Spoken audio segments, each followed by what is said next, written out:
Hello? Hello?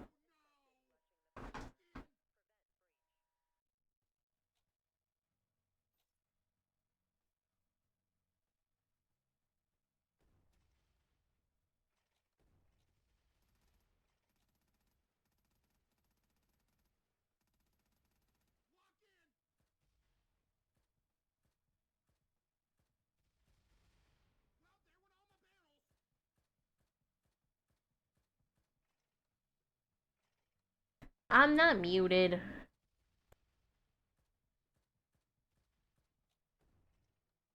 If I was muted, how would you know I'm here? Gulp. How would you know I'm here if I'm muted? Can't see my face. You have no idea if I'm talking or not. Ooh, I could say something controversial, and you would never know it's me because you can't see me. Ooh.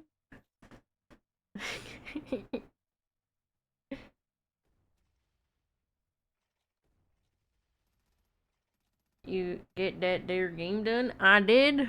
We did. We done did. God, gosh darn God, that game is done. Where am I? Why am I all the way down here? Hello. We gosh darn gosh did done got game done.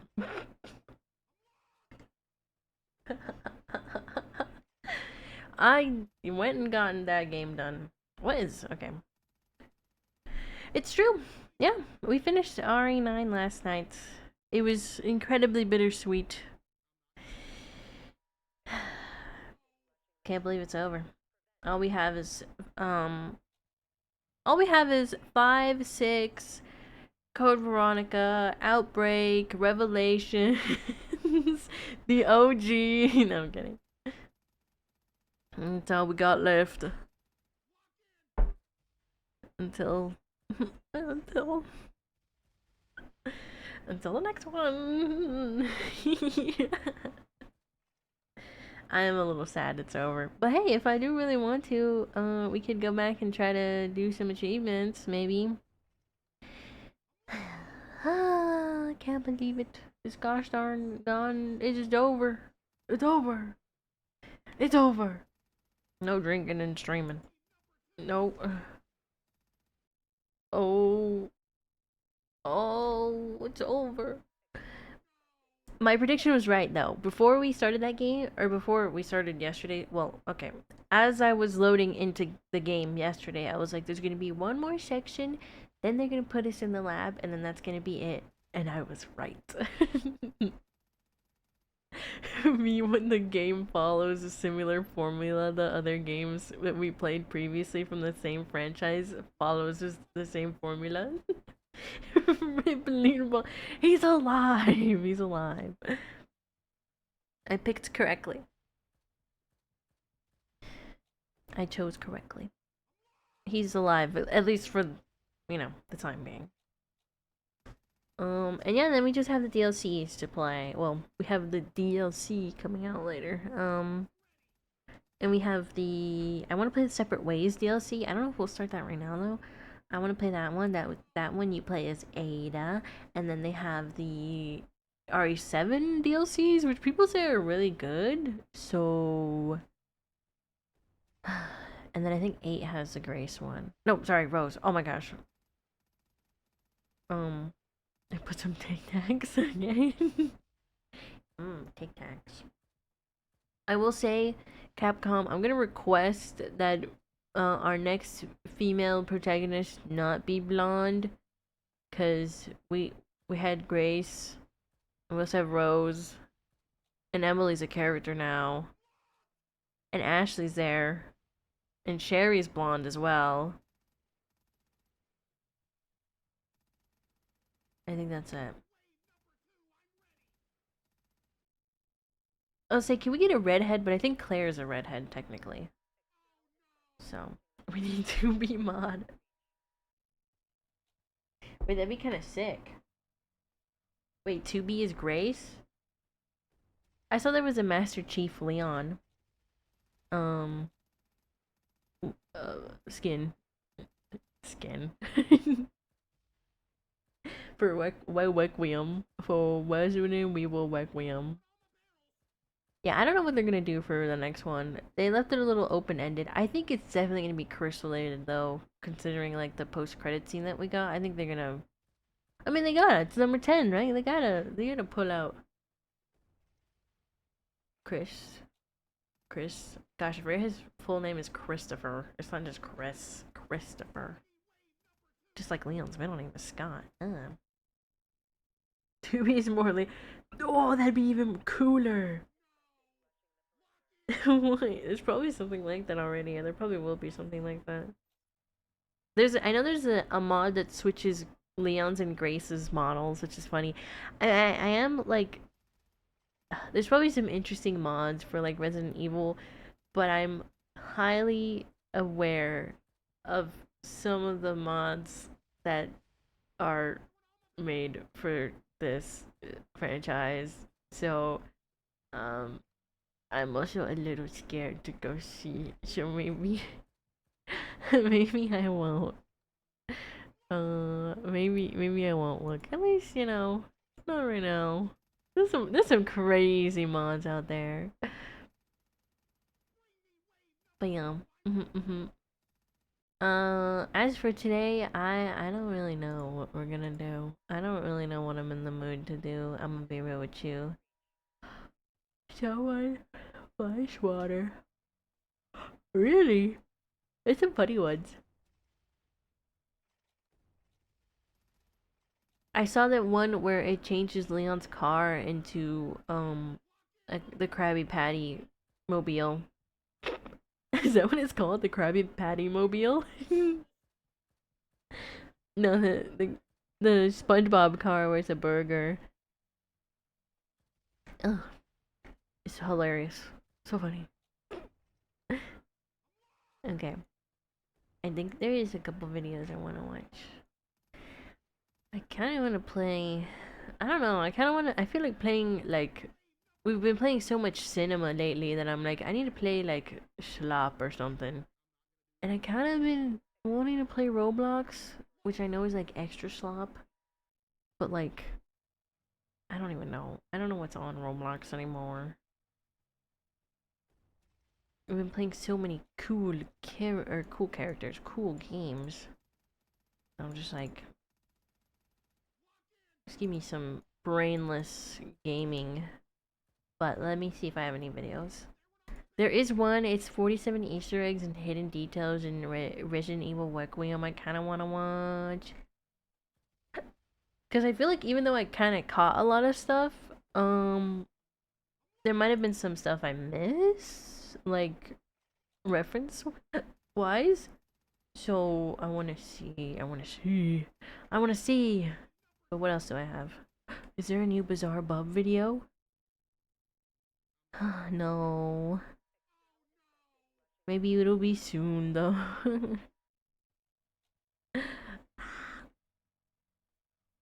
Resident Evil 2 remake Hunk. Oh, the Hunk fight was really fight. It was really the fight was really fight. No, it was really good. It was really fun. Really cool. Super cinematic. A lot of the last part of that game was really, really cinematic. Which what am I hearing? Hold up, what am I hearing?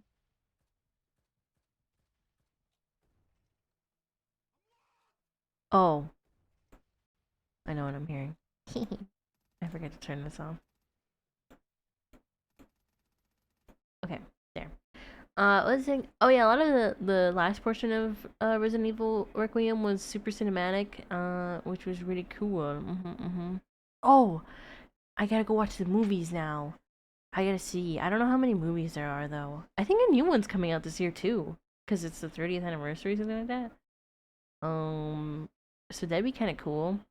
Um, they haven't really been talking about it though, so we'll see how that goes. Um, but yeah, now I gotta go watch all the movies, all the Resident Evil movies. That'd be pretty cool. Oh, and then we get the Oh my goodness. I gotta get the TikToks too. Wow. Mm, mm, mm, mm, mm. Yeah, yeah, yeah. What was I gonna do? TikToks. Oh, but I was gonna check my playlist first. I'm so professional. I'm so professional.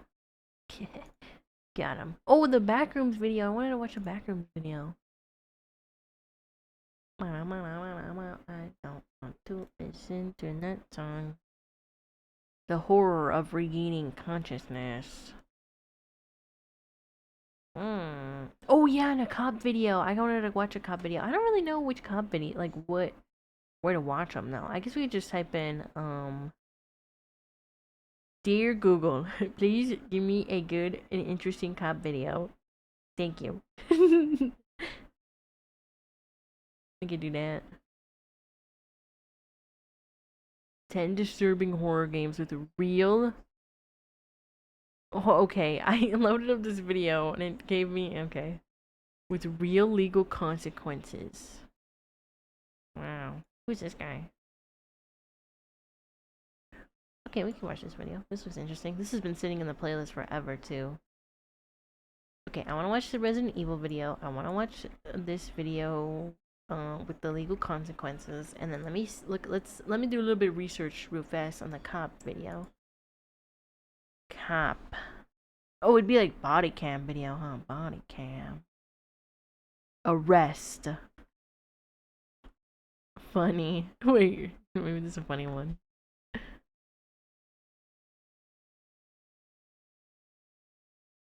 Okay, that one. That one has a crazy title. This channel's called Body Cam Bust. I'm sorry. That's really inappropriate. I'm sorry. That's inappropriate.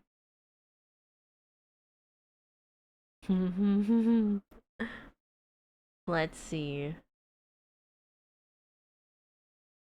When Bath and Body Works shoplifters try to escape and still get caught. This was 8 days ago. Wait, this channel posts every day. Holy crap. Karen takes the law into her own hand and ends up in jail. Wait, this is probably good. Okay, I'll pull up the Bath and Body Works one and then the Karen one. These Karens. I love the thumbnails of some of these videos. Where are your pants? What? Oh, excuse me? Oh my gosh. This one's a canine police dog one. Wait, I kind of want to watch this one too. Fuck it, let's just put all three of them up. Let's just watch the whole channel. Ah.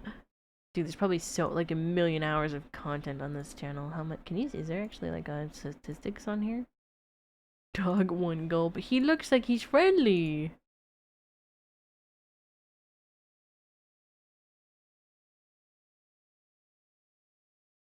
Okay. This is the first channel. There might be a better channel. I don't know, but this is the first channel that came up. So, why do I have a notification? Oh. I was about to be pissed. I was about to be pissed. Okay. We got some stuff here. Friendly. He don't bite. Yes, he do. Yeah. He's just a little baby. He's just doing his job. Mm. Mm. Mm. Mm.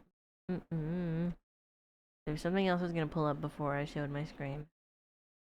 Oh. Disturbing amusement park incidents iceberg explained. And there's a bunch of creepy animatronics on the cover of the thumbnail. I don't know if we'll watch it today. I'll put it in the playlist for another day. Oh, I know what I was gonna look up.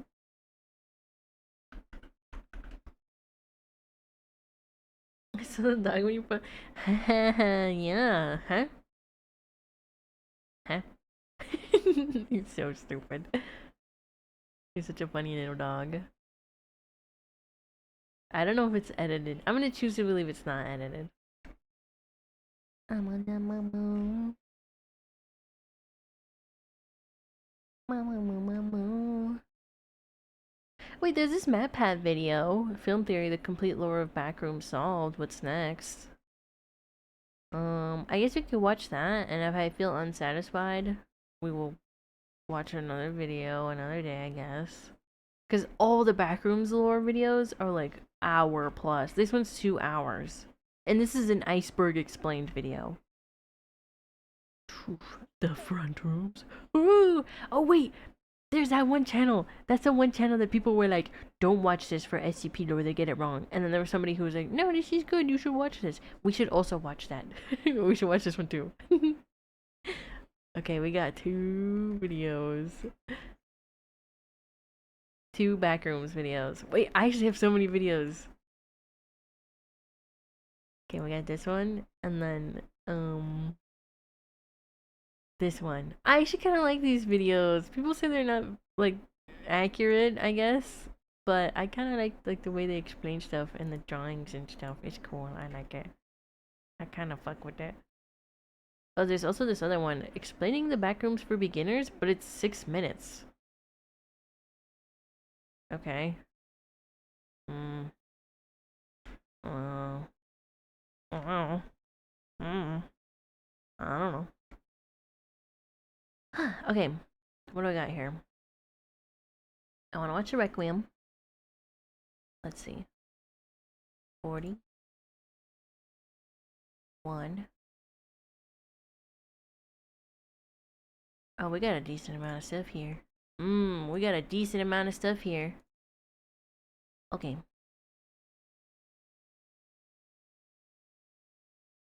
Let me move all this stuff. Hello, sir. Hello. Oh, yeah. Video time.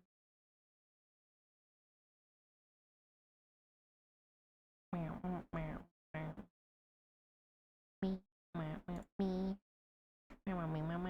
Me.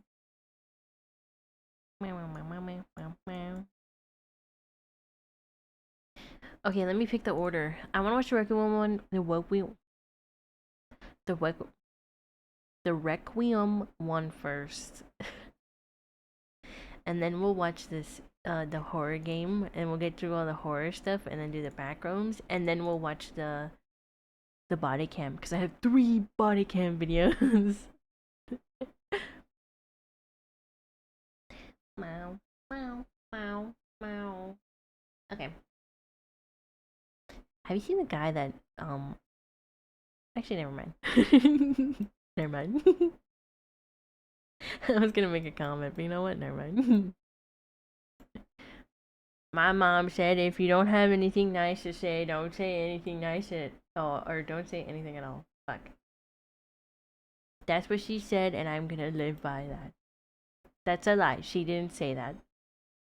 My parents would just say, if you can't take it, don't dish it out. Which is very true.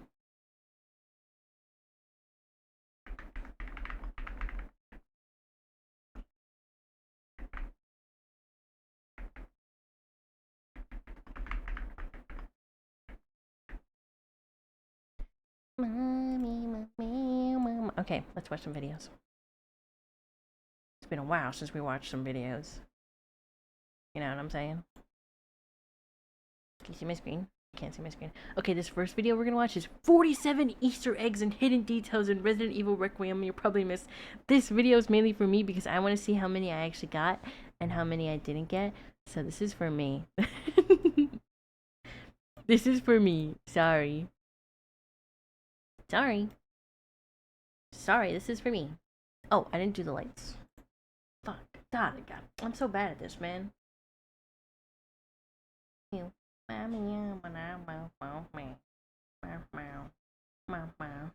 Also, lately I've seen everybody's like playing Apex Legends. Why is that? Why is everyone back on Apex? Did I miss something besides like the Gundam stuff? Is the game good again? Should I go play it? Should I go play Apex Legends? I downloaded it briefly and then I was like, you know what? I uninstalled it. Leopard Legends. It's dark.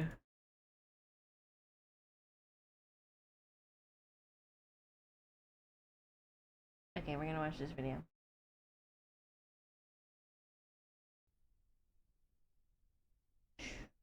Quiet. Be quiet, Spotify. Shush. Okay, this is the one about Requiem. I'm gonna count how many I got. Resident Evil Requiem is packed with So secrets, and after exploring the game, I found 40 Easter eggs and hidden details that you might have missed. As should be expected from a video like this, spoilers are ahead, so consider. Spoilers are ahead for Resident Evil Requiem. Requiem. Damn it, I can't say it right anymore. If you're gonna play it, don't watch this. This your spoiler warning. As always, if you think I've missed anything, then let me know in the comments, and if you're a fan of Easter eggs and details in games, then perhaps consider subscribing, as that is literally what this channel is all about. Anyway, without further delay, let's get started. Right, let's tackle everything in the order that it appears in the game. Or at least do our best to try to, starting with Grace's walk to the hotel, which is surprisingly eventful. Well, it is if you know where to look. First up is a run-in with this guy. I caught this. Sorry. I caught this one. I caught this one. Now, I can't be alone in thinking that this creepy man in the fedora is meant to resemble Mr. X from Resident Evil 2. It was foreshadowing. I mean, he's basically dressed the same as the RE2. I wish they'd bring him back for another game. I wish they would. Resident Evil has this really, really bad habit of like introducing characters in games and then not really bringing them back later. Like they did that for Carlos. They did that for Billy, which kind of makes sense because like his whole thing was that he was gonna go start a new life, I guess. But Ashley we don't see anymore, but it also makes sense, I guess, because she's the president's daughter. But like for a character like Carlos, I feel like they should bring him back for another game. You know what I'm saying? Villain and the pair even share the same manners. Next up, if you're playing on Insanity difficulty, which is unlocked after completing the game for the first time, you can find an antique coin on this step. Now, I haven't actually made that much progress on my Insanity playthrough, but I'm guessing that this coin replaces one of the coins in the hospital, but like I said, I don't know yet. Now, RE9 is full of callbacks to previous Resident Evil games, but perhaps one of the more subtle nods is this. A bird? Miranda.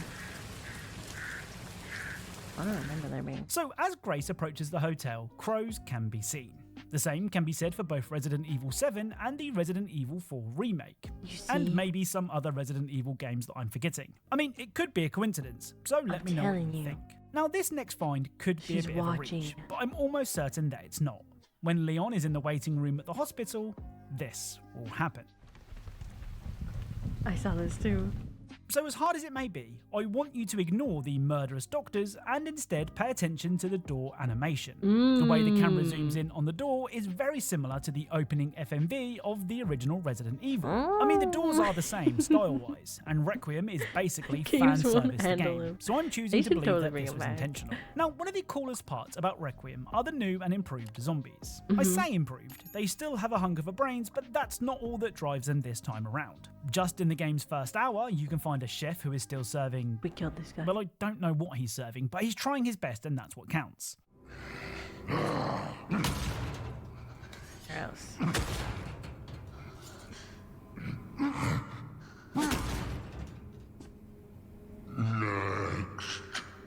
In the next room, you can find a zombie who is a stickler for the rules, and that means making sure the lights are turned off.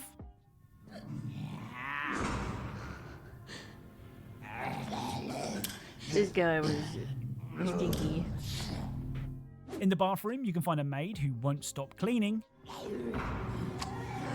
I don't know. This literally looks like she's cleaning. I don't think I went into that bathroom. You can of course find one of two singing zombies, still eerily performing despite being dead. Oh yeah.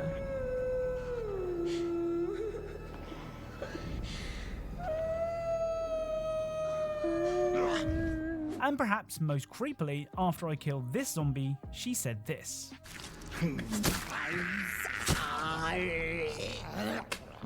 I'm not gonna lie, that last one did stop me in my tracks. Oh, and as well as 2 singing zombies, there are 2 maid zombies. One in the bathroom and another in the waiting room. And if the one in the waiting room attacks you, this will happen. Ugh. I think I killed this lady. Damn! Oh my god.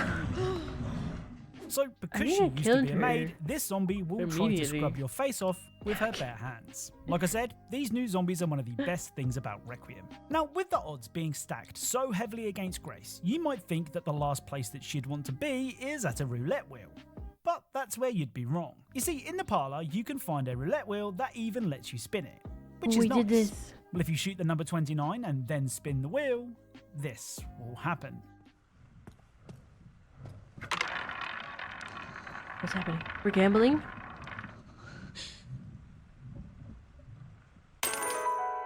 Oh. So Grace will be rewarded with a coin. What? This trick also works with the numbers 7 and 15, but I'm not entirely sure what the significance of any of those numbers is. So if you have any ideas, let me know. 29. Now, when Leon and Grace are split up, Leon throws Grace the Requiem, which is a super powerful hand cannon that blows zombies to pieces. I mean, sure, he only gave her 1 bullet, so I'm not sure how much of a help that is, but it's the thought that counts. Well, Leon might have been so stingy for Grace's own good. Here, take a look at how Leon aims the Requiem. He's calm and steady. I mean, he's covered wars, you know. I've covered wars, you know. Wait, wrong Capcom game. Anyway, compare that to how Grace handles the Requiem. Or any gun for that matter. She's a nervous wreck, and to be fair, rightfully so. Well, when Leon fires the Requiem, this will shooting happen. the Requiem? So it kicks like a mule, but it's nothing that Leon can't handle. And then this With is that how in mind, Chad let's see shoots how the Grace Requiem. gets on. Holy crap. Jesus. I want to play Grace this is game almost again in knocked over third by the person for sheer Grace. force of the weapon. It's a great way to show players, if it wasn't already obvious, that Grace isn't used to being out in the field. Now, when you meet Emily in her cell for the first time, there isn't much that you can do to interact with her. But there is one thing. The hell? She's scared. So shooting at Emily's cell will cause her to flinch, and given that she's blind, it's lucky that an unexpected gunshot didn't give the poor girl a heart attack. If that wasn't enough panic, cause for one day, you can also place her on the sofa of the save room and scare her all over again. Oh.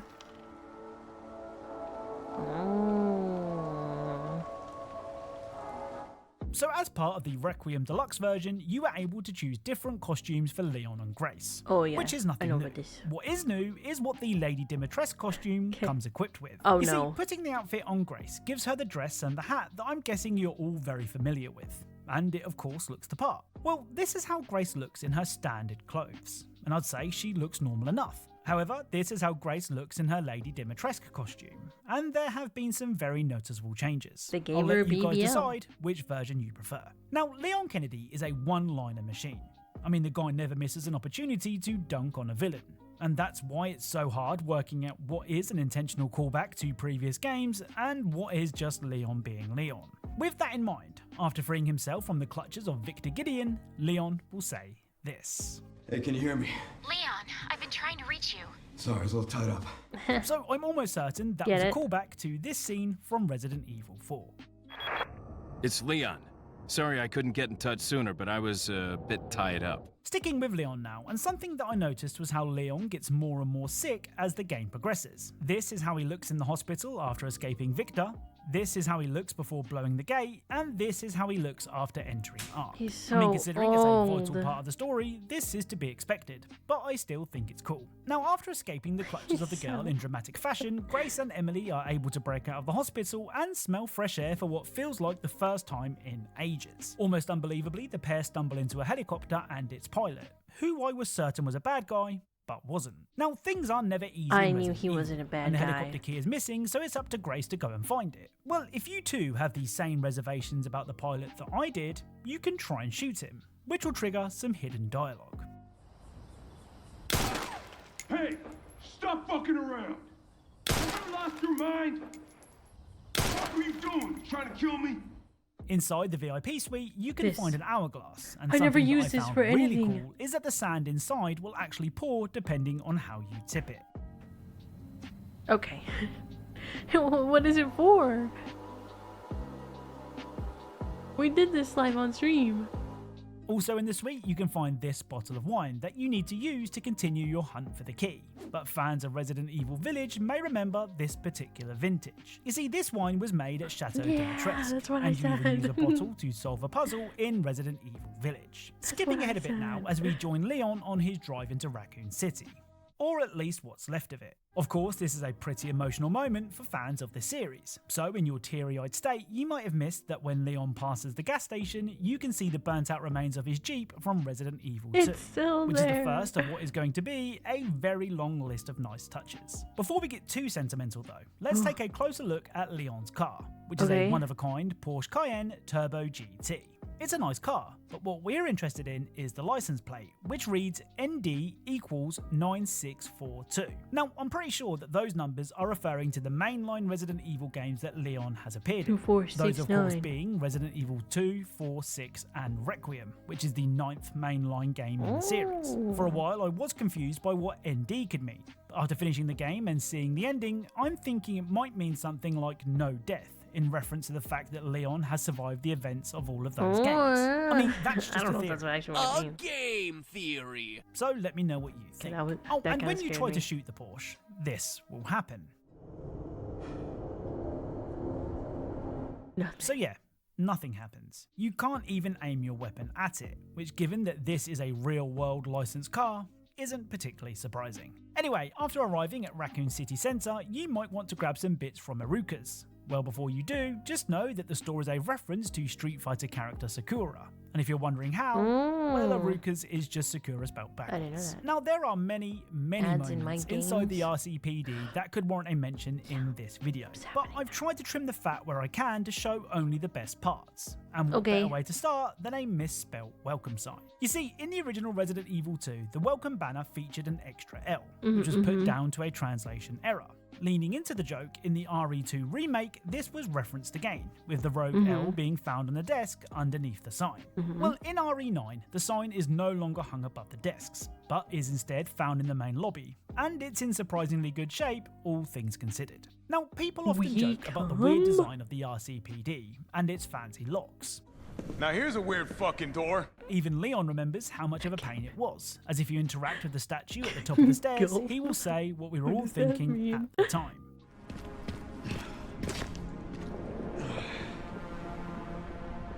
Of course, it's not all fun and games in the RCPD, with Leon personally feeling responsible for a lot of what happened, and that includes the death of Marvin Branner. Well, if you want to pay your respects to Marvin one last time, you can. The original goat. The OG. Hey, Lieutenant Brenner. Kennedy. Reporting for duty. He was here. So one of the most memorable zombies found in the RE2 remake was the zombie that hate was this obsessed with the vending machine. Well, that zombie was obviously wiped out in the bombing, or he's lost a lot of weight. Skinny.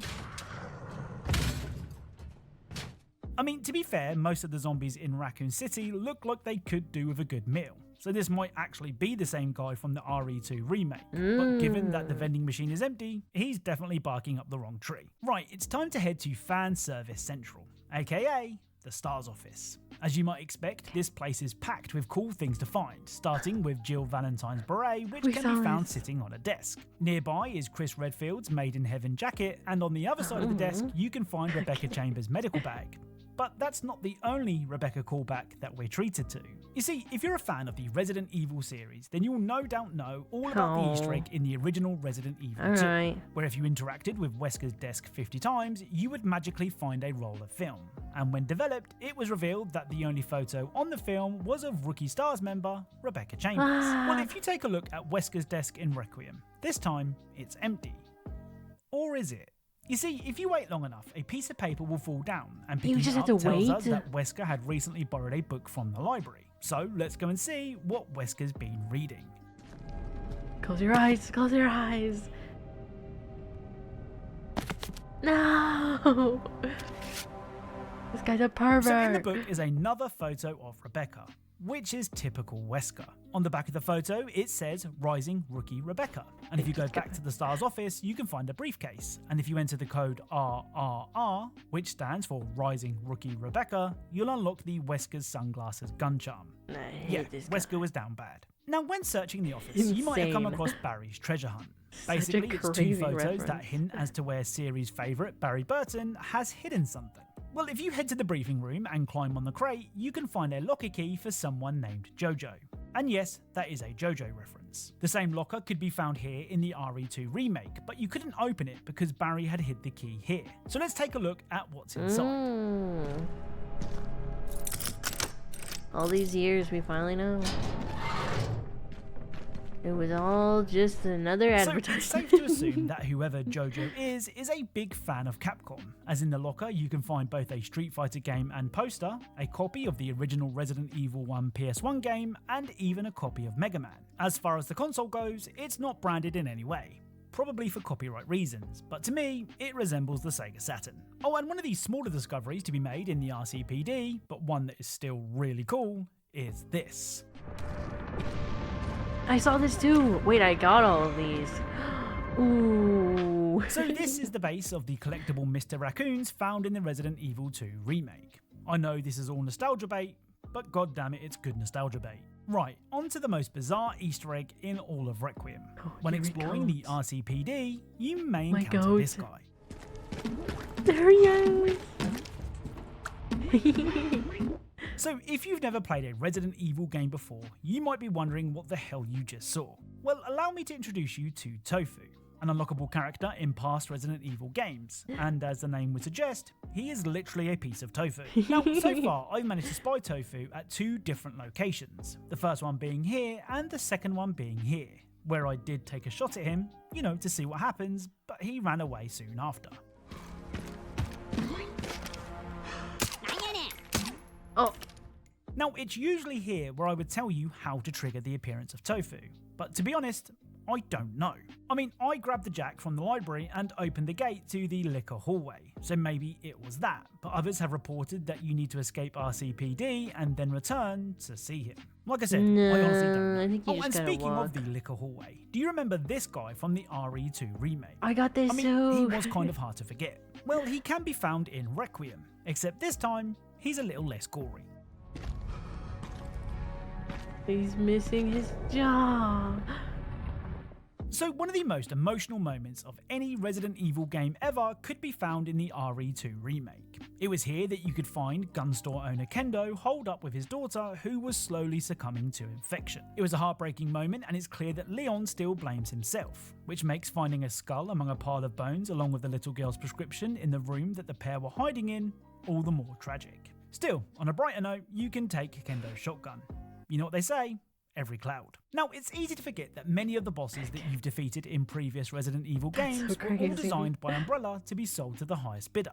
Which makes you wonder, how much is a tyrant really worth in today's economy? Well, wonder no more. After entering Ark, you can find these $2. screens, which basically act as Amazon for billionaires looking to splash the cash. First up are the zombie dogs, aka Cerberus, and if you want to get your hand on man's not-so-best friend, you'll need to stump up $30 million.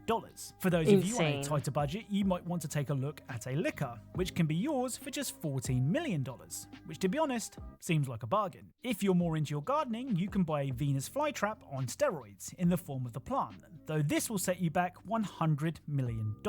If you want your own fedora-wearing bodyguard, a tyrant can be yours for just $120 million. And Umbrella will even throw in a coat for free. And finally, if you want a nemesis to cuddle up with at night, well, that price is negotiable. But I'm guessing it's more than $120 million. Now, when I first came face to face with this guy, I had suspicions that it was Hunk, the Umbrella operative mostly known to newer Resi fans as the guy that you can play as in Mercenaries. Obviously, I couldn't be sure if it was him or not. That was until I failed the QuickTime event and this happened.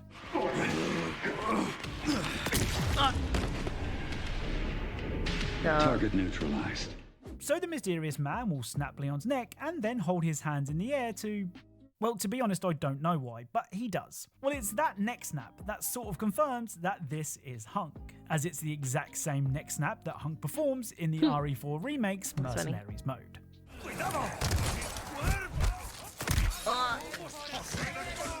Oh, and something else that I noticed after defeating Hunk is his hand. If we take a closer look, we can see that he's displaying the same symptoms as Leon, but doesn't seem to be anywhere near as affected. Oh, I mean, damn. this might explain his crazy dodging skills, so let me know what you think.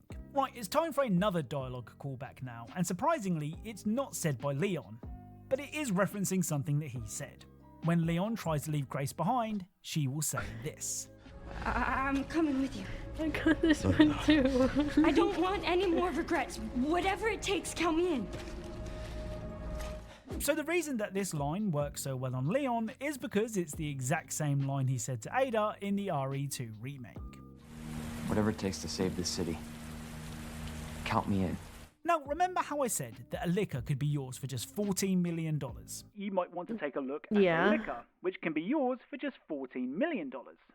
See, I did say that. Well, you Just might think that's a $14 pretty good price million. for what is basically death on four legs. Here's the thing. In Requiem, Leon can take Okay. liquors down with ease. I'll take out as many of you fuckers as I can. Oh, chills. Literal chills. Okay. And he can even do this. Oh, what? You can do that? I didn't even try to do. I didn't even try to do that. So Leon can actually cut the tongue out of a liquor's mouth, which will cause it to wriggle That's around on the floor cool. for a bit, which looks really cool. Ew. Now, this is obviously awesome, but what do you call a liquor if it has no tongue? Answers on a postcard. Time for another dialogue callback now, and this one is said by Leon. Hey, I don't know. I was just resting my eyes. So that line of dialogue was a reference to this scene from Resident Evil 6. I was just resting my eyes. Shouldn't sleep on the job. Oh, chills. Okay. Literal chills. You I mean, can't keep there are a spamming the couple same of other clip. potential dialogue references in the game, but I tried to stick with the ones that I was most sure about. But if you think I missed one, then let me know. Now, Leon being Leon, and looking like Leon does, fans have often speculated about his love life, though nothing has ever been confirmed. Well, that was until now. You see, after completing the game, Leon will do this.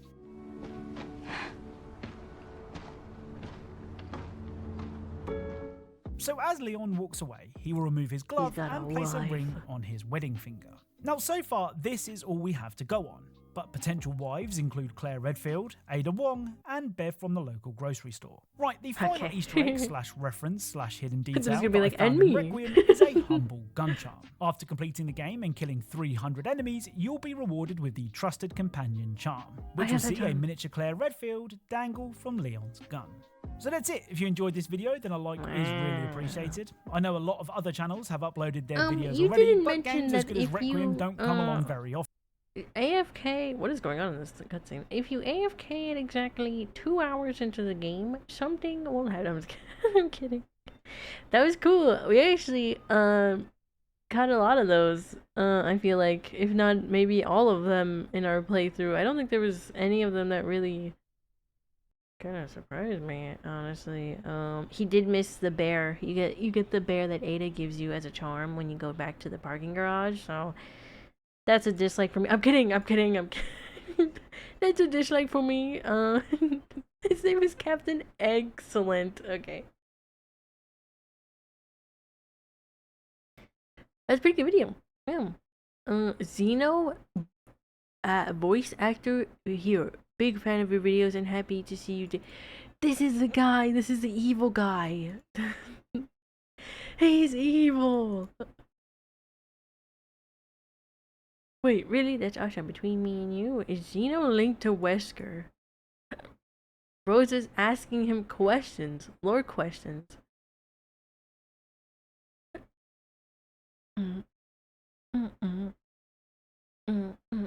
Yeah, that was a good video. Alright, now let's watch this other video. It's another scary video. This one is called 10 Disturbing Horror Games with Real Legal Consequences. Oh no! That's scarier than anything in any game ever! Legal consequences! I always thought the worst thing that could happen while playing a horror game was maybe needing therapy afterwards. But turns Wait, out can I some see all of those? these I wasn't games, looking. Hold up, play I it again. always thought the worst thing that could happen while playing a horror game was fuck was maybe that? needing therapy afterwards. But turns out some of these games can actually land you in Why is everything prison. blurry? And the scariest part isn't even the games themselves. So like picture Why is there so many this. effects You're at happening? Doritos The headquarters editing in is so 2008, fast. and someone in marketing goes, what'll make people buy more chips? Psychological trauma. And somehow everyone just nods and says, yeah, that makes sense. Hotel 626 was basically Doritos trying to prove they could scare you worse than their flamin' hot flavors. The game only worked between 6 p.m. and 6 a.m. because apparently being terrified during business hours would probably hurt productivity or something. You played this guy stuck in a haunted hotel, which sounds pretty normal for a horror game, right? Wait, I think I Wrong. remember this. See, here's where Doritos went completely insane. The game wanted access to your webcam and your phone number. Not like for fun little Easter eggs like that new horror game coming out where the monster can see you. No, this thing would literally call your actual phone while you were playing. Picture you're sitting there at 2 a.m. trying to solve some creepy puzzle, and then your phone rings. You pick up and there's just breathing. Or whispers. SpongeBob, they're all out of mayonnaise. Is Or this whatever him fresh doing a nightmare Patrick the Doritos marketing impersonation? team What the- cooked up that day. Like, imagine explaining that to someone. Oh, why am I having a panic attack? Well, a snack food company called me in the middle of the night because I wanted to play their insane. free horror game. That's not a would sentence sue any them. human should have to say. I don't think any human has said that sentence before. I might be the first one. But here's the twist. Nobody actually banned Hotel 626 because Doritos looked at what they created, saw people having actual mental breakdowns over corn chip marketing, and just deleted it. They basically said, you know what? Maybe terrorizing people for snack sales was a bad idea, which honestly shows more self-awareness than most companies have. The official government reason was privacy stuff. Turns out people don't love giving random websites access to their cameras and phones. Weird, right? But really, I think someone at Doritos realized they'd accidentally made something that could probably qualify as psychological warfare. Picture the board meeting. So good news and bad news, Jimmy. Good news, people definitely remember our brand now. Bad news, mostly because they're sending us their therapy bills. The wildest part, no laws were even broken, unlike the other movies we're going to talk about in this video. No one got arrested. Hotel 626 just vanished into the Those are internet games. void, like it never existed. Which is honestly kind of perfect, because now it's this urban legend that sounds too ridiculous to be real. Remember that time Doritos made a horror game that called your phone? Sounds like something a YouTuber with under 150,000 subscribers would make up to his audience. Of course, some games don't get to quit before the government steps in. But look, if you're enjoying this type of content, hit the like button and subscribe, because apparently I spend my free time researching which video games can get you arrested. My mother is so proud of me. I hope. I'm So sure We she Happy is. Few is this game that looks like a 1960s I kid know show this game. had a really bad acid trip. Everyone's walking around in bright colors, smiling like maniacs, because they're all taking this drug called joy. Sounds fun, right? Wrong. It's basically what would happen if Prozac was mandatory and distributed by the government. The whole point of the game is that you play someone who stops taking the happy pills and suddenly realizes, oh wait, our entire society is completely messed up. Just like real when you life. sober up at a party and realize everyone's just standing around eating chips and staring at the wall. Except instead of chips, it's mind control drugs. And instead of just a like wall, real it's, well, probably still a wall, but like a dystopian one. But Australia looked at this game and went, this game has How drugs old in it is that this make video? things easier. Hold up. How old is this video? Came out 9 months ago. Okay, It's never mind. basically teaching kids that Never mind. drugs are good, which honestly is like watching Scarface and thinking it's a business tutorial. The whole game is literally about how taking drugs to stay happy is bad. That's the entire message. It's not subtle about it. And don't even argue with me saying, oh, they're like saying that like antidepressants are bad or not. That's not what they're trying to say. Antidepressants are good if you need them, But like real drugs, stay away from that stuff, guys. So Australia banned it. Just straight up said, nope, you cannot sell this here. Because apparently So I their should classification take board consists of drugs. people who've never seen irony before. It's like banning 1984 because it has too much government control in it. You're missing the fucking point so hard, it's actually impressive. Picture the meeting when this happened. Some guy's like, well, when you take the joy drug, your character feels better temporarily. And everyone just nodded like that was enough evidence. Nobody thought to ask, but what happens about that? Or what's the actual lore about? Just white suits saying, drugs make game easier, drug bad, bad game. Case closed. The best part, they eventually reversed the ban. Someone finally played it past the first 10 minutes and realized, oh, this is actually about why drugs are terrible. They only now played you can 10 buy it in minutes? Australia, but only if you're 18 or older, because apparently understanding basic storytelling requires a college degree now.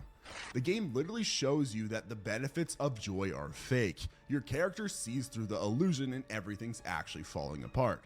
But sure, Australia, this is definitely encouraging drug use, just like how zombie movies are encouraging cannibalism. But misunderstanding a game's message is nothing compared to banning gore outright. Left 4 Dead 2 is pretty much exactly what it sounds like. You and 3 friends shoot zombies. That's it. That's the whole video game. It's like if someone made a video game version of every zombie movie ever, except you get to be the guy who actually hits his shots instead of missing the zombie standing 2 feet away. Thing is, when you shoot a zombie in this game, stuff happens. Body parts come off, blood goes everywhere, which I mean makes sense, right? If you hit something with a shotgun, it's probably not gonna stay in one piece. Basic physics. One But piece. apparently, Germany looked at this and thought, this is too realistic. Wait, what the fuck People was might that? think this is how guns actually work. So Germany banned it. Not because of zombies, those are fine apparently. Not because you're killing things, that's also fine, but because when you kill the things, they look like they've been killed. That's just how killing works, Germany. That's not a video game thing. That's just cause and effect. The censored version they made for Germany is hilarious. They turned all of the zombies into robots. So now you're fighting a robot apocalypse, which honestly sounds a little bit more scary than zombies. Like zombies are just dead people who are cranky about it. Robots, those things are organized. They have malicious Wi-Fi and my browser history. I don't want robots near me. But here's what kills me. The game has baseball bats, crowbars, axes, all kinds of stuff you can hit zombies with. And Germany was fine with the hitting part. They just didn't want to see the results. It's like being okay with cooking, but getting upset when food gets hot.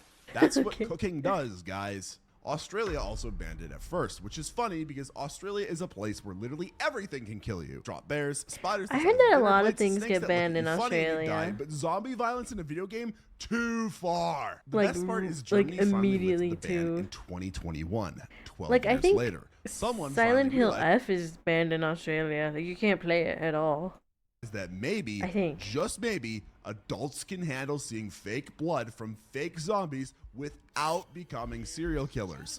Revolutionary thinking. Like, by the time they lifted the ban, people had probably killed Maybe millions not. of zombies in other games. But sure, these spreading specific zombies were misinformation. the dangerous ones. I've never understood when governments or people get upset when an adult wants to do something. As long as it is legal and doesn't hurt anyone else, who cares?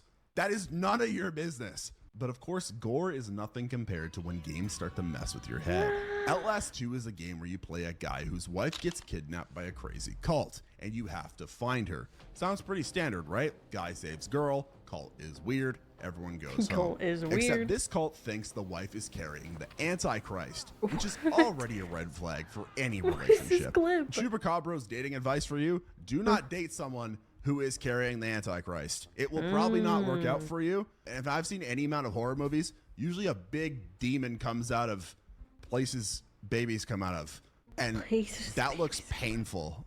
Like they're not like baby sized deep. They're pretty big deep. You get what I'm trying to say? No. It's gonna hurt. You don't want to be around for that. I'd probably faint. Women scare me. The whole thing is basically a really long game of hide and seek. Except if you lose, you get murdered by religious watching your video. fanatics. You can't fight back or anything. You just run around with the camera, filming your own psychological breakdown. But here's where it gets weird. There's this one scene where the main guy has a hallucination. Not real life, a hallucination in his head. And in this dream thing, some demon creature does inappropriate stuff to him. What? It's not graphic. It's not interactive, it's just this creepy nightmare sequence that lasts like 30 seconds, which is pretty bad.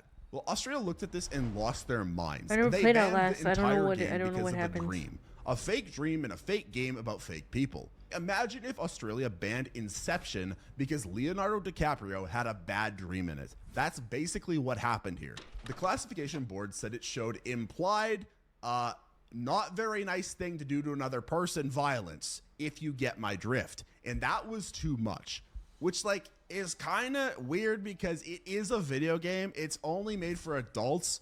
This type of stuff exists in movies, and I'm not saying it's great that it's in movies, but at the end of the day, it's an adult playing the game, which is, I don't know, it's part of storytelling. That's just sometimes you deal with that subject matter. In the game, the character isn't even sure it's real within the game. It's literally them having a nightmare with a demon. It's not even another person. Is a But then demon? someone actually played the game. Revolutionary idea, right? And they realized, oh wait, this is just a horror game with horror stuff in it. So they unbanned it a few weeks later and gave it an adult rating, which means for about a month, Australia was officially afraid of nightmares. The whole thing is based on a pre-release version anyway, so Australia banned a game that didn't even exist yet, arresting someone for a crime they might commit in a dream they haven't had. Peak government IQ right there. And you know what the really crazy part is? Outlast is scary because you can't fight back. You don't have a gun. At least in Resident Evil, I had a gun, and in Silent Hill, I had a gun. Outlast, all you got is a fucking camera. This is all I got. This is all I got. The game's actually pretty tame compared to most horror movies out there. But apparently watching graphic fake gore is fine. Fake nightmares with touchy subject matter are where we draw the line. Silent Hill Homecoming is your typical guy comes home to creepy town horror game. You play this soldier who shows up and finds out his hometown has gone completely insane. There are monsters everywhere, fog that won't quit, and the general vibe of maybe I should have just stayed in the military. Most of the game is pretty standard Silent Hill stuff. Weird creatures, psychological horror, puzzles that make no sense and I want to quit the game after playing them. You fight nurses with knives, giant spiders, the usual nightmare fuel. Nothing too crazy by horror game standards, just your average Tuesday in Silent Hill. But then there's this one scene, one single scene that made Australia go, absolutely the f not. That's my Australian accent. Some guy gets tied to a chair and another character comes at him with a power drill. And No, they show his it knees. like they really show Oh. it. The drill going towards his eye, him screaming, the whole damn thing. Australia looked at this and said, yeah, mate, we're really gonna need you to not do that. Which is fair, honestly. Like, you can have all the monster fight. Oh no, it's Homecoming. No wait, is Homecoming 4? I don't know. This just feels like a hate video for Australia. I'm not you gonna want, but lie. the second you break out the power tools on a human being, people start getting uncomfortable, which is almost like it was the entire It is point fun. of the game. But no, Australia had a little hissy fit about it. Honestly, after researching this video, I'm starting to realize that despite Australia being home of the most deadliest everything that ever exists, they're kind of scared of horror games. So anyways, the studios had to edit it. Instead of showing the drill actually making contact, they just cut away. Problem solved, right? So now you have this really intense build-up to nothing, which I can relate to a lot. It's like watching a horror movie when you know a jump scare is coming right around the corner and there's this big cinematic riser and then the camera just pans to like someone banging a door. It sucks. Germany also banned it, which makes sense because Germany has this thing about realistic violence. They're fine with shooting aliens or zombies, but the second you start torturing regular people with everyday power tools, they're out. Can't really blame them for that one, I guess. Funny thing is, everything else in the game is What is totally it, Mr. fine. YouTuber man? You can cut monsters in half with an axe, no problem. You can fight nurses with syringes, totally cool. But one drill scene, that's where we draw the line. But at least that was targeting adults. Things get a lot weirder when children's games start to cross lines. So Maryam is this mobile game that looks like it was made for kids. There's this little girl named Maryam who's lost in a forest, and she needs help getting home. Sounds sweet, right? Like a digital version of helping an old lady cross the street. Except instead of crossing the street, you're answering some really, really weird questions. The game starts asking stuff like, what's your name and where do you live? Which is already kind of weird for a kid's game. Like imagine if Roblox suddenly wanted your home address. That's not suspicious at all. But kids don't think about stuff like that. They just want to help the nice little girl get home. But parents and governments in the Middle there's a bot and he added me. Ah, no. Police took This one is look too at this and creepy. completely freaked out. Saudi Arabia banned it. The The bot UAE had banned Pookie. it. Where They are basically you? treated this kids game like it was some kind of terrorist plot, which, to be fair, a children's app asking for personal information is very sketchy. Everyone was comparing it to the Blue Whale Challenge, or like Momo, I a hate thing that Momo. supposedly made kids do bad things to themselves through online dares. Except Mariam was just asking questions. Creepy questions, sure, but not like jump off a building questions. More like tell me about your family questions. Still weird, but different kind of weird. Realistically, what was probably going on here is they were probably trying to find information out from the kids to sell the information to advertisers, because that's the ultimate evil out there when it comes to this kind of stuff. But the UAE's Attorney General actually got involved. Like, imagine being so important that your job is literally running a country and you have to spend time banning a mobile game about a lost little girl. That's either really good priorities or really bad ones, depending on how you look at it. But here's the thing.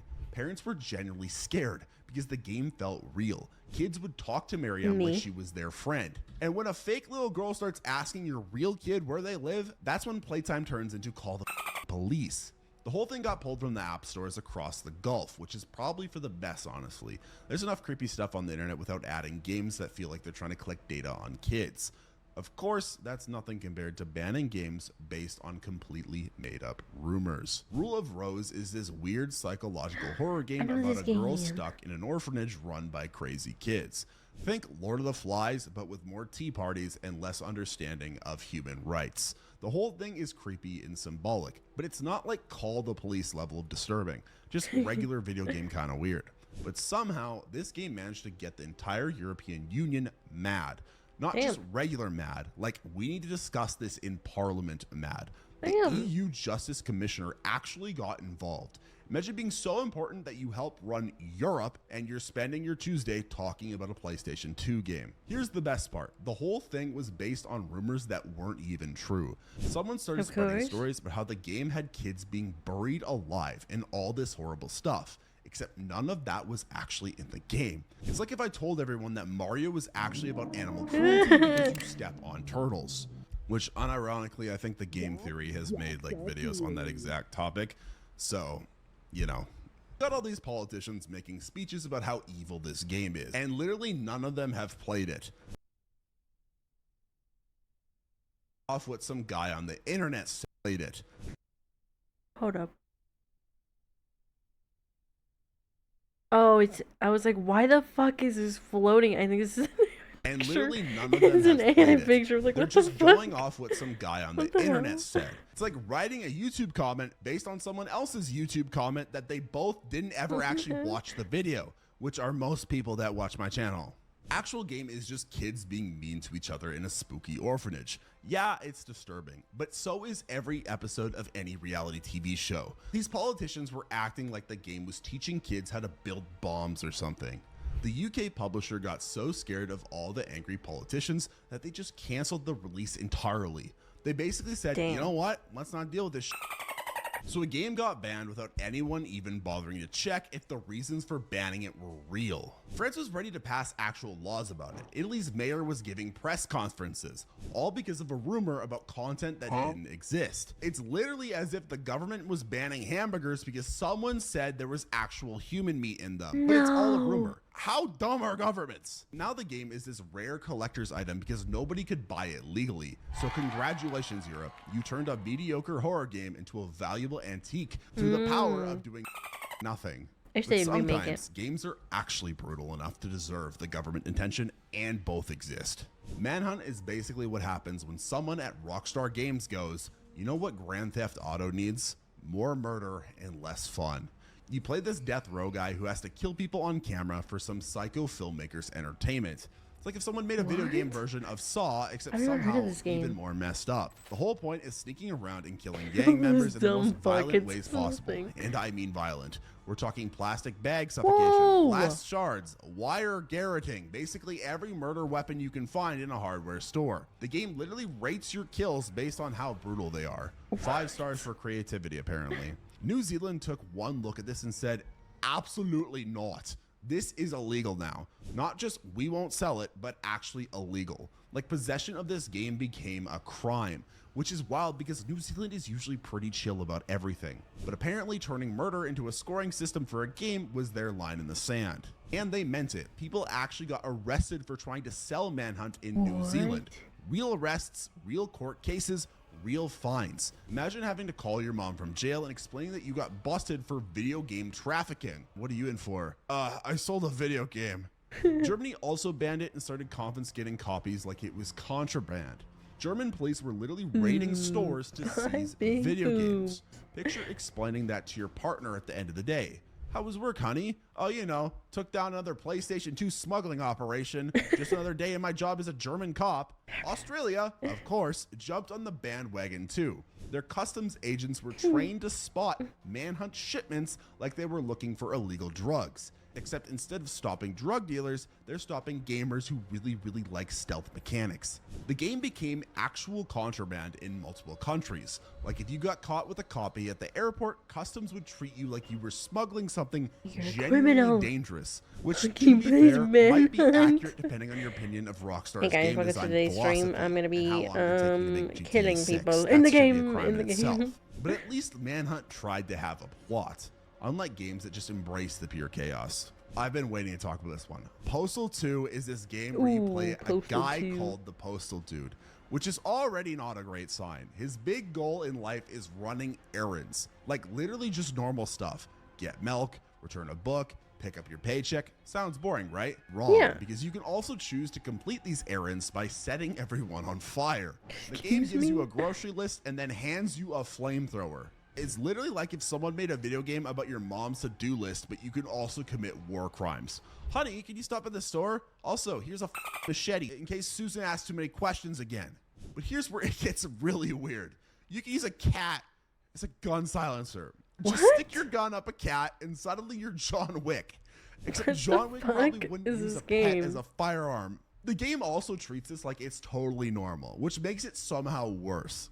This managed to get banned in like half of the world. New Zealand, Australia, Germany, Brazil, countries that agree on literally nothing, all looked at Postal 2 and went, yeah, this is too much, which is actually kind of impressive. Getting People are that playing many it on governments to agree Twitch. on anything is basically impossible. But somehow, a guy peeing on people brought world peace. Oh yeah, you can pee on people. That's an actual game mechanic. What the Someone at the fuck? studio had a meeting where they seriously discussed the physics of digital urination. Imagine that playing it. conversation. So how realistic should the pee stream be? That's a real sentence someone got paid to say. This is worse than like jiggle physics, which are definitely a thing people talk about in gaming companies. New Zealand made owning this game a literal crime. Like, you could get fined $2,000 just for having it on your computer. That's more than some people pay for actual crimes. Imagine explaining to your friends that you got busted for video game possession. Yeah, man, the cops found my stash of offensive comedy games. I'm going to jail for 6 months. The whole thing is supposed to be satire, but it's hard to call something satire when it lets you murder people for asking you to sign a petition. That's not commentary. That's just a Tuesday in Florida. But Postal 2 at least pretended to be funny. Some games just embrace pure evil. Hatred is what happens when someone makes a video game and decides to remove every single thing that might make it fun or remotely defensible. You play as this guy called the Antagonist, which tells you everything you need to know about this game subtly. And his only goal is killing as many random people as possible. That's it. That's the whole game. No zombies, no aliens, no evil corporations, just some guy who woke up and decided, you know what? Everyone needs to die. He literally gives a speech about how much he hates humanity and how he's going to fix that problem with, you know. Most violent games at least pretend there's a reason for all the violence. Save the world, stop the bad guys, protect your family. Hatred doesn't bother with any of that. The main character just walks into a shopping mall and starts going kablamo. Because apparently that's entertainment now. Germany looked at this and they didn't just ban it, they went nuclear. They banned the game, they banned videos about the game, and basically tried to delete it from the internet entirely. German authorities were going after YouTube videos of people playing it. Imagine being a German government worker whose job is watching YouTube to make sure nobody's posting banned video game footage. I might get a call from the German police after posting this video. Who knows? If I don't post again, I'm dead or in jail or worse. Even Steam, which basically sells everything, decided this was too much for Australia. They just geo-blocked it before anyone could complain. Steam sells games where you can be a serial killer, a drug dealer, or a goat that destroys cities. Schedule Apparently being a 1. guy who just really hates everyone was where they drew the line. In Damn. America, it got an adults only rating, which is basically the video game equivalent of saying we legally have to sell this, but we really don't want to. Most consoles won't I didn't even know run it was a adult-only rating. games. So congratulations, Hatred. You made something so offensive that America said it was too much. And America is the king of being offensive. The developers knew exactly what they were doing too. They marketed it as the game so controversial it got banned, which is like opening a restaurant and advertising that the health department shut you down. Not exactly a selling point for most people. So if learning about games that can get you arrested was somehow entertaining, hit the like button and subscribe for more videos disguised as entertainment. Drop a comment about which banned game you'd like to risk jail time to play. I need to know how many of you have questionable life priorities. I really don't want to get know. familiar with my audience, you know? And I don't if you wanna see go to more jail. videos about similar subjects and horror, you should click the video on screen right now. Why did it autoplay? Is it a spoiler to know if Oh, hello, Daryl. Hello. I'm not gonna watch this right now, but that was a very interesting video. All I learned is that Australia doesn't really like any games. They be banning everything over there. They be banning everything. Anything and everything. Pow, pow, pow. Pow, pow, pow. Alright. Very interesting. Okay, let's learn about the back rooms. We're gonna watch this film theory video. This is from 3 years ago. This almost 10 million views.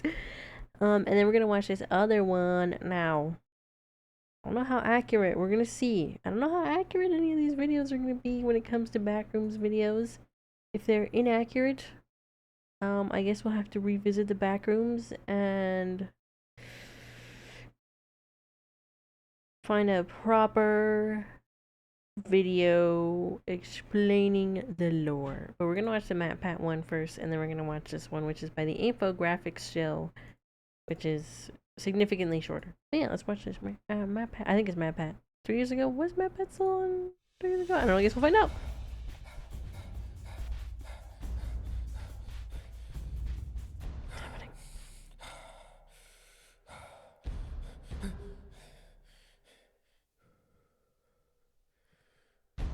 The lore! I have It's to show you him. the lore!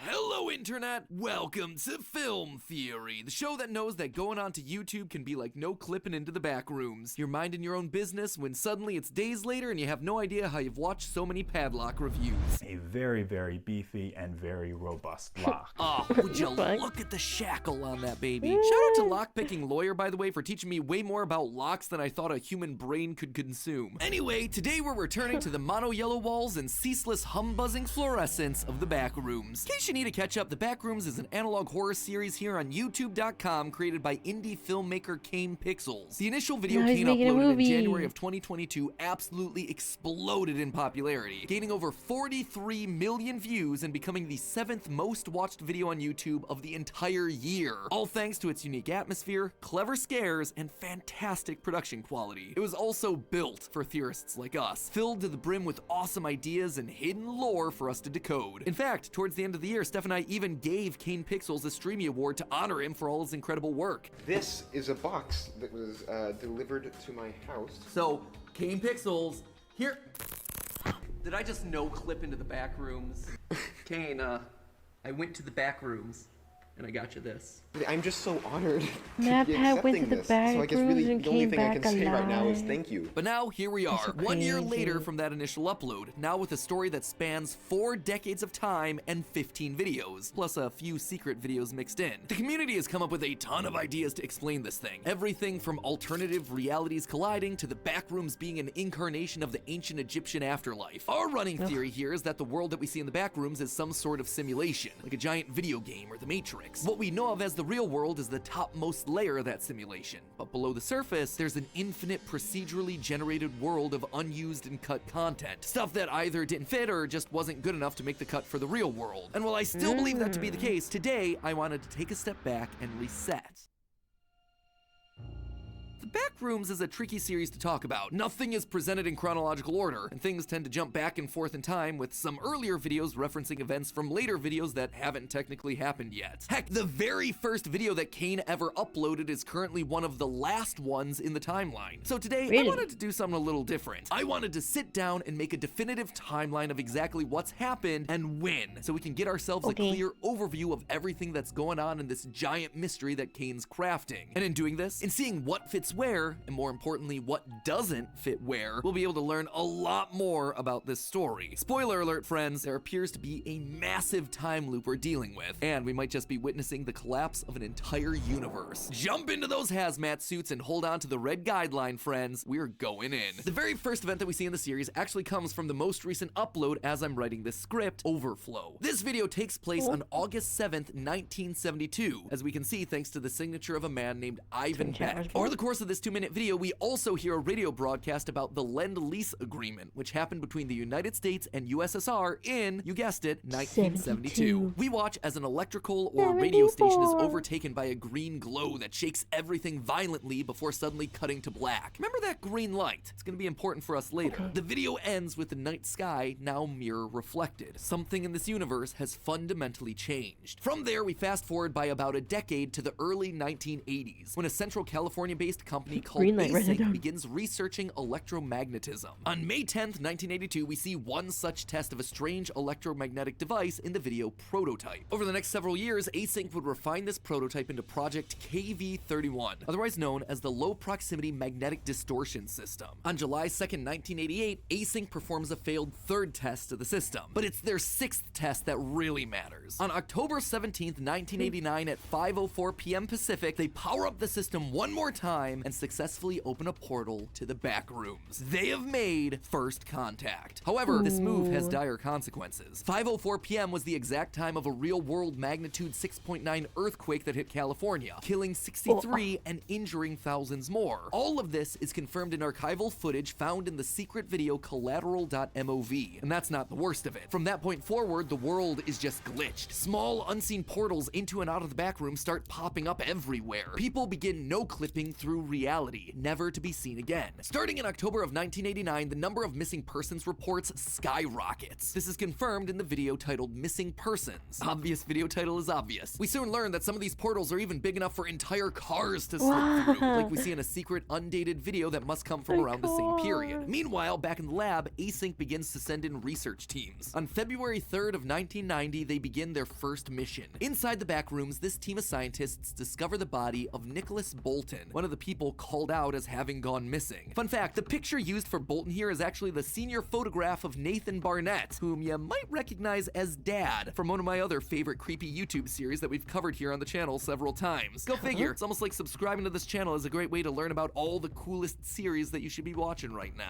Just a random thought that popped into my head, but you know, the subscribe button is down below this video in case you want to use it. Interestingly, Nicholas's body is covered in what appears to be some sort of black moldy growth. 2 days later, on February 5th, in the video autopsy report, the medical report on Bolton's body shows that it contains a mutant strain of Bacillus bacteria, which is slowing decay of some parts of the body while completely overtaking others. The coroner questions ASIC about where they found this thing. Mr. Beck, may I ask where this subject came from? Which ASIC must not have liked. During this video, a bunch of images flash across a CRT television, including one that states contract termination. Originally, I thought that this was a contract termination between ASIC and the US government, but I actually found a wider, clearer version of this exact image in a trailer that Kane uploaded back when the Backrooms was just a school project. And the version of that document reads employment contract termination. So I'm guessing that the doctor started asking too many questions and was let go as a result. Next up on our timeline timeline is February 29th, 1990, and the upload informational video. Here we see Async send in another group of scientists. This is also the first appearance of actual named living characters. In the group, we have Marvin Lee and the camera operator Peter Tench. During their mission, Tench gets distracted by voices coming from an unseen party in a nearby hallway. He separates from the group briefly to investigate, but almost immediately he's met with a glitch that makes the rest of the team disappear. Hey guys, do you hear this?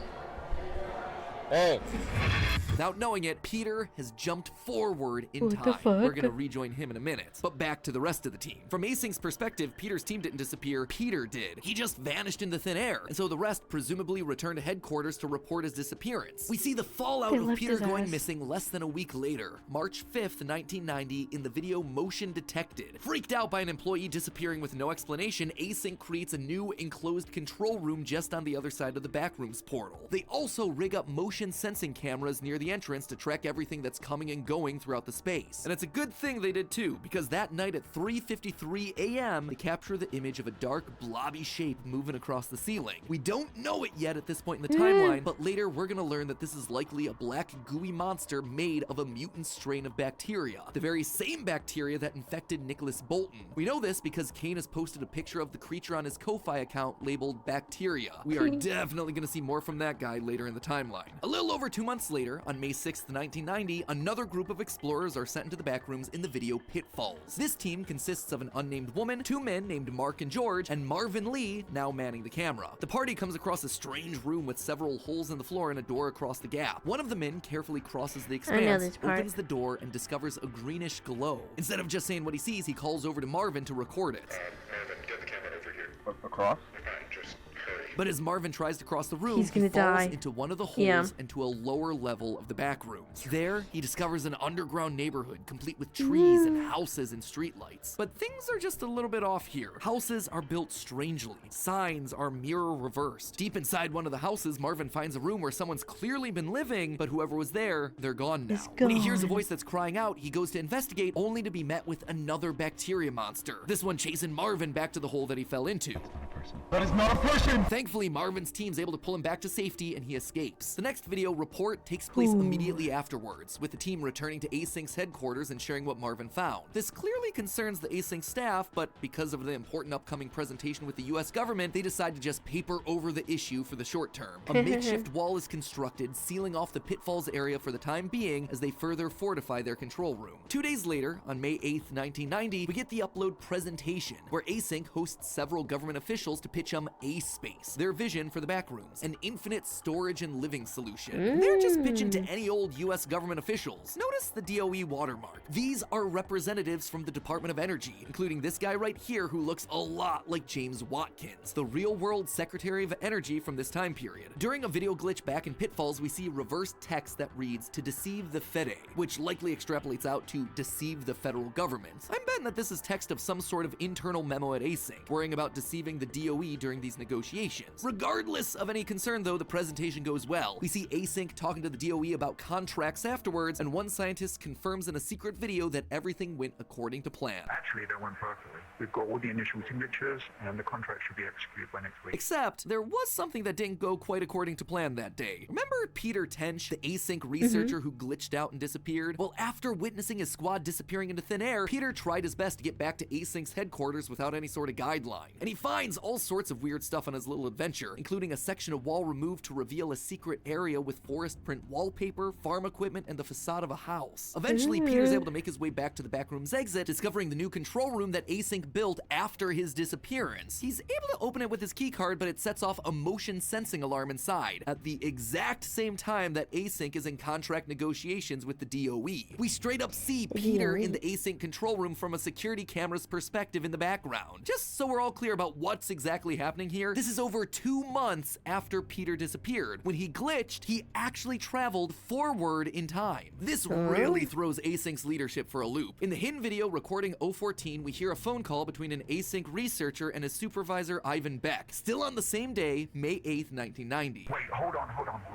This isn't him As this conversation continues, the image of a newspaper fades onto screen. When reversed, this headline clearly reads, "Fiery wreck beside Viney leaves one dead." Now, Viney is cut off and could refer to either a vineyard where they make wine or the town of Vineyard near Sacramento in Central California. Either way, we can gather from this headline and the tone of the conversation that Async believed Peter was dead, and that after he disappeared, they covered it up by staging a car accident so Peter's family wouldn't ask any questions. And when Peter realizes what's happened, that he's traveled into the future and that his family thinks that he's dead, probably doesn't react all that well to it. There was likely some conflict with Async's higher-ups, which resulted in Peter either escaping the facility back into the back rooms, or Async just launched him back into the back rooms because he was a security risk. One way or another, Peter winds up trapped back in the back rooms, which leads us to the next video, Reunion. It's a few weeks later, May 25th, 1990. After Marvin's encounter with the bacteria monster, Async uses a remote control rover to return to the Pitfalls room and confirm that it's safe. They send more explorers and scientists in, creating a safe walkway to the door on the other side. Of course, we still don't get to see what's behind that door. Async instead decides to send the cameraman Marvin along with Mark and another researcher to explore the area around the Pitfalls room. Now knowing that there's a dangerous creature that roams through these halls, Mark is armed with a shotgun to protect the group. Wouldn't want to be on the other end of that. You wouldn't want to be on the other end of any gun, Marvin. Yeah,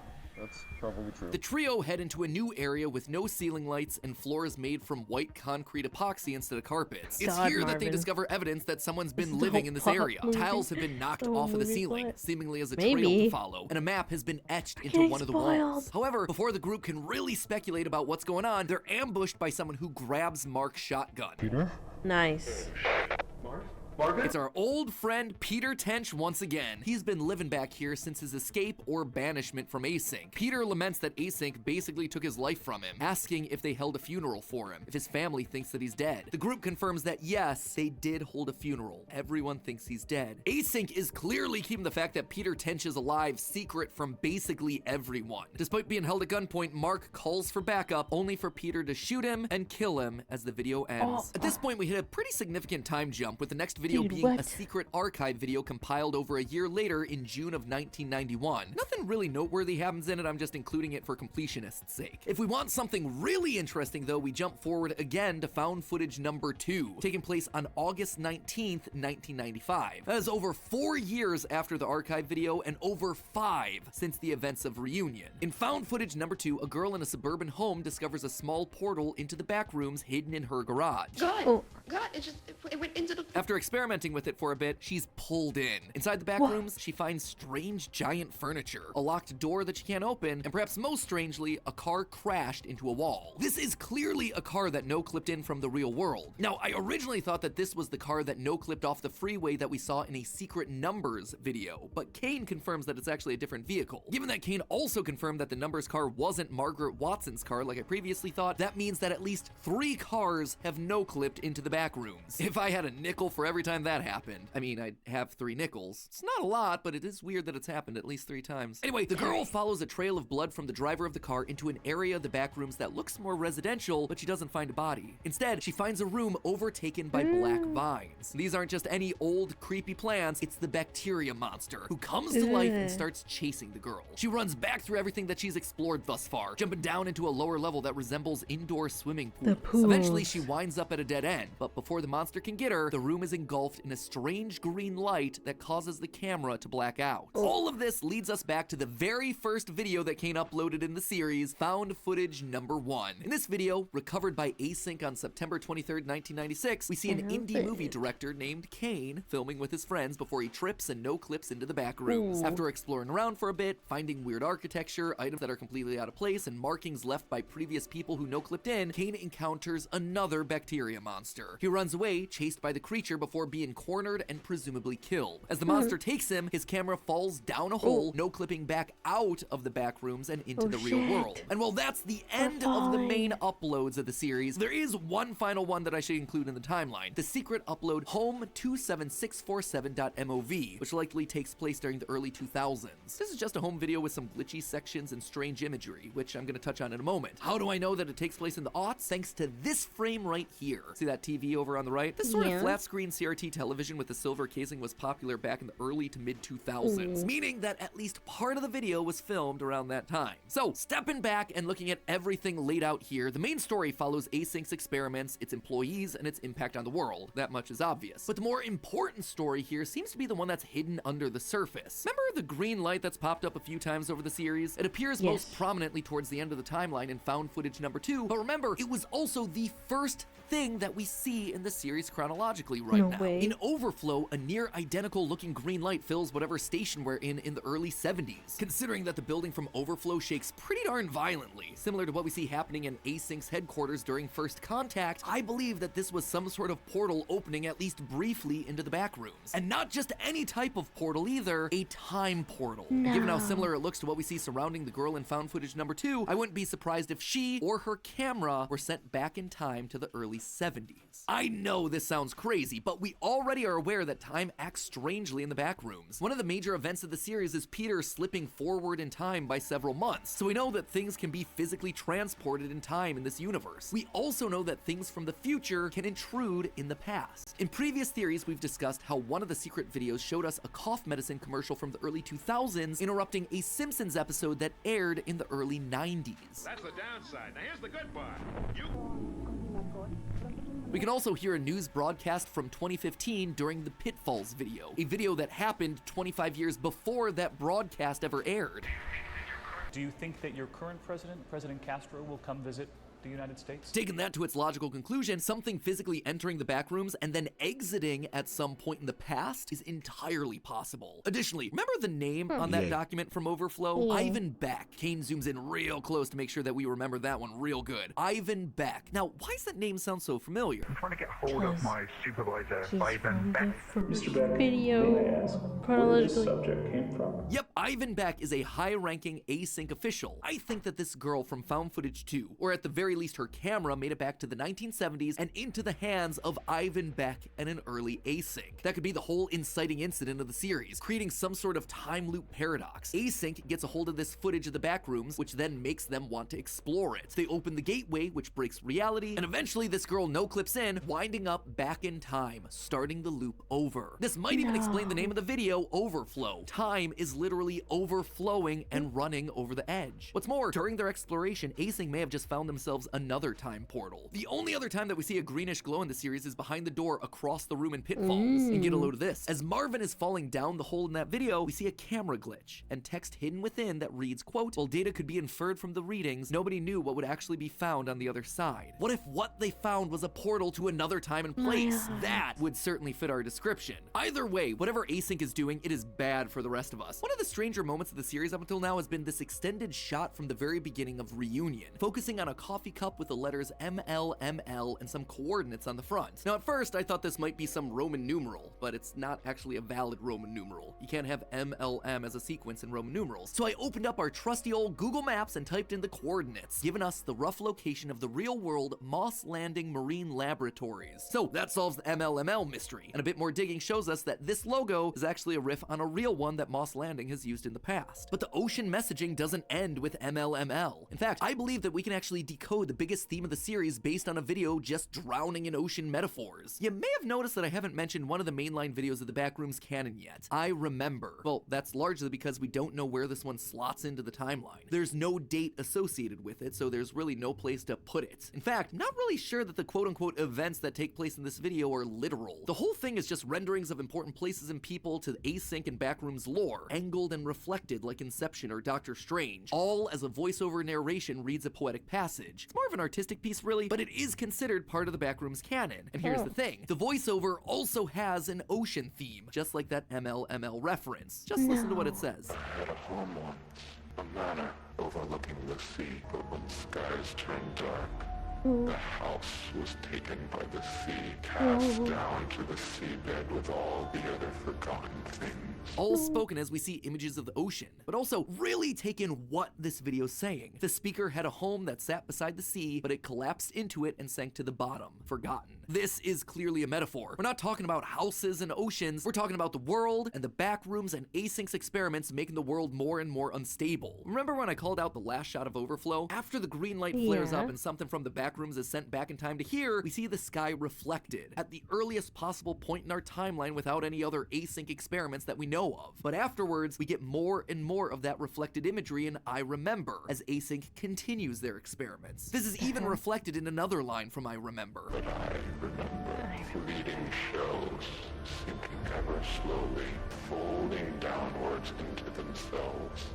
forever tearing along the seams of the sky until nothing remains except the eternal ghost. The reflections, those are the seams along the sky. The tears in reality as everything starts to fall apart. This might have even happened before, in a previous reality or simulation of our world. In found footage number 2, we see parts of a home inside the back rooms as the girl explores the area, including this part here with a strange banister and railway in front of an empty room. But here's the thing, this is almost identical to a room that we see in the secret Home 27647 video. Notice the unique bars on the railing, the way there's an open air entrance in the room behind it and a door off the right wall. This is the same architecture, but one is in the back rooms and one is in our real world. Want more proof? The girl takes a prolonged look at this painting before the bacteria monster wakes up and starts chasing her. And in the secret video, we again get a prolonged look at that very same painting in the home. And remember, based on the TV we see here, this video was likely taken in the 2000s, several years before Found Footage 2 takes place. So how could these details be in the back rooms now? Is it another time loop situation? Maybe. Or maybe it's because these are from previous iterations of our world, of the simulation that was destabilized and collapsed into the back rooms. In other words, the house that fell into the sea. There's a map shown in the Home 27647 video of the Ptolemaic system, a geocentric model of the universe that suggests that the Earth is the unmoving center of everything. And isn't it interesting that this very specific map that Kane chose to include in this video is very yellow? The last line, and I remember, is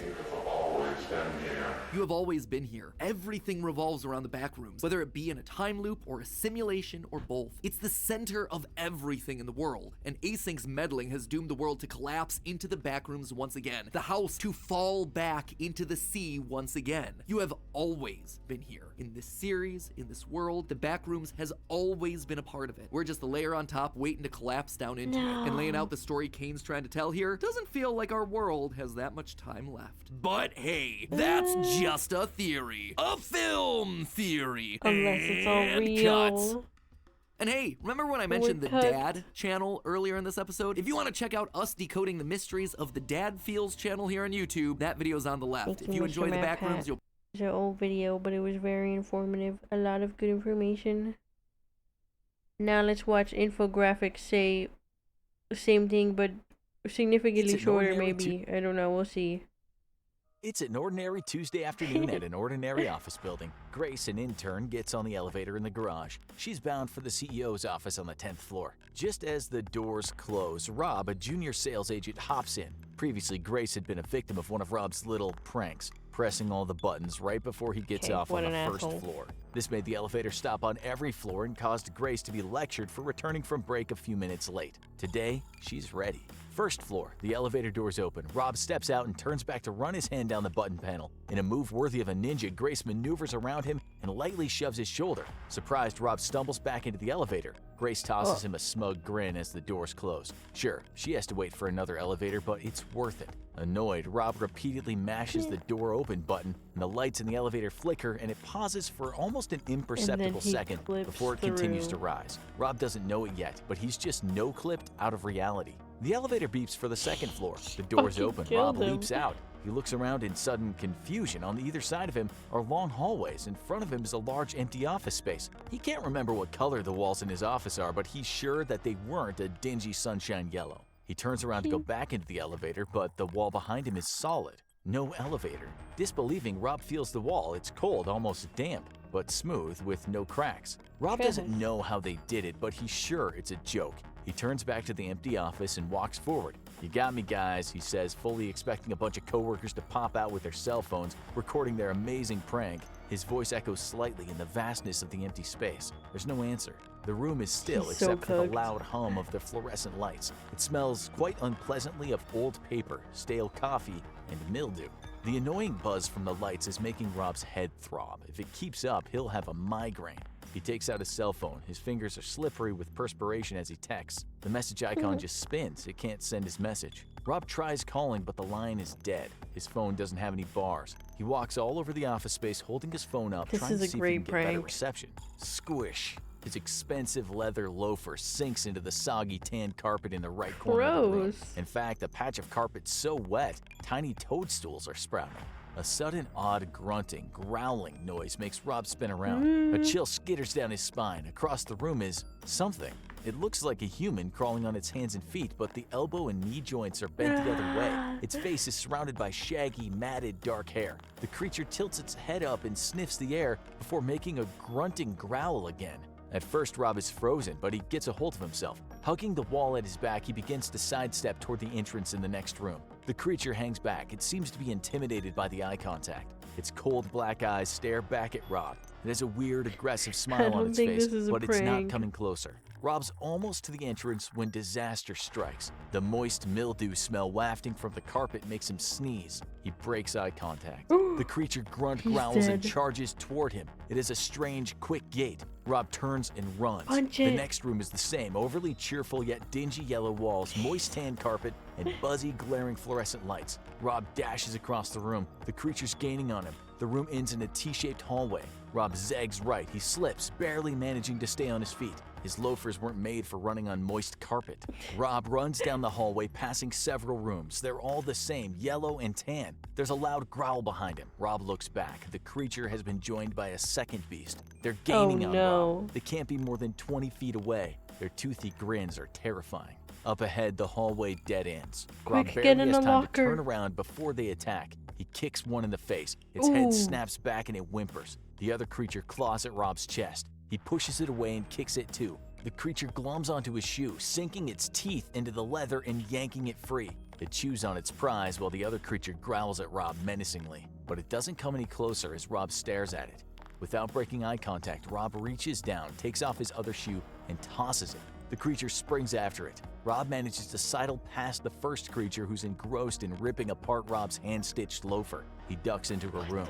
Once out of the sight of the creatures, he runs on socked feet through the room. And then Gross. another and another. Several rooms later, Rob collapses in a heap on the floor. His heart's galloping a mile a minute. What were those things? Where is he? The room he's in is the same as all the others except for one difference. In a corner is a 5-drawer file cabinet. Once Rob catches his breath, he wanders over making and it tries out. opening each of the drawers. Sadly, We're they're all making it locked. out. Rob walks into another room. He feels gross. He has wet patches on his slacks from where he sat down. His socks are clammy. His cell phone is missing. He lost it while escaping the creatures. He doesn't know what to do, so he keeps walking. He goes into the next room, and the next. It's a veritable maze of yellow offices with tan carpets. Suddenly, he hears something. The sound is faint, but somehow familiar. Rob strains to hear, but the sound stops. He walks in the direction he thinks the sound's coming from. 2 rooms later, he hears it again. It's a telephone.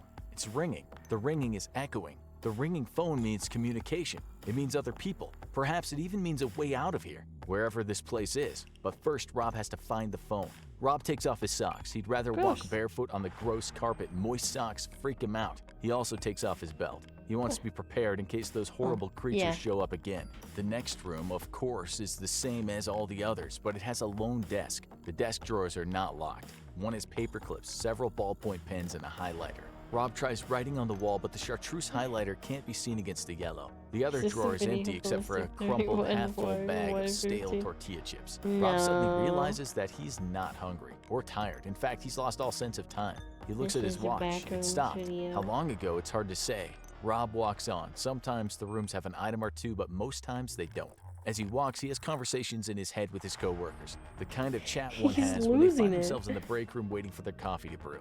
How about those Dodgers last night? You're gonna surprise the wife with a 20th anniversary trip to Tahiti? That sounds amazing. Sucks that little Caitlin needs braces. Our dental plan isn't that great. Rob also talks to Grace in his head. Sorry about the elevator. I'm just blowing off some steam. You're pretty. I wish I knew how to talk to you instead of resorting to juvenile pranks to get your attention. He wonders what magic Grace did to transport him to this desolate yellow hellscape. Rob can hear the phone ringing loud and clear now, although it's They still just hard to killed know him. exactly where it's coming from. Come here, He sees the turning yellow. creatures a few more times. He 'Cause I'm stares stuck them in the- down and in the cracks his back belt at them. rooms. They reluctantly slink away. He also sees a lady in a power suit with a shell-shocked expression, but she scurries away before he can say anything to her. Then almost unexpectedly, he steps into a room just like all the others, except there's a black business phone on a desk in the center of the room. Rob sits down to wait. It's not long before the phone rings. His hand trembling, Rob picks it up. Hello? Like a He's surprised to chameleon. find that his Yeah. voice is rusty from disuse. He clears his throat and tries again. Hello? The line is buzzy. The connection not the greatest. It takes a moment for Rob to process what the woman on the phone is yelling about. It's been a long time since anyone has spoken to him. The technician was supposed to come to her house between 9 and 4, and it's now 4:17, and no one has showed up. And what is he going to do about it? Rob sets the phone down. He gets under the desk and lays there in the fetal position. He doesn't care that his button-up shirt is getting wet. The back rooms. Depending on whom you ask, there are over 100 levels of back rooms, each simply waiting for some poor, unsuspecting soul to somehow glitch out of reality and get stuck in a horrific maze. Some levels have horrible humanoid monsters. Some levels are gaily decorated with balloons and bunting that says happy birthday. Let's go. Of course, were you to show up for a birthday party in the back rooms, chances are you would not survive Number the killer 30. clowns. Some purists insist there's only 3 levels to the back rooms. I'm inclined to believe that only a single level exists. When the image of an empty office with cheap tan, stain-resistant carpet, fluorescent lighting, and yellow walls was posted in a paranormal forum, it resonated with so many because it spoke of our existential nightmares. It's a metaphor for the horrors of modern life, that for many of us our job is meaningless, unfulfilling, and rife with endless bureaucracy. The ultimate horror isn't a werewolf who wants to use your left shin bone as a chew toy, or a vampire that wants to drain you of your blood, or any other made-up horror, but a soul-sucking job. But what do I know? I'm just an overworked, caffeinated, underpaid writer sitting in a drab cubicle with nothing except for my laptop, surrounded by other overworked, caffeinated, underpaid writers sitting in their drab cubicles, each of us maniacally typing away, striving to meet deadlines. Now go watch the crazy results of a 1940s experiment by Russian scientists, or watch this to find out about the real-life event that was just kind of like a scenario that happened to him. That video was really good. It was really informative. I like that he went through and actually, you know, talked about it in okay, this is very creepy. Like chronological ways and stuff. I wonder if the I don't think so. I wonder if the creator's still posting videos, or if he's just never mind. He's just posting about the actual fucking movie. That's cool. That's pretty neat. That's pretty cool. Yeah, I feel like the backrooms definitely took like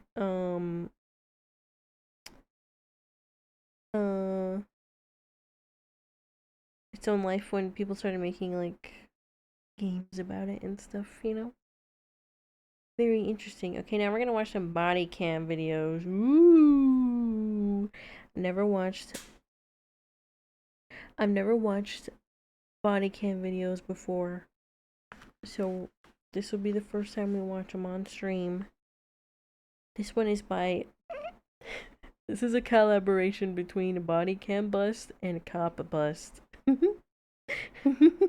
shout out to those guys.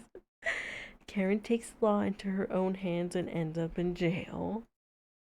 Call from her mother, who was living with Nicole's kids and ex-husband in a home I'm owned scared. by Nicole. The Wait, I'm mother scared. stated that she was not comfortable with the ex's new girlfriend being in the house walking around in her nightgown. This caused Nicole to storm over to the residence, where things quickly spiraled out of control. All you have to do is call. Okay, we're not gonna sit here and argue. Yeah, you know, he has my kids here. Okay. And my mom. He has this lady come. They're all uncomfortable with her being here. Are and He's they? refusing to tell her to leave. And I mean, if it's his house, he can have whoever here that he wants. well, he's living here, but it's under my mom and my name. It's our house. Then why are you letting So him live there? We still pay the, you know, the utilities and stuff like that. And, you know, so I just wanted her out. You know? So, Where do you live at? well, I have an apartment that's closer to work, but Mhm. this is, you know, under my name. I'll take that. Thank you. Hello? Why is she letting him live there? Sheriff's office. if it's that big of an issue. What's going on? Nicole tried to downplay the whole situation, painting herself as just a concerned daughter and mother, but the truth began to come out. Because he can't afford to live anywhere else. You know, she called me saying she was uncomfortable with the lady being here. I tried to reach out to him. He wouldn't answer my calls. I went through my children to tell him because they too were uncomfortable, and he's not listening to nobody. Okay. Ooh. So then I tried to call the Flagler County, you know, to try to get someone to come out, and they said, well, it's like a civil thing. We can't really do anything. So I said, okay. So then she called me. She's like, Nicole, you need to come to the house. You know, I can't. She had a stroke like 2 years ago. And then, so I'm like at work and I'm like freaking out. So yeah, I came and, you know, I get out of the car. I'm like, why aren't you answering my calls? You know, like my mom's uncomfortable. This is her home, you know, and my kids, and you're just bringing this random woman here, you know? And so I need yeah, to see I was what the kids upset, say you about know? this. And so I told him, I was like, why didn't you just answer the call, you know, and stuff. And I mean, you know, yeah, I mean, did I do wrong driving up here and getting upset? Yeah, but this is my mom, you know. What happened when you pulled up and got upset? Well, I got out of the car and you know, he started yelling at me, and then I, you know, I mean, Who did you attack? You know, Just him? she was sitting there, and then, you know, I started saying something to him, and then her, and then he got in the middle, and then I fell to the wall, you know. He pushed me into the wall, so, you know. No, baby, he pushed, you know, because he got in between me and the girl, you know. So then he pushed me into the wall. So you just got physical with the male, or did you get physical with the female as well? You know.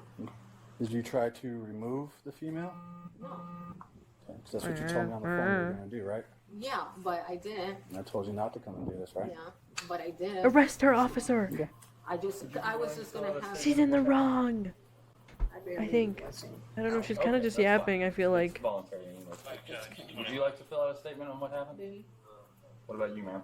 I mean. Tell your side of the story. I know you've explained it to us, but Yeah. you're just writing it down on your paper. Sure, I guess. All right. So this top half here is your basic information. Start on that line right there of what happened. Be as detailed as possible. Quick Do not sign lie. it. Do not sign until after one of us reads it. We have to swear affirmative. Yeah. You guys just hang here. I'd like to see what the other people have to say about this. I'll let them do their statements real quick. We'll mute for discussion. So, question: since this is our house, how do we get him out? Like, what do you have to do?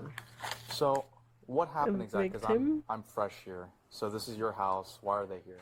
So that's my ex-husband. So Okay. he stays here Okay. with my two children because he can't afford anywhere else. Okay.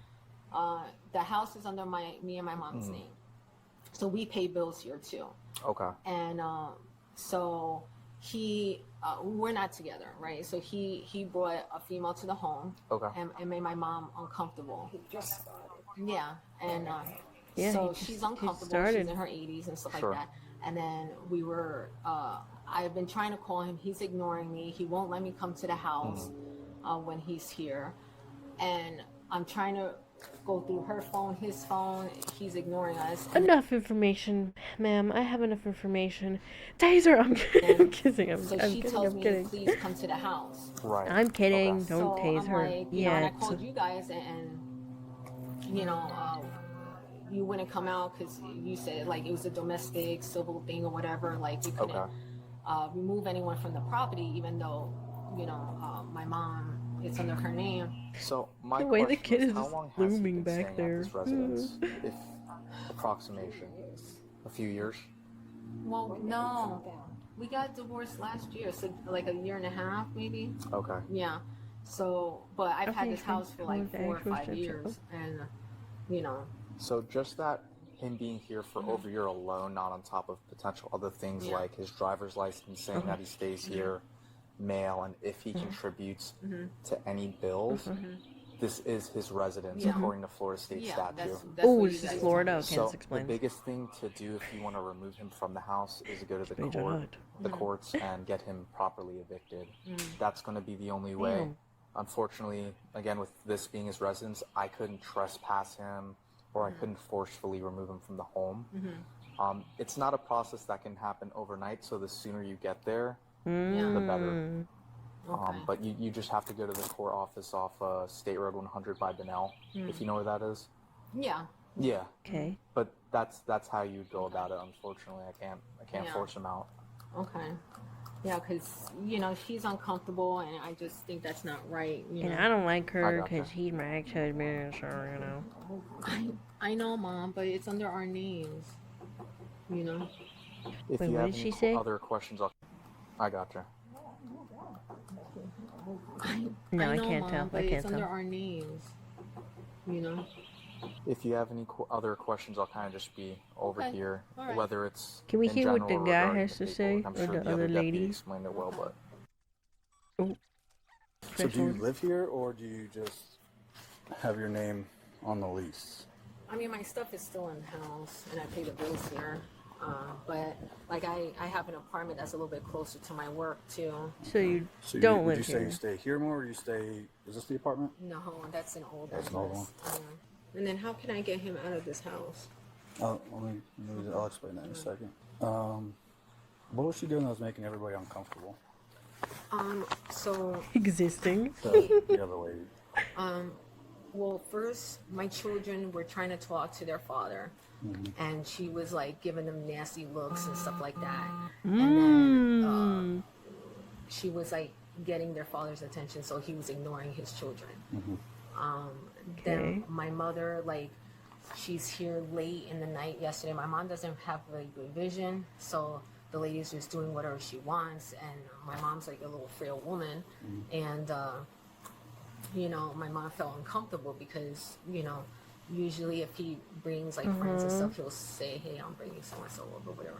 But, you know, she don't know this woman, and she's like roaming the house in the night and stuff, so my mom's like scared. You know? Dude, She's they like, got like 4 what- cops out here for just this lady complaining about like the fact that her ex-husband has like a lady over. Do we need this many policemen for this what situation? can happen, you know? So The victim reported that Nicole pulled up at a very high speed and then began hitting her ex-husband. When Nicole saw that his girlfriend was recording, she also struck her. Can we see the I was video? at work, and I'm like, but then she calls me, and then my son's calling me, and I'm like, I have to come here, you know, like, and see what's going on, you know. And I mean, I'm a bad driver to begin with, so I do speed a little bit. Ooh, so I don't know if you want to I be did admitting pull in that. a little erratic and stuff, but I'm very bad with cars. Ooh, driver's And license then, revoked. You know, I Thank get you. out, and the first thing, you know, I start yelling at him, like, why didn't you answer my calls, you know? Like, he's been ignoring me for, like, a month. Doesn't, I can't come see my children when he's here. You know, he tells me to stay away, and I have to sneak visits with my children, and I'm allowed to see my children. Okay. And, you know, then he's just, I start yelling at him, and then he starts yelling at me, and then, you know, I think he thought I was going to hit her because I started yelling at her, and then he pushed me into the wall, and, you know. Bro, then I that was gotta it. see what Then this the guy's other gonna guy say. came, and we just stopped, you know. All right. So let's raise your right hand for me. Do you swear everything you wrote in your statement is true? Yeah. Just sign. Arrest her! Arrest her! I was there! She's lying! She's lying! Sign and date. Please, Mr. Officer Man. You have to believe me. I feel like they're not gonna show anybody else's 1, 4, testaments. 26. Coder. Was this your pen or one of their pens? Alright, it's my pen. One of their- Oh. Actually, it's my pen. Drew. Good. Tell Drew to come here. After talking to all involved, it became clear to officers that Nicole was the aggressor. She struck her ex-husband's girlfriend, he stepped in to separate them, and a witness came to assist. Wait, I want to see what they say. Nicole's victim claim got denied. If I'm going in, can you just not handcuff me in front of my kids? I'll just walk. Where are your kids? They're in the house? Yeah, they're probably back in the window. Look away, little Jimmy.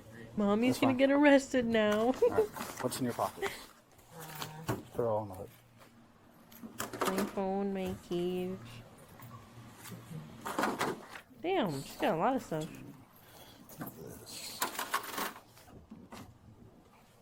That's it. So, I'm going to ask you one time. Mhm. Do you have anything on you or in you that we Excuse should me? be aware about? Any weapons, needles, nothing like that? No. Because everyone gets the same speech. Mhm. From this point forward, Arrest if you don't tell me her. now and bring him to the jail, it's a felony charge. So nothing on you. No. Because they're going to search you more thoroughly at the jail. Yeah. You are going to jail, by the way. Ooh.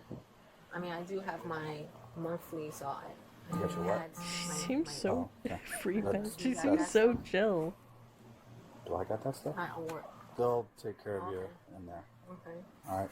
And then, do I just leave my car here, or like? No, the car's I'm not coming telling with you. So it's going to stay here. If you want the keys to stay here, aren't your kids old enough to drive? No. No. Does your mother drive? No.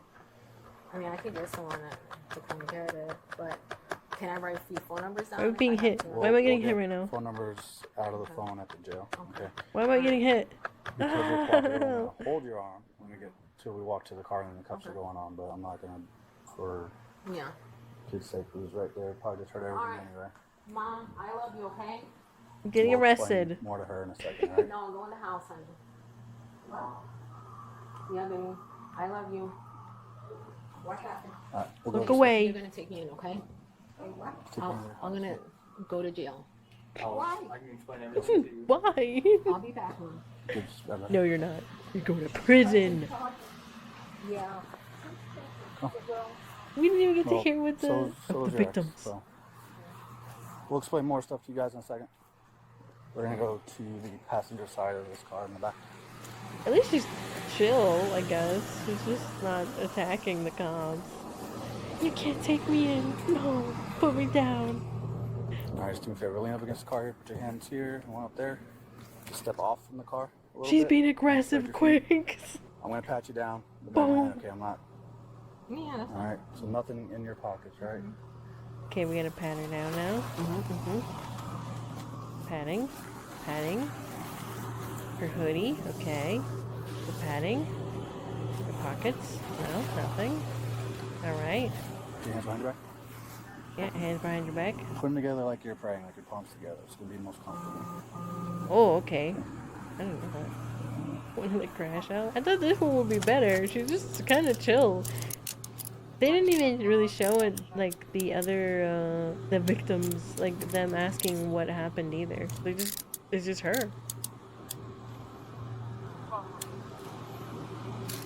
This guy's got a lot of tattoos. What did someone say? The key fob might not work. Grab the door and get on off. God, his key fob doesn't even work. It's back. He's got like a charger. It's stinky. The key fob doesn't even work. Yeah, get in there, shove her in there, push her in there. Yeah, another job well done, officers. I'm here too, I guess. Damn. This is the most tame. It's super tame, man. So from here, you go to the jail. You get booked in. You'll. I don't know if there's going to be a bond or not, but you'll see a judge in the morning. They'll decide if there's going to be a bond for first appearance. The judge will explain about Dude, the cops are super chill too. Injunctions. There's going to be temporary injunctions. Yeah, you're just gonna take a nap at the jail. It's like whatever. Like you know, restraining order? Nothing crazy. So essentially what an injunction is a restraining order. Meaning you can't have any contact. It's going to be between him and the other female. You're not going to be allowed back at the house. Oof, until the house you all pay the court for. stuff is done either, so you can't come back here. You violate the injunction, you go back to jail. Yeah. Well, I would have to come back and get my car. Yeah, so that's the other thing. You're allowed a civil standby. you have to call law enforcement. We'll meet you around the block somewhere. You come here with us. We do a standby. Keep the Dude, peace, she come just drive the made her car. life like super hard for no reason. After Like, that, she just. This is the end of the video. She didn't have to do this. She didn't have to do this. Why do people create such convoluted, chaotic, and complicated? That's what I'm saying, bro. That's what I'm saying. Oh, like she didn't need to. She probably like. Why is he living at her house with her mom, I guess? And like I don't fucking know. She just made her life so much harder now. It's even worse. Okay, this one's about shoplifters. I wonder if this one's better. Maybe this channel just is really tame. Isn't there another channel? I don't know what it's called. When dumb this is 2 hours. When dumb Karens try to attack cops. We're now watching this, but I want to see what it is. Karens are known for their entitled attitudes and thinking they're above the law. I want the manager of the airport! Oh But no. what happens when Karens bark up the wrong tree and try to take on police officers? Okay, we'll watch the first one. We'll watch the first one. Hands off me! Cool out. Stop it! Assault! Now you gotta charge for battery She's on a piece touching her own This is sexual the assault. ultimate compilation of all these moments, starting with We'll watch arguably the the first most one. satisfying. In early December 2021, multiple drivers reported a blue car speeding down a New Mexico highway. However, shortly after pulling them over, Get he her. was shown that this was going to be one of the most difficult stops of his entire career. She's running. Officer, I hope you're ready for your daily cardio. The driver had sped off, making Oh a no, she's complete not running. fool of the She's- officer. she's In speeding fact, off. it had gone She's not so running. far that the officer was unable to pursue it, and instead radioed in the license plate and vehicle description. He did, however, continue in the same direction as the driver, and miraculously managed to spot the car parked outside a gas station nearby. But things somehow only managed to get In the worse. bathroom. They got her while she was taking Hey a man, who just walked dookie. in owning that car?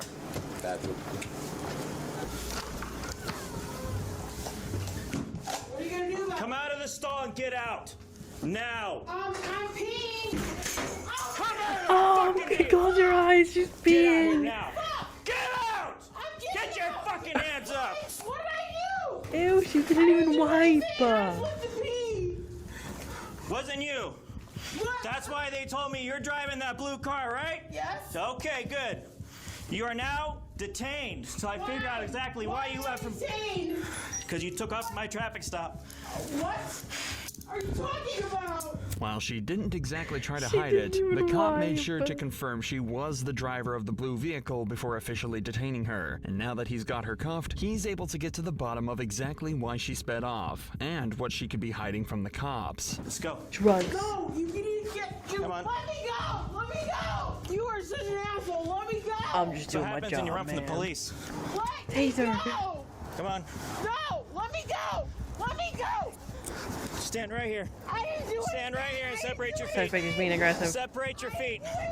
Separate your feet! I didn't do anything! This is just the start of the He's getting resistance from mad this at woman her. as she continues to beg the officer to release her. But this cop isn't making the same mistake twice. Just think of the abuse from his colleagues if he lets this woman escape again. So he radios for backup and has a second officer keep an eye on her while he continues to try and identify her. Where's your ID? Handcuff her to the car. What's your name? Jamie! Jamie what? Handcuff her to the The car. only place you're going is to jail. I didn't do anything! Okay. I did not do anything! Okay. Please let me go! I just want to call my boyfriend, please! You're not calling anybody. The only place that you're going to go is to the jail. You're going to go to jail for resisting arrest, eluding. I didn't All right? do anything! Yes, you did. I stopped you 8 miles down the road. Not. I stopped you 8 miles down the road. You pulled over she for me, drunk? and then you took off. No, I did not! Okay. I got to go talk to the manager really quick. My boyfriend! The woman was identified as Jamie Granger, and the manager confirmed she was indeed the driver of the blue Hyundai. He also apologized for kicking in their now broken bathroom door. When he returned to Jamie and his colleague, she still hadn't given her identity over, despite having not stopped screaming since the officer left. So he decided it was time to try and finally strike a deal and get some information out of her. Please, please! Still no identity. It's fine. If you work with me, I'm gonna work with you. Let me call my boyfriend, please. If I let you call your boyfriend, you're gonna tell me who you are? Where's your phone? I think it's in my car right there. Where? Right, the blue car right behind. Obviously the blue car, but where in the blue car? And I don't know, in the console, I think. Okay. So I noticed that while we were in the bathroom, that I smelled a faint odor of alcohol coming from you. Have you had anything to drink today? She's drunk. A little bit. Is that why you ran from me? No. Okay. No, I didn't So know the reason why I stopped you, okay, is because you were called in by several people failing to maintain your lane and going head on with other cars. Okay. Don't play games with me right now, okay? I'm not stupid. Stop treating me like I am, okay? When I turned around and put my lights on, okay? When I turned around to put my lights on, I saw you driving the car. When I got out of the truck and walked around, you decided to take off. No, Yes. I did not. No. Yes, you did. It's on camera. No, I didn't. I I was swear. coming to this gas station. Negative. I swear, I did not know you were after me. I swear. That's why you pulled over for me. She That's why I literally stopped right stopped behind you. me. I Okay. didn't know. It's not even in question that Jamie is lying through her teeth here, but at least they have an explanation for everything now. She's had more than a little to drink, so It's all now on the officers fucking are tasked camera. with She's figuring like, out "No, that exactly how wasn't me." much. To calm her down, though, they let her call her boyfriend while they finish some paperwork, and it seems to do the trick. But unfortunately, their moment of peace wouldn't last for so long. Oh no. How much you had to drink today? Nothing. Yeah, that's not what you told me initially. No. So Nothing. you had nothing to drink? No. Okay. So would you be willing to take some standardized field sobriety tests so I can Oh, see? no. No? Sure. Yep, I'll take some field sobriety tests. Sure. So here's the deal. Walk If in you a try to straight run, line. I'm not gonna run. All right, I'm gonna tack you to the ground, and there's a possibility you might get injured. Not gonna run. Okay. I did not. No, I'm not gonna run. Okay. Unbuckle me. I'll take whatever test you want. You want to take some Unbuckle field me, I sobriety won't tests? run. All right, so we're gonna go Takes right off over here. We're running. gonna use that line. That way, it's nice and flat. We're out of the way. That big yellow line right there on the road. Okay. All right. And if I pass these tests, You're still going to jail. She gets to go free. I already told you. what'd I do? For evading. We've all seen these Wait, sobriety did tests she before. really think if she passed these tests, they would let her go? She's made to follow the officer's finger to check for strange eye movements, walk the yellow line, and stand on one leg. But before the cop can even start with the second test, Jamie decides she's had enough. She's running. But not in the way you might expect. Don't start yet. Okay? I Please didn't tell tell you me to she start. tries to Do you run. understand my test? You know what? I'm drunk. Okay? I'm drunk. Okay. I Just instantly folded. Where's your boyfriend at? You called him. I don't know. Okay, well, do you want to finish the test or do you want to stop? Just stop. Okay. No, do not put me back in those. I will gladly. Listen to me. I'll put him in the front if you just chill out. Okay? But I have to put him on you. Okay? Fine. All right. So you're going She's to be, gotta be under so arrest drunk. for driving under the influence of intoxicating liquor and/or drugs. Okay? There's something I need to read to you. All right? Read him, officer. Read him. The cop reads her rights and heads off to do a little more paperwork while she once again calls her boyfriend. The cop is being extremely respectful and understanding to a woman that, frankly, doesn't deserve it at all. And what does he get in return? Well, you're about to find out. Oh, Okay, Jamie. So, what, he hung up on you? He's gonna come get me. Well, so we're going to talk about that, okay? You want to hold on to your phone? That way you can use it again? All right. So, with these charges that you're receiving, there is no bond, which means you cannot get out of jail. I did not do anything. Well, that's a difference of opinion we have. Okay? So, What did I do? you're driving drunk because you're under arrest for driving under the influence, okay? You took off from my traffic stop, which is resisting and evading, so you're going to go to jail for that. Okay? Traffic stop. Well, I can't help you if you She's don't so remember, drunk, but I she definitely doesn't remember remember. you. Holy Okay? crap. Please just let me go. No. Please. That's not how this works. Holy shit. Okay, that's not how this works. What am I supposed to do? Sit in jail. All right? So, I can't just sit in jail. There's no alcohol part of the in process of jail. towing your car is I have to inventory it. There's no Now, are there phone any large phone quantities in of money that I jail. need to be made aware of that way? Okay, do you have any firearms in there? No. Okay, I have to ask those questions, all right? It seems that something about the officer searching her car set her off. But just seconds after the cop discovers 2 open bottles of Ooh. vodka by the driver's seat, she goes ballistic. Oh. Okay, Let me go. tell you what, Let me go. I'm gonna put the handcuffs behind your back if you don't stop. No. Let me go. No. I did not do this. Let me go. What? You cannot hold my car. Dude, this lady's gotta be so drunk. Like, you put the window up. No, Oh. getting out. Yes, I am. No, no, no. Get off me. Get off me. Get off me. Stop it. You're gonna get a resist. You're gonna Stop it. Sexual assault. You're gonna get an additional. You're gonna get an Let me additional go. charge. Do you? Let me go. You're gonna get battery Sexual on assault. You're gonna get another charge if you hit me. Let me go. Taser, she's being aggressive. Come back over here. Put your seatbelt on. Pepper spray. No. Come back Let over me here. go. Come on. No. Come on. Oh, she's kicking. She's The kicking. kick to the officer's chest disconnected his body cam for a moment, but when it returns, she's outside of the vehicle still crying, but she with an extra charge of disconnected battery it. on an I officer. see what What's you guys are almost saying. worse than the resisting, biting, and kicking is the false claims of sexual assault at the officer. When horrible people like Jamie make these bogus allegations, it belittles women who are actually victims of it, and can result Thank in you, actual narrator. claims being discredited in future cases. But that Thank seems to be you, the Mr. least of Jamie's Narrator. worries. Wait, he's She's more kinda concerned eating. with making Wait, I kinda as like this big guy. a Who is scene this as guy? Hold up. possible, Dr. Insanity? in the delusional hope I'll see if that we can find it'll a shorter somehow video. get her released. Let me go. Listen. Let me go.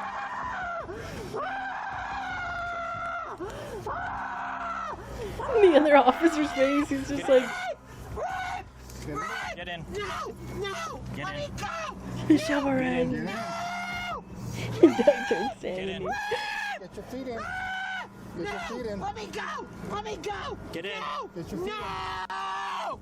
Let me go. He's like, I don't know what Let to me do. go. Just get in. Come on. No. Put your foot in. No. Push her in. Can you Push climb the her other side? We'll in. drag her in. Let me go. Let me go. Put your foot in there. No.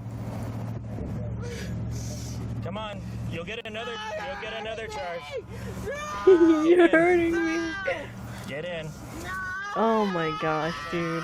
Put your foot in. You're hurting me. Get in. It's funny to me when people do this. She might not even be conscious that she's doing this. Oh, this angle. But like, Thank you. when they argue, like, what do they think is gonna happen? Like, actually. Hi. She's just playing this. Alright, let's bring her in. This is why I hate drunk people, dude.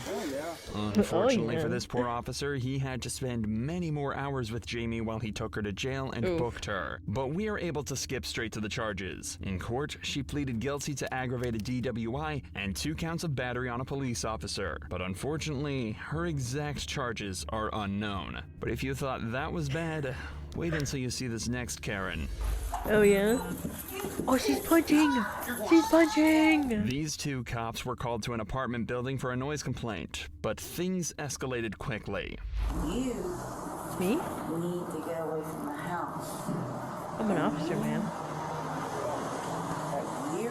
Yeah, I don't like you either, so as long as we're clear. I am a nurse, and I I did 12 do not care. And you need to get off. And I told you this is a locked building. Get outside of my building now. The woman is clearly intoxicated and completely unaware of what's going my on. gosh. Remember, she's the one that called the cops to her building, but it seems she's completely forgotten exactly why she did that and is now taking offense to the police's presence in her building. You're Wait. a lieutenant? No, I'm not a lieutenant. She So called the get cops? down. Because I'm not a lieutenant. I said get down. I dare you to touch Oh my me. gosh, That'll be drunk great. people have to be like Never happened. the worst genre of people. I'm telling you to get out of my building. What's going on? Million. I need to go to the hospital. What's wrong? Anxiety. Why is this happening? Why? 6 7 6 We're not even speaking anything. She was in the 6 7. Bye. You tell us why you called or go back inside. Bye. You want to tell us why you called? The cops are clearly not Just cuff fazed her. by the woman whatsoever, I've and seen are just enough. there to do their jobs. They were called by the woman and want to get to the bottom of why.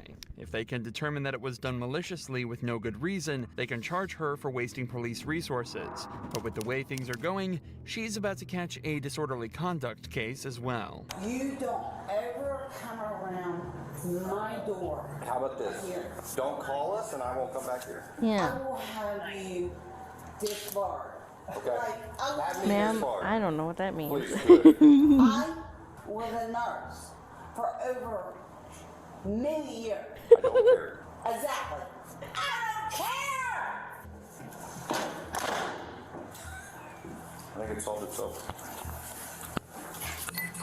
And you don't ever walk up my stairs! Get inside. Do not walk up my stairs again! I'm gonna treat you like a 4-year-old Taser. in county if you don't go in there. I have a lot building. Raphael, you How does she know my name? lot building. Oh. I'm telling you, Just go inside. don't ever, you Why did she open the window? come in my building. Shut up. The officers know the woman is just extremely drunk and confused, and staying on her property is just making things worse. So they decide to just leave and hope she manages to settle down. But before they do, they see her leave her apartment and start attacking one of her tenants. Oh, damn.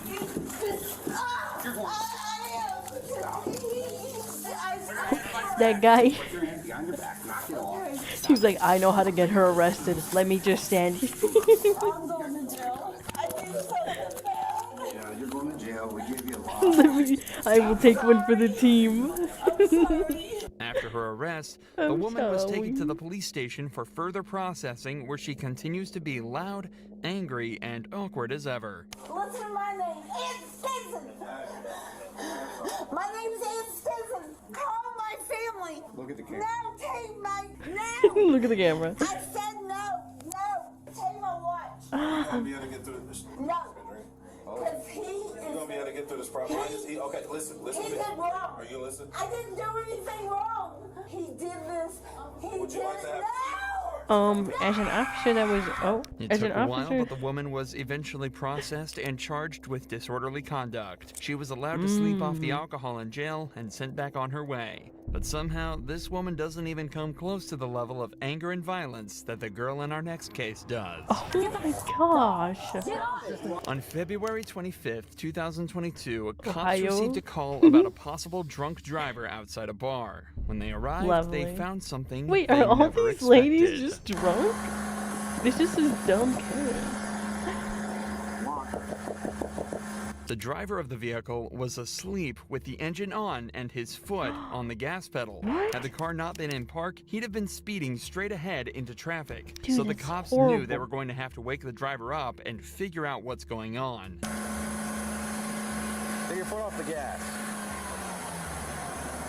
Would you go ahead and step out of the vehicle for me, all right?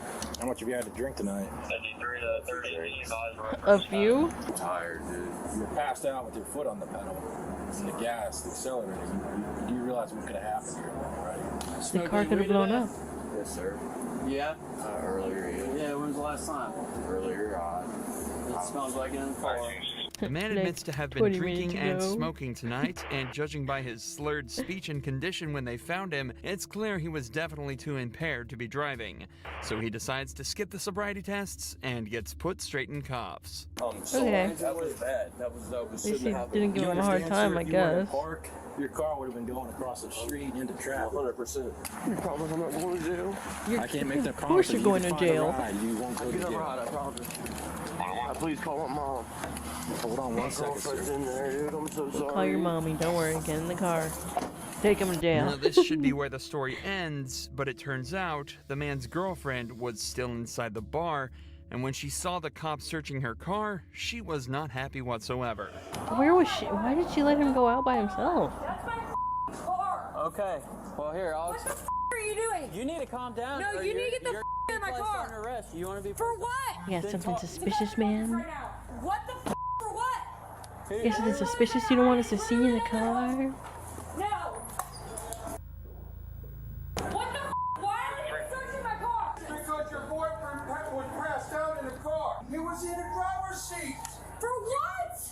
Drunk driving. It's obvious his girlfriend isn't exactly sober either, and the more the cops For try to calm her what? down, the angrier she seems Dude, to she get. has no idea where she is. Talking about why are you in my car? Because he was in the car, he's operating the car, and he's out under arrest for. How?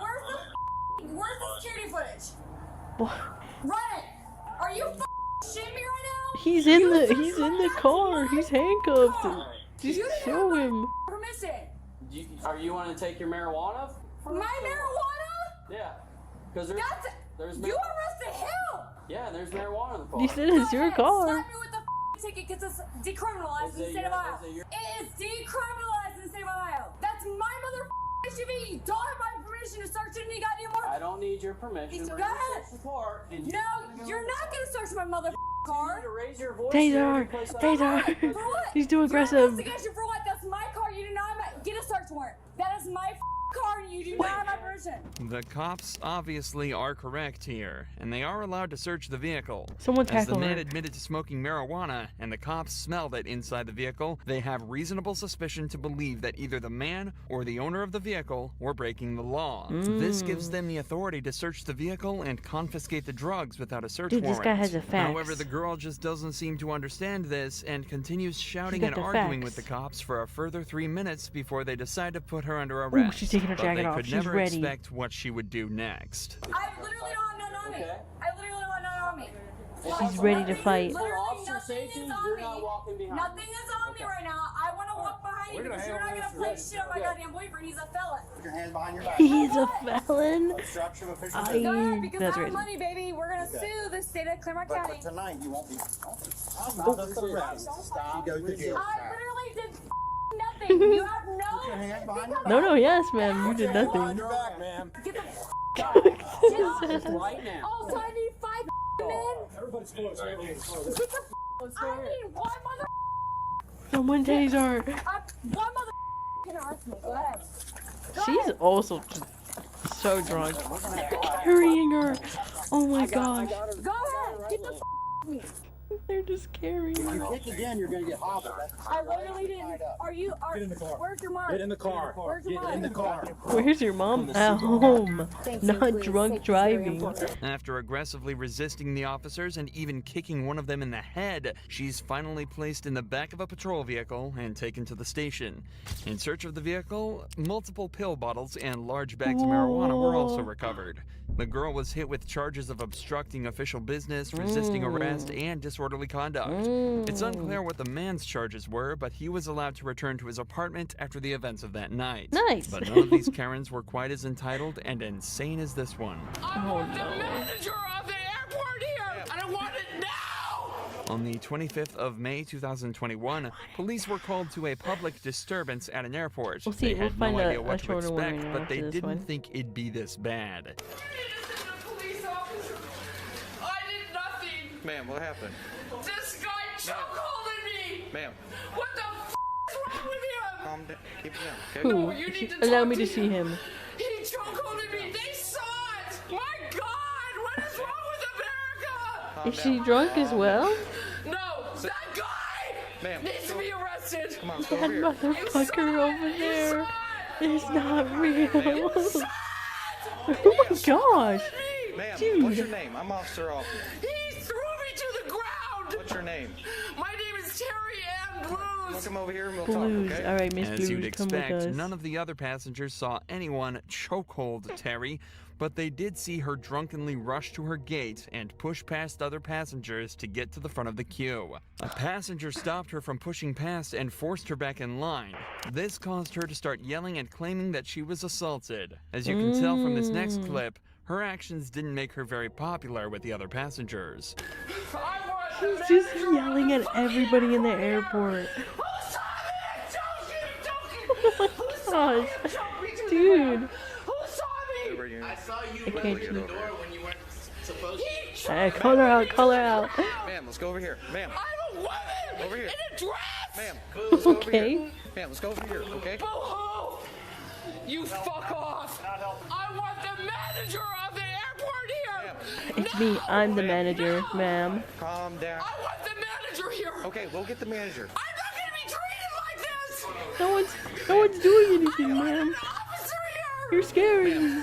I am Officer Hoffman. I've been through hell trying to get through this goddamn airport service! I want some help!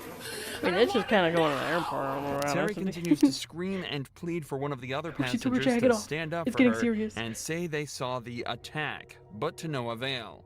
She spends the next 5 minutes repeating the same story and doesn't stop screaming at any point. So the cop decides instead to go and talk to the man that she's claiming attacked her. But the interaction didn't go the way the cop expected. Thank you. And his wife, hello ma'am, hello sir. She's not gonna bother. You can come out too. How are you? She's gonna start running. She was making a ruckus over there in front of the thing. She came up behind us to get in the boarding line. And it wasn't her group, I guess. She tried to buzz through. Yeah. She tried to buzz through. The door was halfway shut and she came rushing through the door. She said that you grabbed her neck. I pushed her. So you have an ID or anything? Yes, I The chose man her. explained his side of the story politely, stayed calm, and complied with the officer. A direct contrast to how Terry is still acting. Terry, calm down and breathe. No! She's like a little kid. This guy chokeholded me. Look at the cameras. Okay. He threw me to the ground and chokeholded me. Another passenger. Do you know what he looks like? Because that woman at the reservation just sent him on me. You want to come have a seat so I can help you out? She manipulated him and made him attack me. You want some What? water? You want to go to the water fountain with me? Let's go to the water fountain. Come on, little baby. Let's go. Yeah, everybody, thank you for sticking up for me. Okay. She's temperamental, but she's slowly calming down. However, she's still lashing out at the passengers for not immediately rushing to her aid. Thank you for helping me. That's her stuff. Okay, thank you. Assholes. Where's she going? America. They all saw it. They all saw it. Okay. I didn't see nothing. He's still there in the door. The guy that chokeholded me. There. Okay. Here, get some water. Yeah, don't care about my shit. I don't care. I just want to go home. Okay. I want to go my home God, too. I'm never flying again. I can't stand America. I'm moving to Spain. Did you have anything to drink today, Terry? Yes, I did. Is that against the law? No, it's not. How much did you have to drink today? I had a couple of margaritas.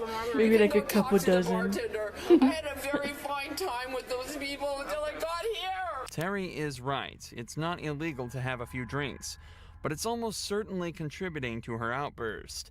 At this point, it's been almost 15 minutes and she's still yet to calm down. Damn. In fact, she seems to only be getting worse. You go talk to him. I mean, your blood Tell pressure's that guy skyrocketing. chokeholded We need to me. calm No, you you down. haven't even gotten him off the plane to talk to him.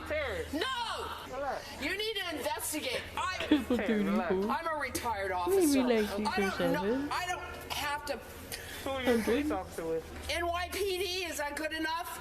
No, that's good. Thank you for your service, Terry. No, I don't need to explain why that guy chokeholded me when he's a passenger. And nobody here stood up for me. Nobody fucking took a report, nothing. Okay. It's all on camera. Everybody saw it. Nobody would stand up and said this girl was chokeholded by a passenger.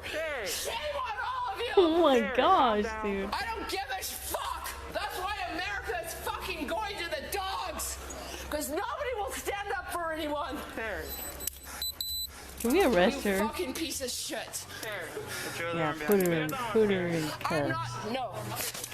Oh, I'm being arrested for being chokehold. Please, someone film this. Please. You want to lock it? Someone put me on TikTok, All of please. the attempts to calm Terry down failed, so the cops were left with no choice but to put her in cuffs and take her away. Tag But me even on the this Facebook didn't stop her post. from screaming and being violent against the officers. Stop! They put her Hey, in if the you calm chair. down, it won't hurt anymore. They're just dragging her Fucking away. asshole. Put my legs down. Put my legs down. You're putting your legs up, man. She's not even in a dress. She's in a shirt and a skirt.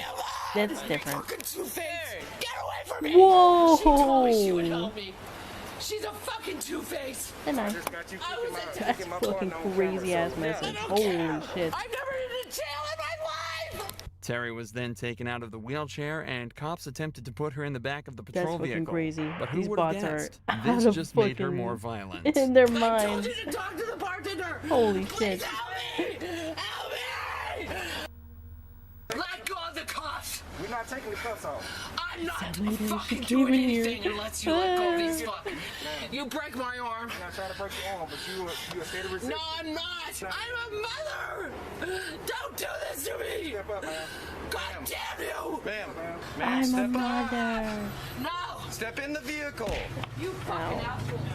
Leave me alone. Leave me alone, Terry. Why am I being attacked when this lady's yelling at everybody? God damn you! You motherfuckers!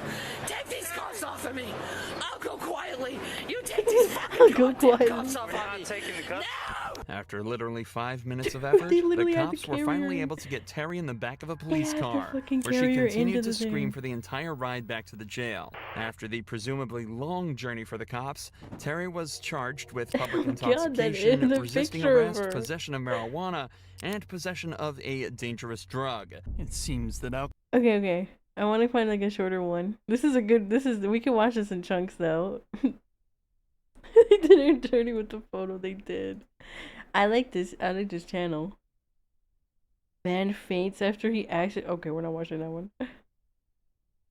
Oh, some of these are crazy. Double murder? Daughters lead police to Mother's Day. Wow, some of these are insane. Some of these are so crazy, bro. Double murder. Cops unlock mom's phone, uncovering horrifying secret. Ooh, maybe we just watch more of those. When evil teens think murder is hilarious. Guess just watch more of this. Some alcohol-fueled crazy videos rage on and here, though. Karens often go hand in hand, as this next one not only displayed entitlement and physical violence, but also resorted to racism. Whoa, this officer she's was called to a bar racist. on the night of August 11th, where there was an intoxicated woman allegedly attacking no. multiple people and causing a serious disturbance. The woman was quickly scared. identified as Christina Cabot, the wife of the previous mayor of the town, and someone who has clearly overstayed her welcome at the bar. That's crazy. Okay, come on, camera. Hello. Oh. No, true story. She was literally been in here. She walked into me. How are you in here? I said, oh, it's Kmart. Okay. You're black. I said, what do you mean? She's been in the bar for a while. I love everybody coming up and just snitching on her. Who she is. She's Tim Katz. We all do, yeah. You all do. Yeah. Just, yeah, maybe take her and take her to the next city over. I did do it. Whoa, touching people. She, I mean, she tried to push me off her chair. No, seriously. Okay, so I was smoking cigars now. Other patrons of this bar detail exactly what Christina has been doing to cause the disturbance, and it's clear she hasn't made herself popular. This is also the second time today that police have been called to remove her from a bar. She's been intoxicated nearly the entire day, so the police decide it's time to have a chat with her and get her back to the station. Who's this guy? I'm a cop. You know what happened to me. If I be honest, No. if I be quite honest with you, You know what happened to me. I'm if I Tim be honest with you, Yeah, but no, this is different. Bro, he's not even mayor anymore. Give it up. Like just now or Did like you my just whole get life? here? No, I was talking to other people. No, you just got into lacrosse this year? No, we had dinner together over at Turbo like 6 years ago. And you're gonna pretend like you don't know what happened to me? I know who you are. I don't know what happened to you. This town is gonna shut Tim and I down everywhere we go because of what happened to me. What happened to The you? police department said that I did something wrong. All these white fucking motherfuckers think that I did something wrong. Okay. Well, what did you do? Even though the police department dropped all the charges. Even though the police department continued to investigate me when they had no right. So what does that have to do with tonight? What did she do? I I don't want even to know. know who called the police. So a few people. You should go ask them.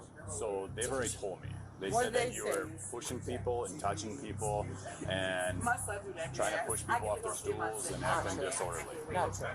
Christina lets the cops know that she believes the city of La Crosse, where they are, is out to get her and her husband. Evidently, the Ooh. police have investigated her in the past and dropped the case, but obviously there's something bigger at play here, or at least that's what she's trying to insinuate. In reality, Christina is extremely intoxicated and looking for any reason to blame someone else for the ruckus she's been causing, and a way to get out of this situation. This is the guy right here. Let's go talk to him. Come on. All right, let's go talk to Chad. Hey, tell him what you think about me.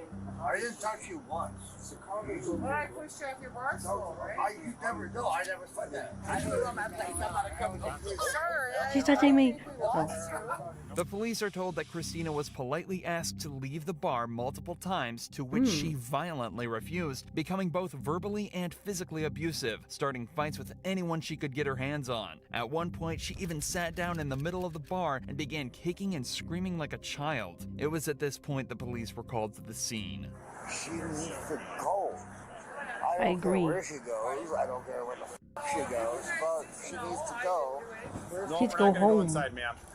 Christian, stay here for me. You know my name. I don't know you like that. Oh, you're just gonna accept that? We're gonna be able to treat me like this as long as I live here? Treat you like what? This? How are we treating you? You're here. I did nothing wrong because they called the police out. I'm doing my job, man. What was the other call? Same thing. The guy that I talked. Look at this. Taught on him a white supremacist. I'd just like to put in a good word for that lady right there. She's an okay lady. She's okay? Yes, okay. She's an okay lady. Okay. I appreciate that. Yep. I just want to put in a good word for her. But, whoa! What the fuck is that? I do this shit. Whoa! Why you push me? That guy's funny. You did see that right. This guy came over to put in a good word for her after talking with Christina in the background, and then she immediately walked over to pay him directly in front of the cops. Actually, I don't feel safe in the city So anymore. crazy. What's more Oh my is if God. something happens I to me didn't even tonight- catch that. job, bro. That's what you know that. Yeah. I swear to God. You're good. Bro, Just called you. I do this shit. Whoa! Ma'am, is it okay if we talk over here for a second? I do this shit for real, for real. You come over here and talk to me. And my name is Christina, and you know me. I'm just calling Don't you call me ma'am. ma'am. Why? Thank you. Christina. Because I asked you Christina. not to. Is it okay if we talk over here, Christina? No, I don't know what you want to talk to me about, Okay. but I'm pretty sure we can do it right here. No one's So here. unfortunately, you do have to go to jail tonight, okay? Get her. Get her. Taser. I won't say nothing. Do you think I deserve to I won't say get nothing. arrested right now? Give me $100 and I'll punch I the don't know. guy. We're in It's the crazy. For disorderly conduct. Disorderly He just takes the money. Oh, white girl, I don't want to jail. I'm a Due white to girl, everything I that's don't gone go on to so jail far, is the cops insane. decide to put her in cuffs and take her to jail for the night. Frankly, it's impressive that even while Just restrained, she wondering. still managed to make enemies. On the way back to the car, she refused to cooperate and made her legs weak, forcing the cops to fainting, drag I'm her. fainting. And even that wasn't the most annoying thing she did on this walk. I need you to put that wallet in my purse. I'm gonna carry it all the way over there. Okay? Just like No, this. I want you to put it in my purse. Well, let's go and then we'll make it Why? happen, okay? Thank you. What do you have in here, ma'am? Drugs? Needles? I'm not going anywhere. Alcohol? You just need to walk.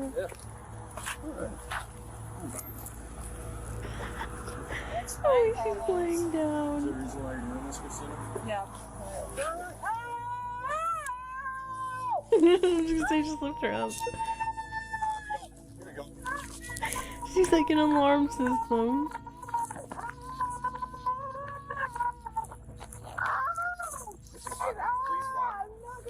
Please walk. You see, in a way it was good that Leon never actually became a cop, because he'd have to deal with stuff like this. Now he just has to deal with super evil bioweapon guys. Christy, can you please sit in there? We're trying to be Yeah. decent, No, I please. can't. You're not being decent. Please. You've been here Please forever. don't You hurt know the Tim. I do know Tim. Yeah, I can't believe That you're doesn't doing have this. anything to do with your Yeah, it does. I didn't do anything. No, I can't.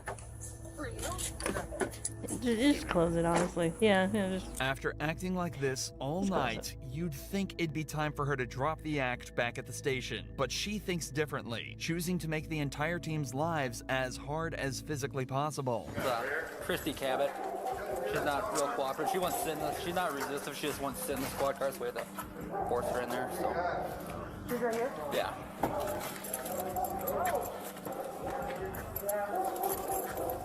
Christy. You said Christy, right? Yeah.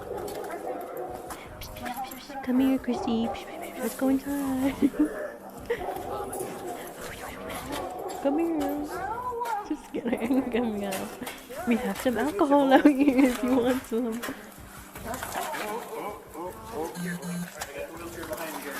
Put her in the wheelchair.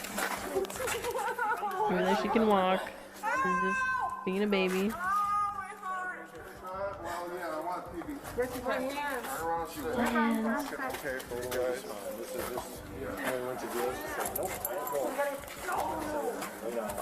You guys are really hurting me. What are you doing? I mean, it'd be easy if you just got in the wheelchair. So violent. Can I please? Whatever this is, it hurts. I'm just holding on.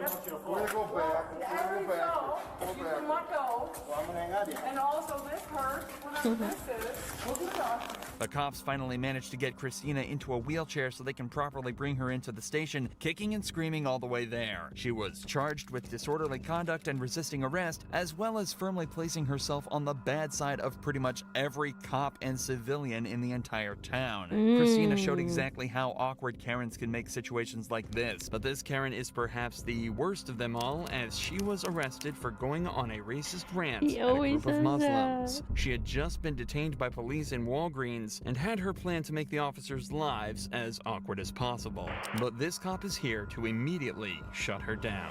Ma'am, no weapons on you or anything like that? No. They are. No, that's okay. Stand up for You're me, being please. super weird today. Make sure you have no weapons on you. I don't even have I don't know. pockets. Turn around. I don't want to touch you. Turn around, ma'am. Okay. What do you have in your pocket? Under arrest for battery. I didn't do any battery. No, when you spit on people. I don't have a battery. No, I did not. Listen, he verbally abused me. Well, that doesn't give you the right to spit on him. That's what you verbally abused me as soon as I got here. Did I spit on you? No. You're under arrest for battery. No, yep, definitely doing that. That hurts. Yeah, they're handcuffs. They're not for comfort. Can Let's I go. take my purse? Absolutely. Come on. Oh, Let's go. please don't. No, Oh, don't no, hurt you're me, definitely though. going to jail. Let's go. Walk. Unbelievable. Jail, jail, Can I jail. leave my car here? That's absolutely fine. Sure. Yeah, this is unbelievable. Yep. Unbelievable. 10-15. Officer, this is unbelievable. Let's go. Unbelievable. Unbelievable. Well, I'll get a good attorney. God bless you. Yep. God bless me. God, because I'm a Christian. Christians don't talk like you. This cop managed to get her in cuffs and out the door in record time, but he still has to get her into the patrol vehicle and back to jail, and this Karen isn't going down easy. Confirm for me, or Do this. Please. I didn't do anything. How about you just stand there and stop talking? How about we do that? How about we do that? That doesn't give you an excuse to act the way you're Last acting. lady. What? Just stop talking. That's actually her. Take care. Thank you. Thank you so much. All right, you guys have a good one. This officer saw me last night. I've been having a lot happening in my life. You really think that's gonna happen? I'm sorry. I'm sorry. I'm sorry. I'm sorry. But you can you apologize too? I apologize. I'm not a racist. It's too late, I have ma'am. friends that are Muslim. Oh, okay. Oh. The cop stop. well, they're handcuffs. They're not for comfort. Well, I've never had handcuffs. So that's a no. Okay, so Except those when I those was- same Muslims that you were talking shit to just decided your fate and they elected to not Thank prosecute. you. God bless you. Yeah, God bless them. Because if it was up to me, you'd be going to jail. Come on, officer, please. But they decided, as the victim, that you were not going to jail. Ow. I suggest you watch your mouth because Well- the particular shut up, listen. The particular group that you decide to mouth off to were professional and were nice. Some people might kick you in your face and they're gonna come pick up the pieces. So I suggest you watch your mouth. In an act of extreme kindness, the group of Muslims she spat at and was racist towards decided not to My press friend is charges and insert asked here, the yeah. police to let her go. But That somehow, excuse is always even so that great. isn't enough to stop this woman from running her mouth. Oh my father gosh, was with the dude. Army. He was a captain in the Army. Anybody get her up, 14? Look what you did to my aunt. You should be going to jail. Huh? Oh. What you did to my Can you get me my purse, please? Hey, you got a 14? No, I'm getting. No, I thought he was holding it. Get your stuff and leave. What do I do with this? What do you do with what? Oh, that hurts. That's unfortunate. Well, I've never had this happen to me. Then keep your mouth shut and you won't have it happen again.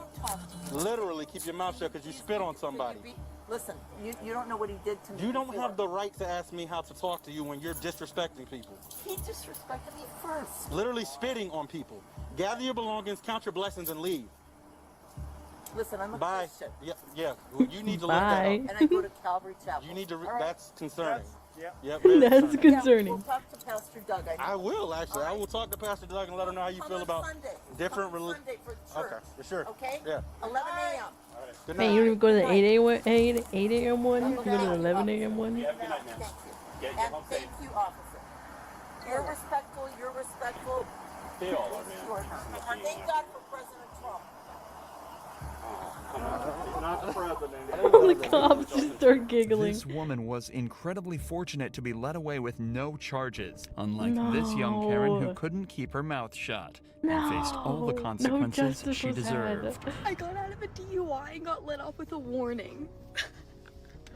Skylar was pulled over after an officer saw her weaving around the road in a way that suggested she might not have been completely sober. But according to her video, she claims that using her flirtatious and quick wit, she managed to trick the officer and get away with a warning.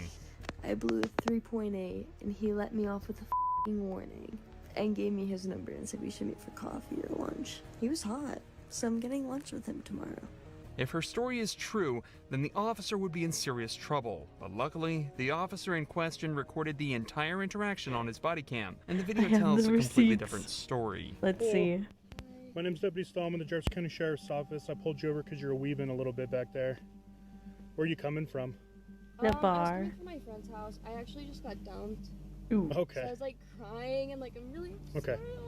Were you on your phone and stuff too? I was trying to call him to get a hold of him because my heart hurts Okay. so bad. Well, I'm just concerned that you were weaving because of alcohol, but if you're on your phone, have you been drinking or anything tonight? No? Okay. The deputy then does give Skylar a card with the sheriff department's information on it, but it didn't include his personal number, and it didn't come with an invitation to dinner. Sounds like you're having a rough night, so I'm not going to add to that by writing you a ticket or anything, okay? So I'm just going to give you a warning. It's not a big deal. I just want to make sure you're okay. You were weaving a little bit, and I just want to make sure you're okay to operate the motor vehicle, and I believe you are. So my information's right here on the front. The reason I stopped you here is on the back. Wherever you're headed, get there safely, and I'm sorry you're having a bad night. Yeah, I'm just right down the street. I'm Okay. sorry. No, you're fine. Yeah, well, no, you don't need to apologize. I mean, you were weaving a little bit with no traffic out.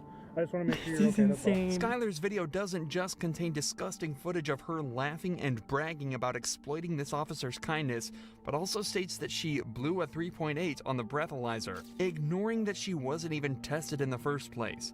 The legal limit is only around 0.8 and already makes driving dangerous, but a reading of 3.8 would imply Skylar was not only blackout drunk, but close to death, as at a level of 4.0, respiratory failure is likely. But this doesn't mean Skylar was lying about being drunk underage. Videos were later discovered of her chugging tequila from the bottle and acting drunk at a party just hours before she was caught driving. After she was confronted with this, Skylar confessed and admitted to everything. I ended up getting a little too intoxicated. I was taking shots all night and I decided to make the dumb decision to get into my car and drive. She also admitted that the officer never asked her out. That was just a lie for social media attention. Regardless of her confession though, no further action was taken against her or the officer who failed to test her. Unlike This this is next insane. Karen, This who is didn't get off insane. nearly That as whole easily. situation was This so suspect's crazy. public outburst Oh takes my place on a gosh. plane ready for takeoff. Prior to the What are footage, we she's doing? been asked to leave multiple times due to her refusal to wear a mask during the pandemic. Hello. We're gonna take you off the aircraft. Yep, you're gonna have to get off the aircraft, Yeah, okay? and you're at there, Yep. and I compliment you in that way. If she's a representative of the aircraft, they don't want you flying on their plane today, okay? So you're gonna have to get off After the they made us aircraft. wait and wait and wait. Yeah, that's the way it is, but right now I'm gonna And need you... that's fine, and I will respect that. Okay, so I'm gonna need you to grab your bag and just And I step did off not the do aircraft. anything, actually. Disrespect. We'll talk about it outside. Disruptive, besides speaking my mind. Okay. And you know what? I live in America, and that's what fucking Oh America's my about. God. No, you know that. Grab no, your bag. you know that. When she's asked to grab her bag and leave, she says something truly weird. The suspect has a lot of strange mannerisms and seems to have very severe mood swings. Pay attention to how her expression suddenly changes and how she seems to rapidly experience a literally wide what she range of looks like. emotions throughout the encounter. one's gonna put their hand on you. All right, yeah, you Grab your won't. bag and Yeah, just step yeah, off you the... won't. Okay, but I need you to get up. No. You Okay? need me to get up? You may need me to get up, but you know what I feel my need to do as a person? Just like Jesus motherfucking Christ. You need to calm No, I'm gonna do what I need to do. down. I'm gonna say what I need to do. And if you're gonna do whatever you feel you need to Okay. do to me, right? Grab So I'm your- gonna say what I am meant to say. Right. No, to everybody. Stay stand up, man. Yeah, everybody is You're doing gonna get arrested if you do not stop. I'm already gonna get arrested. The police warn the suspects that if she doesn't I'm gonna speak cooperate, my mind they'll and you're have all to gonna put their listen hands to on me. her. Her response is dramatic. She also latches onto a supposed promise one of the officers made, that she wouldn't be arrested if she gets off the plane. Here's what's happening. They're gonna deplane the aircraft. I'm gonna take you off the That plane. was already happening. Don't. And you're going to jail. It won't happen Okay. if you get up and walk out with me right now. Yeah. But if you're not going to, Yep. That's how it's gonna work. Do you see how that's a threatening system? That's the way it is, man. Not cool. Are you I gonna- want to trust you. You want to trust me? That's not healing. We're not healing. The suspect is talking led from the about? plane and placed under arrest. Her reaction is childlike. She cries in an unconvincing way and seems to feel that the experience has violated her human rights. Oh my Listen to gosh, her dude. describe her actions. The way she seems to think she acted is far from the truth, but it's hard to say whether she's deliberately lying or there's something more to it. Okay. Come with me. Come with me. Why are you doing that? You lied right there, man. I think the suspect only sober continuously lady switches was between claims of being victimized and anger towards the cops. She seems to feel None that of she's them. been personally They're all wronged and that drunk. one of the cops lied to her to get her to comply. She accuses this cop of not wearing a mask himself. How is anyone gonna stop anything when you lie to them? You have your chance, ma'am. I had my chance. You asked didn't even you- give me I a asked chance. I you- looked at you in your eyes, asked you and 10 I knew times. you were lying to me. I saw you outside before I even came in with your mask off. Once again, we see a case where the person being arrested decides to single out a particular officer to blame for everything. The suspect refuses to cooperate with a particular cop but says they're willing to comply with other members of law enforcement. All right. You ready to step out? Are you gonna comply with everybody? with you two, yes. Not with you, because you're a liar. Towards the end 'Cause of the you're a arrest, liar. she repeatedly says things that seem to come out of nowhere, including lied the to me. suggestion I'm that not a healing. nurse there to This check on isn't her healing. is attracted to the officer she has an issue with. What?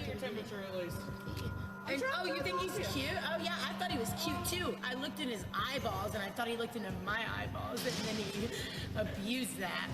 Her unpredictable She's mood and mad he irrational doesn't reactions like continue her. right up until the video ends, with her saying that the fact that she can't relax is the fault of law enforcement. She's Seems likely that there are mad. some psychiatric issues at play here, though. Without a professional opinion, it's hard to say for sure. But this next Karen completely crossed the line when she thought she could be blatantly racist and get away with Oh it. no. We don't want you here. On August 24th, 2022, 3 women of Indian American descent were leaving the 60 Vines restaurant in Plano, Texas. While saying their Cool, goodbyes in the more parking lot, racism. they were confronted by this extremely angry woman out of nowhere. What the f***? Who do you think you go back to India? Whoa. Go back to India. Why?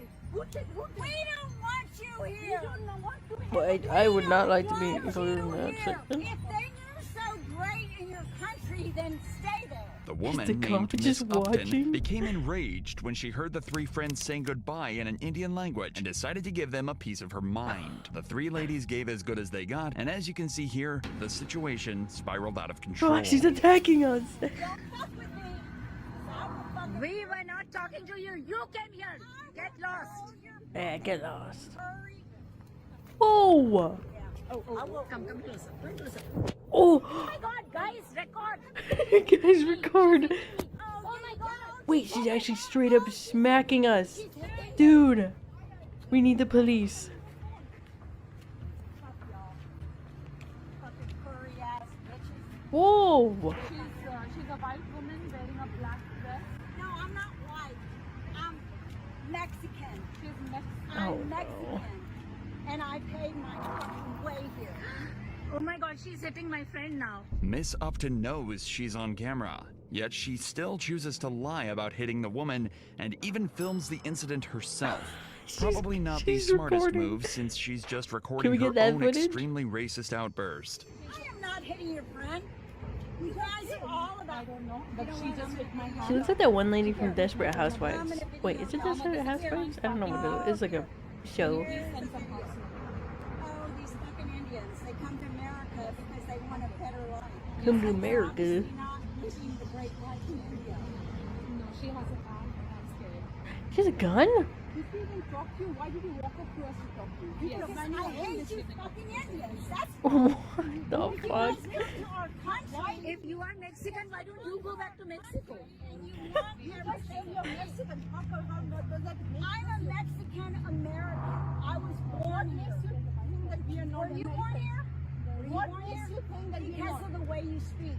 Oh gosh. I'm a Mexican American. Is she gonna? What if she says if I'm from the moon? What is she gonna say to me? Now she's hitting the third person. I'm not gonna talk to you when you have your fucking camera on. If you want to turn your fucking camera off, I'm happy to talk. Who's that other lady back there? There's another lady. I'm talking to my friends. Everywhere I fucking go, you Indians are fucking everywhere. So she's... If life here... And I'm... Huh? Please, I'm just raising stuff. Now I'm trying to be civil. So great in India, why the fuck are y'all here? I don't know if you can say. Why are y'all here? Back. She's coming back. I mean, naturalized citizen here. You're a naturalized citizen. You're not a born and raised citizen.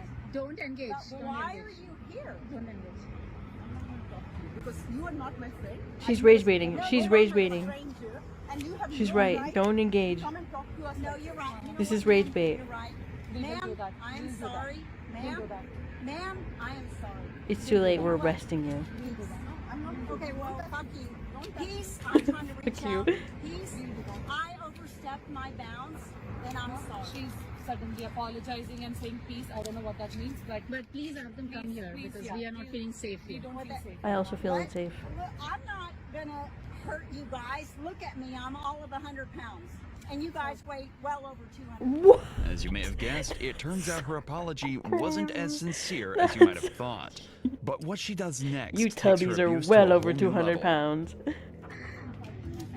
That's so fucking crazy, dude. I swear to God, I will fucking break the fucking camera. Stop! It's a phone, actually.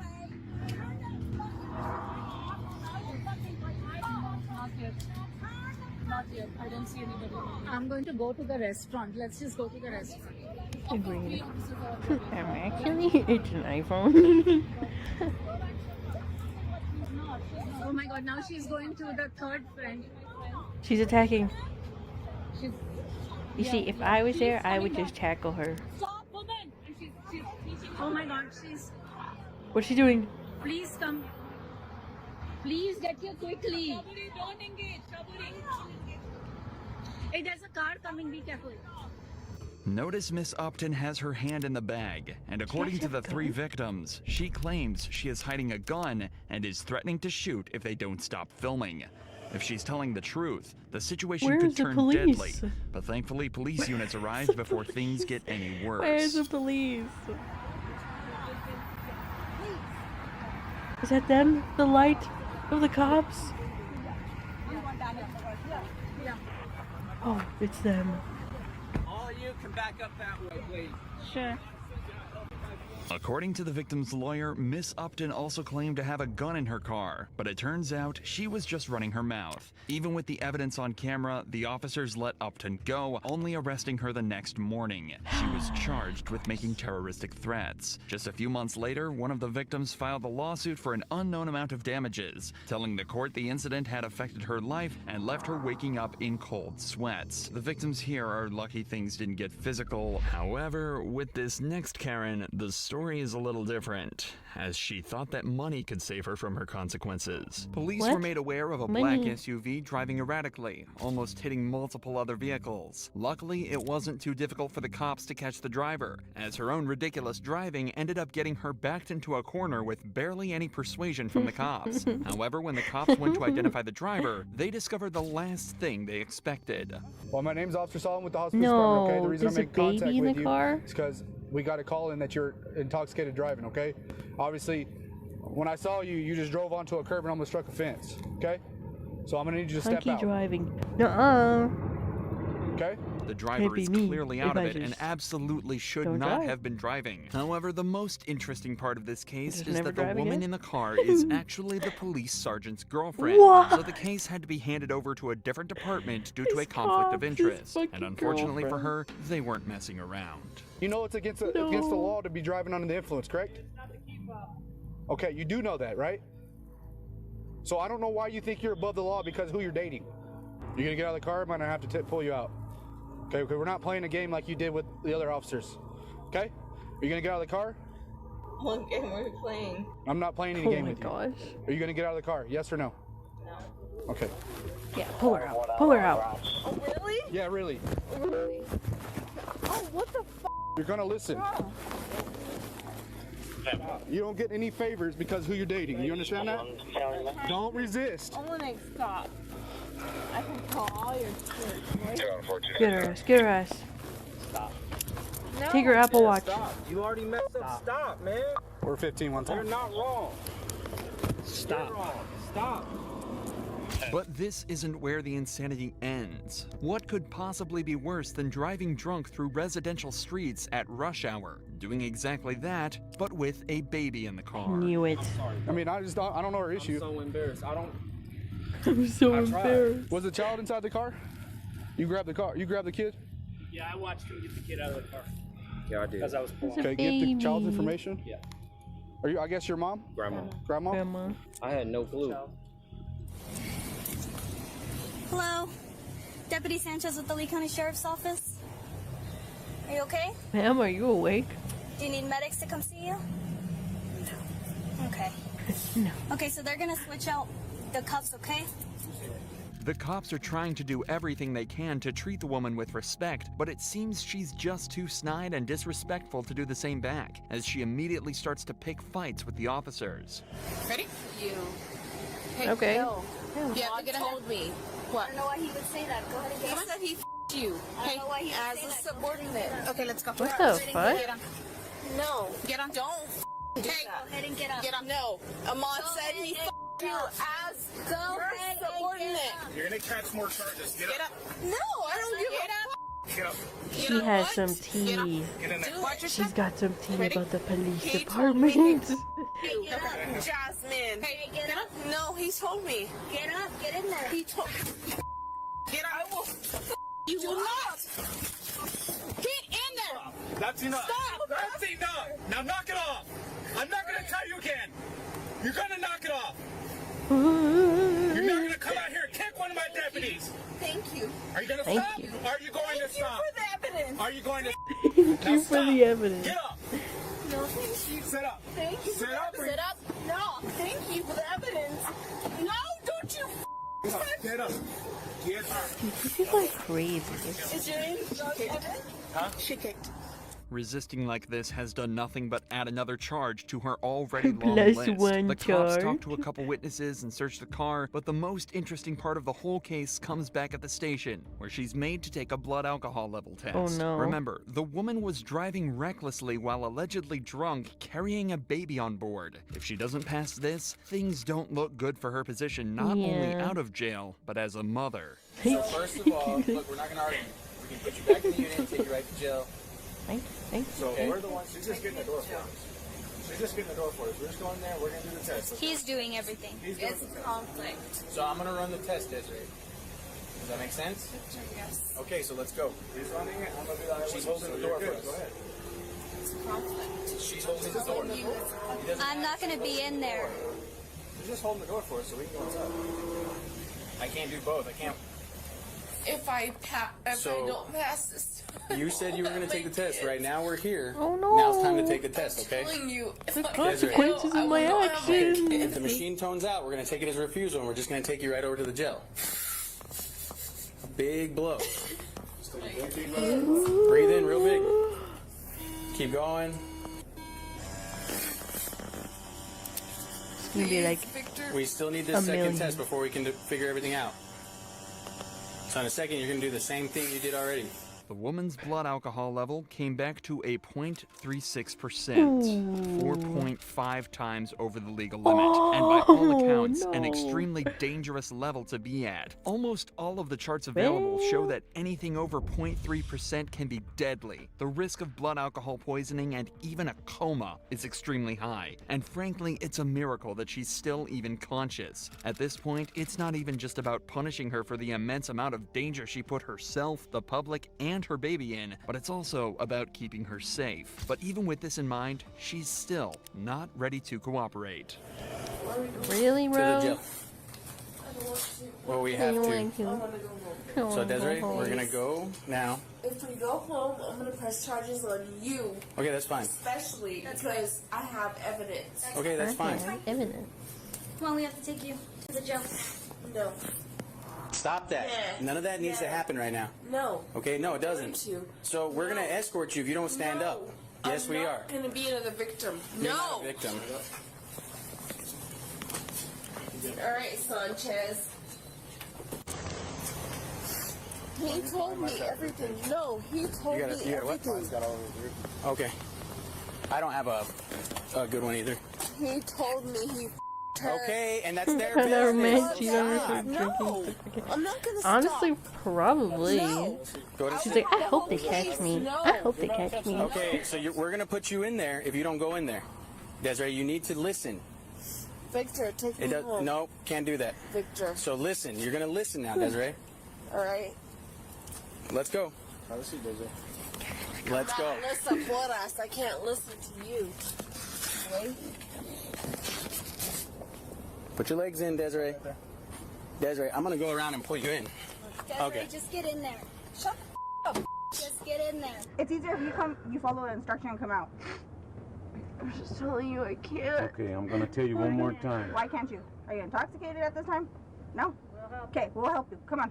Scoot The that way. officers are willing to help you, so I suggest you go that way. For the third time, I'm asking you, are you gonna get off? No? I need you to get Are you gonna get off?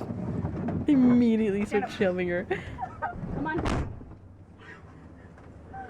After That was receiving medical really attention, easy. the woman was charged with aggravated DWI, abuse of a child, 2 counts of battery on an officer, 3 counts of resisting, obstructing an officer, and multiple other driving and misbehavior charges. The only thing it feels like she didn't do was attempt to run away after her arrest. But luckily, this girl had her covered on that front. Oh, she's running! Hi, how you doing? Was I speeding? No, you weren't speeding. You don't have your back lights on. They don't turn on. They're automatic.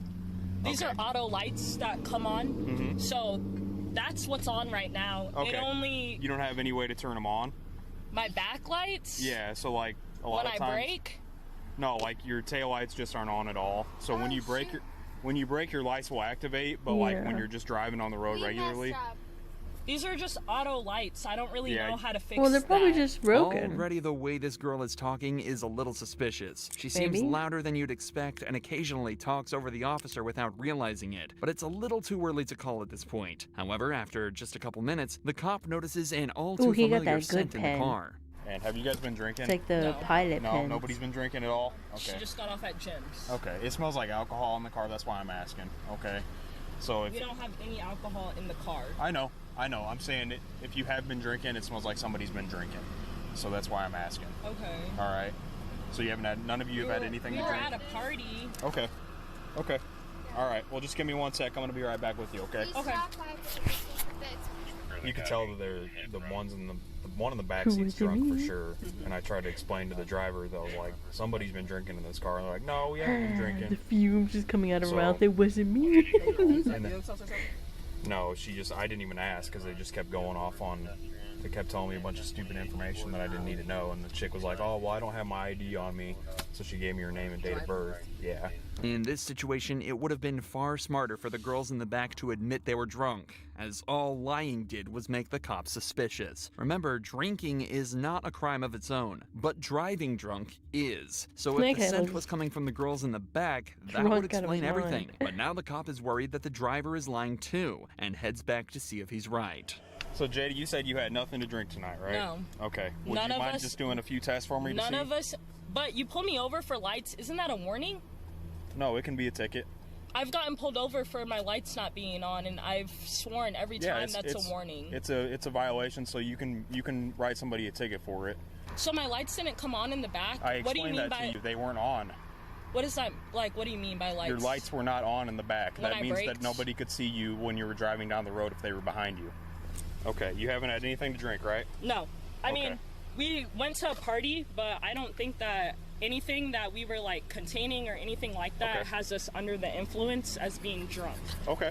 She's Now, so that's a drunk. convincing argument, but the cop still has to do his due diligence and put her through the same field sobriety tests, which you've all likely seen before. The horizontal gaze test, the walk and turn, and the one-leg stand. But when he finds out the driver was only 20 years old, he realizes he has to head to the breathalyzer test. Remember, anyone Ooh, under the age of yeah. 21 is prohibited from drinking at all before driving, so she has to blow absolute zero in order to head home tonight. But the officers could have never expected this turn of events.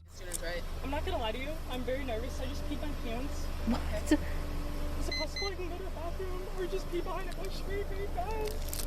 There's no restroom open. She All right, pissed do me a herself. favor. All right. I'm sorry. It's okay. It's all right. I really have to go to the bathroom. It's okay.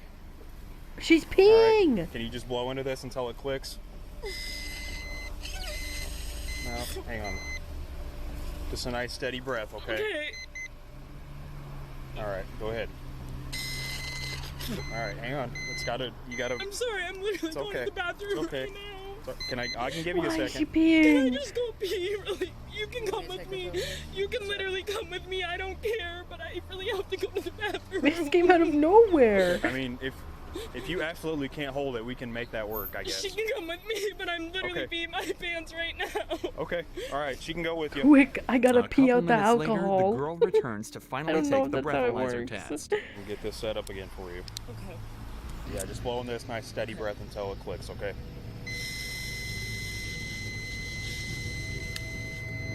Did it click? Yep. That seems difficult. You're at a .103. Okay. 0.103. What does that mean? Under 0.8? That means you're over the legal limit. Okay. Okay, so you do have to be placed under arrest. Okay. Okay? Just put your So hands you're behind your back are you for gonna me. take them home? They're getting picked up. So This would be so embarrassing, dude. I appreciate you being cooperative. Yep. After blowing just over the legal limit, the girl is placed under arrest and the cop thanks her for being cooperative. But it seems that he may have spoken too soon. She just because peed just herself and moments now later, she has to go for to some jail. absurd reason, she does this. Is it possible you can come pee with me again? What's that? I don't need a female officer to watch me. I don't want to pee my pants again. Will you come with me outside? You can follow me. We're literally going to the police department. It's like a mile away. I'm peeing on your seat. Right now? Yes. This is a threat. I am peeing on your seat. Hang on, don't get out. Don't get out. There's a car coming.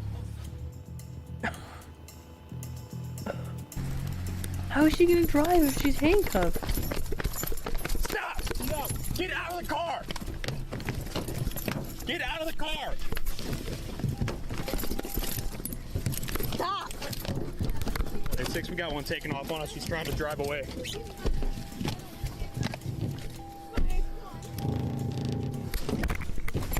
Open the door, officer.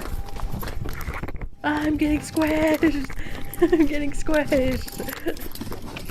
Out of the car! Get out of the car! drive. You're gonna get tased! Get out of the car. And the pee is gonna amplify it. Okay. Ow! Ow! Ow! Ow! Ow! Okay. Ow! Ow! Ow! Ow! Where's the body cam? She's peeing again. It's a defense mechanism. It's impossible to know what's going through somebody's mind when they do things like this, because all the girl did was take this from a little embarrassing to downright humiliating. She was dragged out of her own car in handcuffs in front of all her friends. For the next She just 5 pees minutes, every she time sat she on the has- ground she's in a complaining bad about various situation. injuries she apparently sustained in the scuffle. But when the I will EMT pee on your arrived, seats. they concluded she was in perfect health. So instead of driving back home that night, she was taken to the police station where she was charged with felony aggravated battery, resisting an officer, DUI, and attempting to elude an officer. She And was peeing on sentenced my to seats. 92 days in jail and 2 years of probation. But at Damn. least she went quiet after being put in cuffs for good. This next woman was so entitled, she thought she was completely above the Here we law go. and could do whatever she wanted. I don't want to touch you. 30-year-old shit. Karina was kicked off an airplane for attacking the employees. When the cops arrived, she airplanes fled just to the seem like airport the worst bathroom. place to But be. what happens is nothing short of insane. Are you okay? Like, they just seem horrible. Like, honestly. Okay, well, I'm here to help you. What airline are you flying with?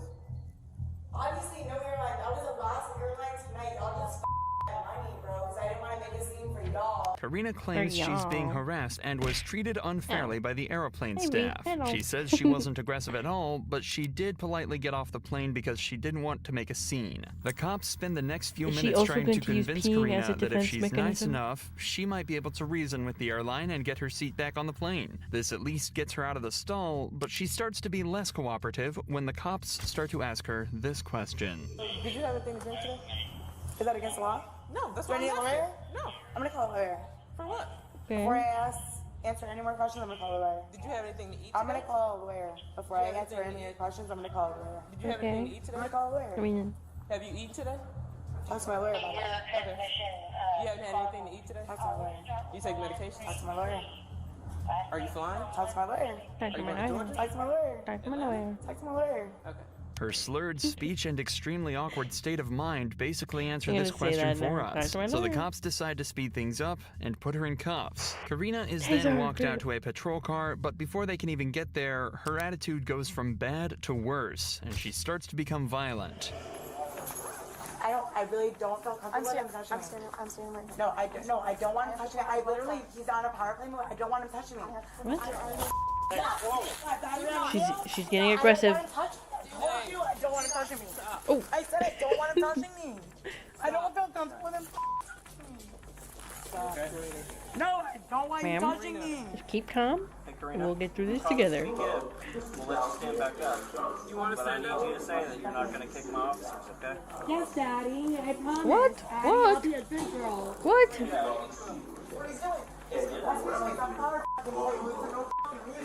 Alright, Karina, can you walk for us?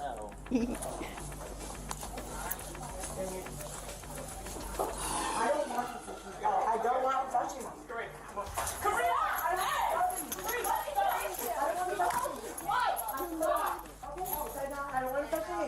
I said I don't want him touching me. What don't you understand? What don't I you don't want understand? I'm not touching you. I'm not touching you. I'm not touching Okay, so I you. have to email officers escort me like I asked. That's a simple Do not thing. kick an officer. Okay, I don't want him touching me. Do you understand? No, he touched me inappropriately. Do you understand? No, he touched Don't. me. I won't. Is she here? Call my lawyer. Even getting Karina into a patrol vehicle seems to be a massive task for the officers as she Yeah, good for continues you. to not cooperate. You get your phone when you get I there. just said I'm going to hold Step into the car. Do not. Call my dad. Call my dad.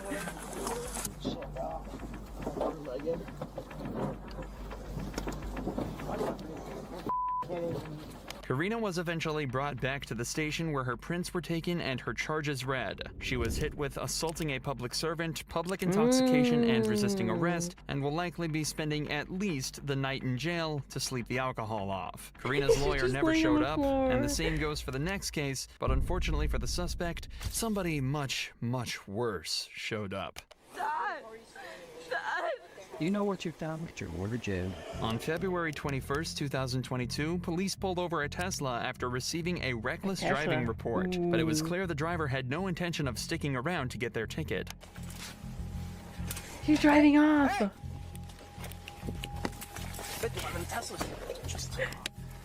Oh. Go, officer, go.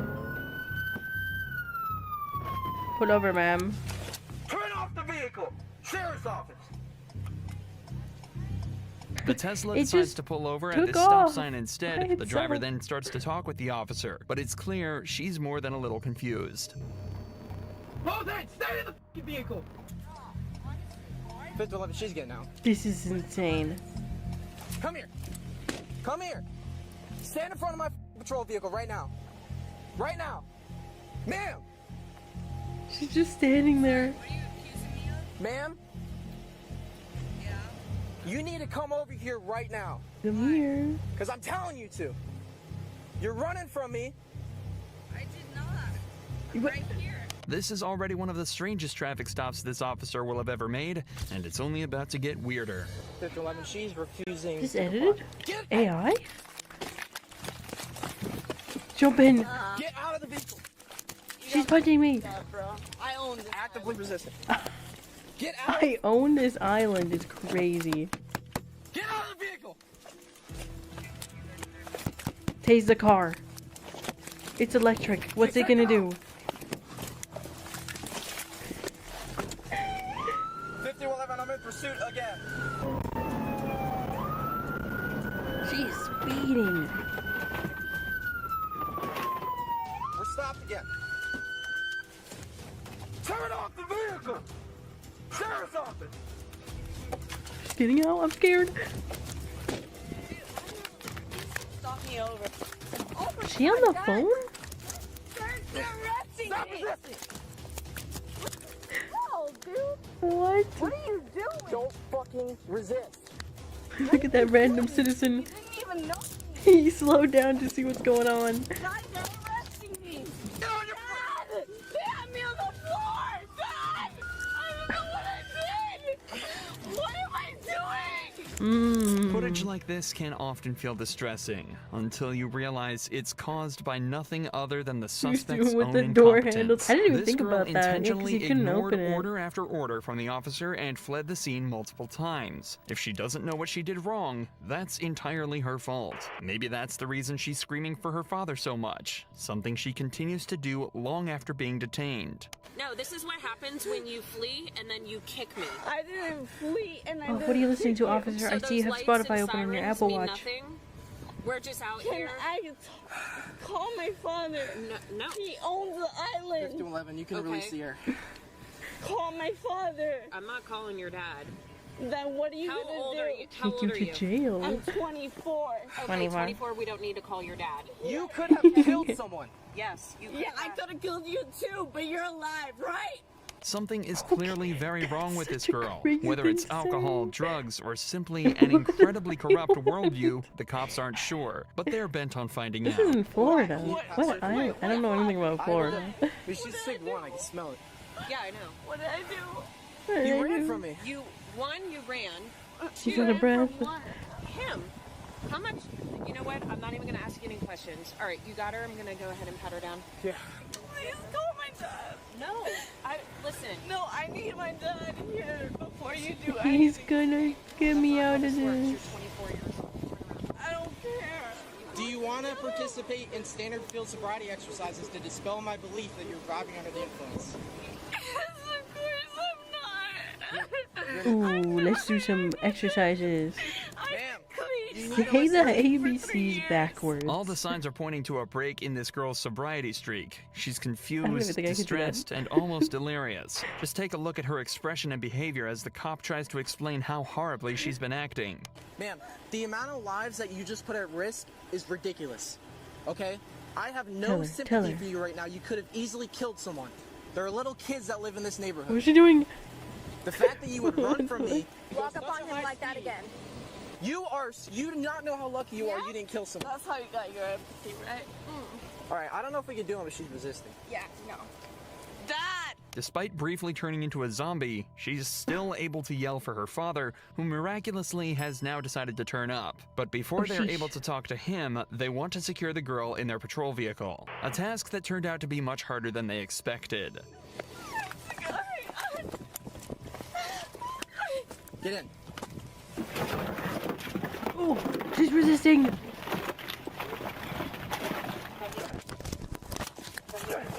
Dad! We got Where are resisting we? violence. I don't know where. You didn't tell me why you're bringing me in the car. Because you were going to jail. Why? What? Are you gonna calm down if you talk to your dad? Cops. Yes. Jesus. Please let me talk to my dad, please. And when you're in the Talk car. to my dad, please. She's obviously not going down easy, so the cops decide to finally let her talk to her dad to calm her down. But things went down totally differently to what they expected. You have to calm down. Why are they? Copy 7275 Because you're drunk. And you were speeding. Yeah. And now the way you've acted, you've gotten yourself in a deep hole and they're going to take you to jail. Yeah. Calm down. anything I can do. Just see why calm down. I'll get down there and see what I can. I'll try to get down there tonight. But you can't. You can be there all night. It's just gonna get worse. I'm actually gonna ask them to extend your jail time. Dad, why are they upset? Oh my God. That's why you don't need to do anything except know that you're going to jail and go deal with this. Stop. Just take a different way. Why am I going to jail? Because you were speeding, you ran stop signs. Does he also have a Tesla? Well, that's probably Well, do they know? Often these rich entitled kids are the way they That guy's are not because of drunk. their irresponsible parents. But with a father that acts like this, it's difficult to imagine how she ended up this way. Either way, after a conversation with her father, the girl calmed down and was taken to jail where she was slapped with charges for DUI, reckless driving, fleeing police, and resisting arrest with violence. There seems to be a common trait of these entitled girls driving drunk because that's exactly what this next girl got caught like, doing. everybody in But this she video did is a just much worse drunk. job of hiding it. Stop screaming. Why are we screaming? Give me my phone. You know who the I am. Who is this Done lady? with this shit. Give me my Who is this lady? Stop screaming, ma'am. Okay, well, tell him to stop with me. Leave me alone. I hear your dog. I know who the you are. Okay, well, Trust me. who am I then? Then I was gonna say, who am I? dealt with you and your partner when you So dealt stop with. screaming right Okay, then tell him to leave me the alone. This girl was approached by a bar owner after he spotted her trying to drive away after drinking far too much. As you can tell, she really was drunk. not too happy with this and started to get extremely angry with the owner, who proceeded to call the cops. You're not going to drive. So who's gonna drive me? Who's I don't know. telling You me need that? to get an Uber or something like that. You Drunk wanna and follow? you're not going to drive. I'm not drunk at all. Do you want to follow me home? No, I can smell the alcohol coming off. Why don't you follow me home? We've already dealt with each other before. Just follow me home. Well, you're under the influence, and we're not going to follow you home. You need to find a ride. This is ridiculous, dude. This is hilarious. Ma'am, we can call you a cab. I'm trying to get my phone. You just about fell into me. No, I didn't. I'm gonna get my phone. Okay. Is that okay? Or are you gonna shoot me? Are you gonna shoot me? Your keys aren't in there. Okay. My keys are not in there. Are you Or gonna your shoot me keys not- when I get my phone out of Put your that hands behind shit? your back. Put your hands behind your back. Behind my back for what? You're under arrest for disorderly conduct. Before- Persistent. Get her. Arrest You her. tried to You're under arrest arrest me. right now. Arrest me then. Arrest You are me. under arrest. Arrest me. Please arrest me. This girl went down much easier, but continued to kick off after being put in cuffs. Have a seat in there. Have a seat. No, not until I know. No. Right now you're under arrest. No. You're going to get charged with resisting I don't arrest. think I will. Hey, James. Get in the car. 1-3. Get in the 1-3. If you get in the car, you can tell him. Stay over there. Okay. Put your feet We'll in. talk to you in a second. Just hang out up there. Put your feet in. Watch your knees. No, not until I know Put when your I feet can in. get. Not until I know when I can get my shit done. Put your feet I in. don't care.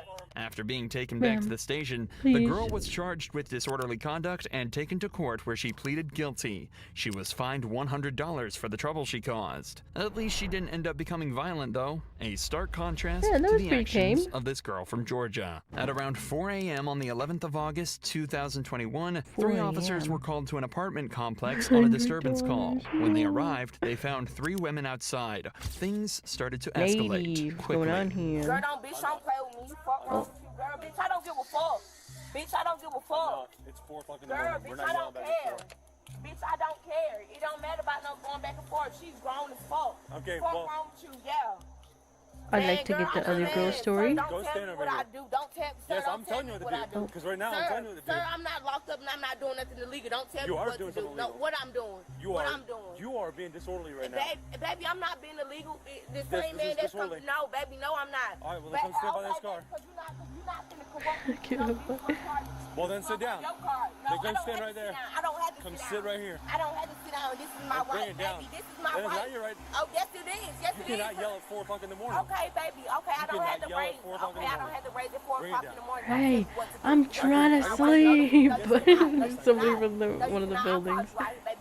I'm trying to This girl sleep. seems to be unaware of the facts that, at least when you're breaking the law, the cops are completely allowed to tell you what to do. If she doesn't realize this quickly, she might end up Oh, she's in a on the phone. bad situation. Stop acting like you can do something to me. I can. Okay, I can 100%. You cannot, baby. You cannot stop acting like you can do something to me because I'm not doing nothing to violate. Yeah, keep laughing.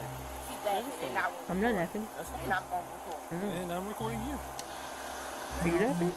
I'm not laughing. Are you laughing? But there. I'm not laughing. You need to relax. I don't need to record, baby, nothing. But you keep telling me I need to relax. Relax off of what? Relax off of what? Because you can go to jail for disorderly conduct. Okay, disorderly conduct, but what am I doing? You're yelling at 4 in the morning. It's 4 in the morning and you're drunk. Yes, it does matter. Well, okay, wait, I'll do the blow test. I'm trying to sleep. Okay, it doesn't matter. It doesn't matter. You called off a response. That doesn't matter. It does, and I'm recording this right now. It That's doesn't fine. matter. It's recording as well. It doesn't matter. You're acting very erratic. You're on YouTube right now, ma'am. She's just trying to go to jail. Is what she's trying to do. Yeah, that's what she's trying to do. Not let her stress you out. Like, why are you talking to the officers like that? They came out to save you. Oh, God. There's obviously been a disagreement with the 2 other girls at the house, but they're completely fine with sending her on her way and letting her sleep this off. But for some reason, this girl just wants to keep pushing buttons and making things worse. Make sure you have my money. Make sure you have my money. Money. Okay, I'm walking off your premises. No, I'm going to jail for what? Because it's 4 a.m. and I'm trying to sleep. I'm not swinging at you. Me in Make sure particular. you have my phone. Make sure you have my phone. Make sure you have my phone. And I'm walking to the car. Man, I'm walking to your car. I'm walking to your car. I'm walking to your car. She's getting aggressive. Don't fucking set me up, bitch. You going to jail, oh. Fuck wrong with you dumbass bitch. Fuck wrong with you, oh. Don't fucking stop. Stop jacking me, oh. Stop fucking jacking me. I'd be a horrible cop. I'd be a horrible cop. Stop, bitch. Man, hoe ass hoe. Fuck wrong with you, bitch. Put it in the car. Yeah. Just, yeah. Bitch. Fuck. Man, hoe. Man, what's up? Bitch. Wow. Are we on the ground? As you'd expect, the girl went straight to jail after this, where she was charged with 1 count of disorderly conduct and 1 count of felony obstruction. But none of these girls so far have done much else than cause a scene or drive while drunk. Oh, no. But that's all about to change with the case of Courtney Clenny, What? a woman so delusional, she ended up murdering her own boyfriend. What? On the 3rd of April, This is 2022, getting serious. Miami police received a terrifying phone call. Why did this all of a sudden get serious? Oh, my boyfriend is dying of a stab. Ma'am, what is the address? 134 Northeast 7th Ave. Baby, I'm so sorry. 27-year-old Christian For Toby real this Abumselli time. was bleeding out in his girlfriend's lap with a brutal stab wound to the chest. When police arrived, pools of blood were found all over the apartment, and Toby was barely clinging to life. OnlyFans He model lived, Courtney right? Clenny had met Toby back in 2020. The two seemed to be deeply in love, but behind closed doors, things were completely different. Oh, damn. The couple were known to have violent fights, and the police were even called multiple times to their apartment. But their biggest argument would take place in April of 2022 and result in Toby bleeding out and begging for his life. Courtney told police she had nothing to do with it, but police thought differently. So she was brought in for questioning, and a 5-hour-long interrogation began.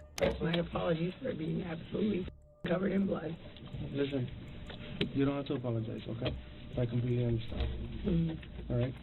Things happen, and you can't control it.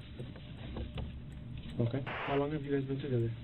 About 2 years. Ow. Okay. 2 years, yeah. Why did you hit me? Is he okay? He's still at the hospital. They're still, I know. monitoring him and talking to him. So we're waiting. Oh my God! So he didn't even have to have surgery. Well, I don't know. They're still doing. Why is she so excited by that? X-rays and stuff like that. So I don't know yet.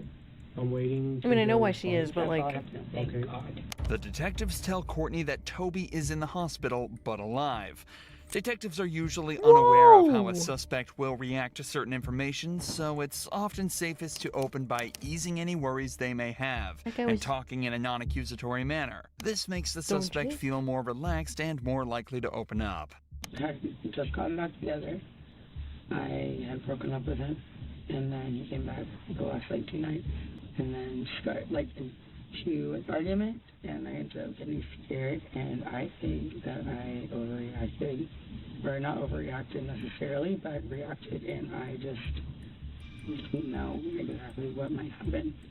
Do you guys work here in Miami, or do you guys have Miami? a business? I do Yeah, I saw she was blowing kisses to people in court. Was she? Oh, yeah. Close, yes, I'm an influencer.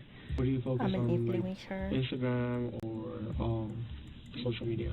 Instagram, LinkedIn. And what is it that he does? Stocks and crypto. Stocks and Ah, crypto. he just does has stocks stocks and crypto. We were gonna move into a house. Mm-hmm.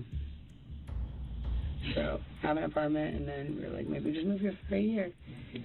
And then once we got here, we were like, no, this is dope. Yeah. So, we have the dog picked out. It's Golden Retriever. We're gonna name Mello. Okay. So we were gonna get a house. So we could have a backyard. Okay. Because I have 2 dogs, and then we're gonna have 3. Okay. So we're planning on staying here for a while. Sorry. Once again, you don't have to apologize. The detectives can tell Courtney is in a vulnerable state, but at the end of the day, they're there to solve a crime. Courtney's being investigated for stabbing Toby, and the only defense she's given so far is that there was an argument and things got out of hand. If Courtney did in fact do what she's being accused of, being forced to think about her past and future with Toby would really be messing with her emotions, causing her to become more vulnerable and hopefully lead to an easy confession. Let's start from the start. You guys are supposed to take out your dogs to the park, right? And then what happens after that? Like I said, a little bit before, I was doing laundry and tried to call my I mom. just stabbed He didn't him. answer the first time. I don't know. And then he left. I guess he went to go bike over there. That's just what he said. I don't know if he walked or biked, but he told me he's gonna bike personally. Like a bicycle? Yeah. Okay. And then he came back with a Subway sandwich. Ooh, and Subway. I said something about like, oh, are you gonna like reshare your location with me? Like, did you unshare it? And he said, yeah, I unshared it. And I was like, oh, when did you do that? And he goes, the other day, like when you were done with me. And I was like, okay, well, fair enough. And, like, reshare it. And then he told, it kind of like turned into like a little like argument or something. And then he told me to reshare mine, and I was like, okay, yeah, I will. And then I didn't do it immediately. He asked me about it again. No way this is and over I don't know location what I was sharing, thinking, but he right? said something about, well, what if I'm somewhere you don't want me to be? Which I wouldn't have been.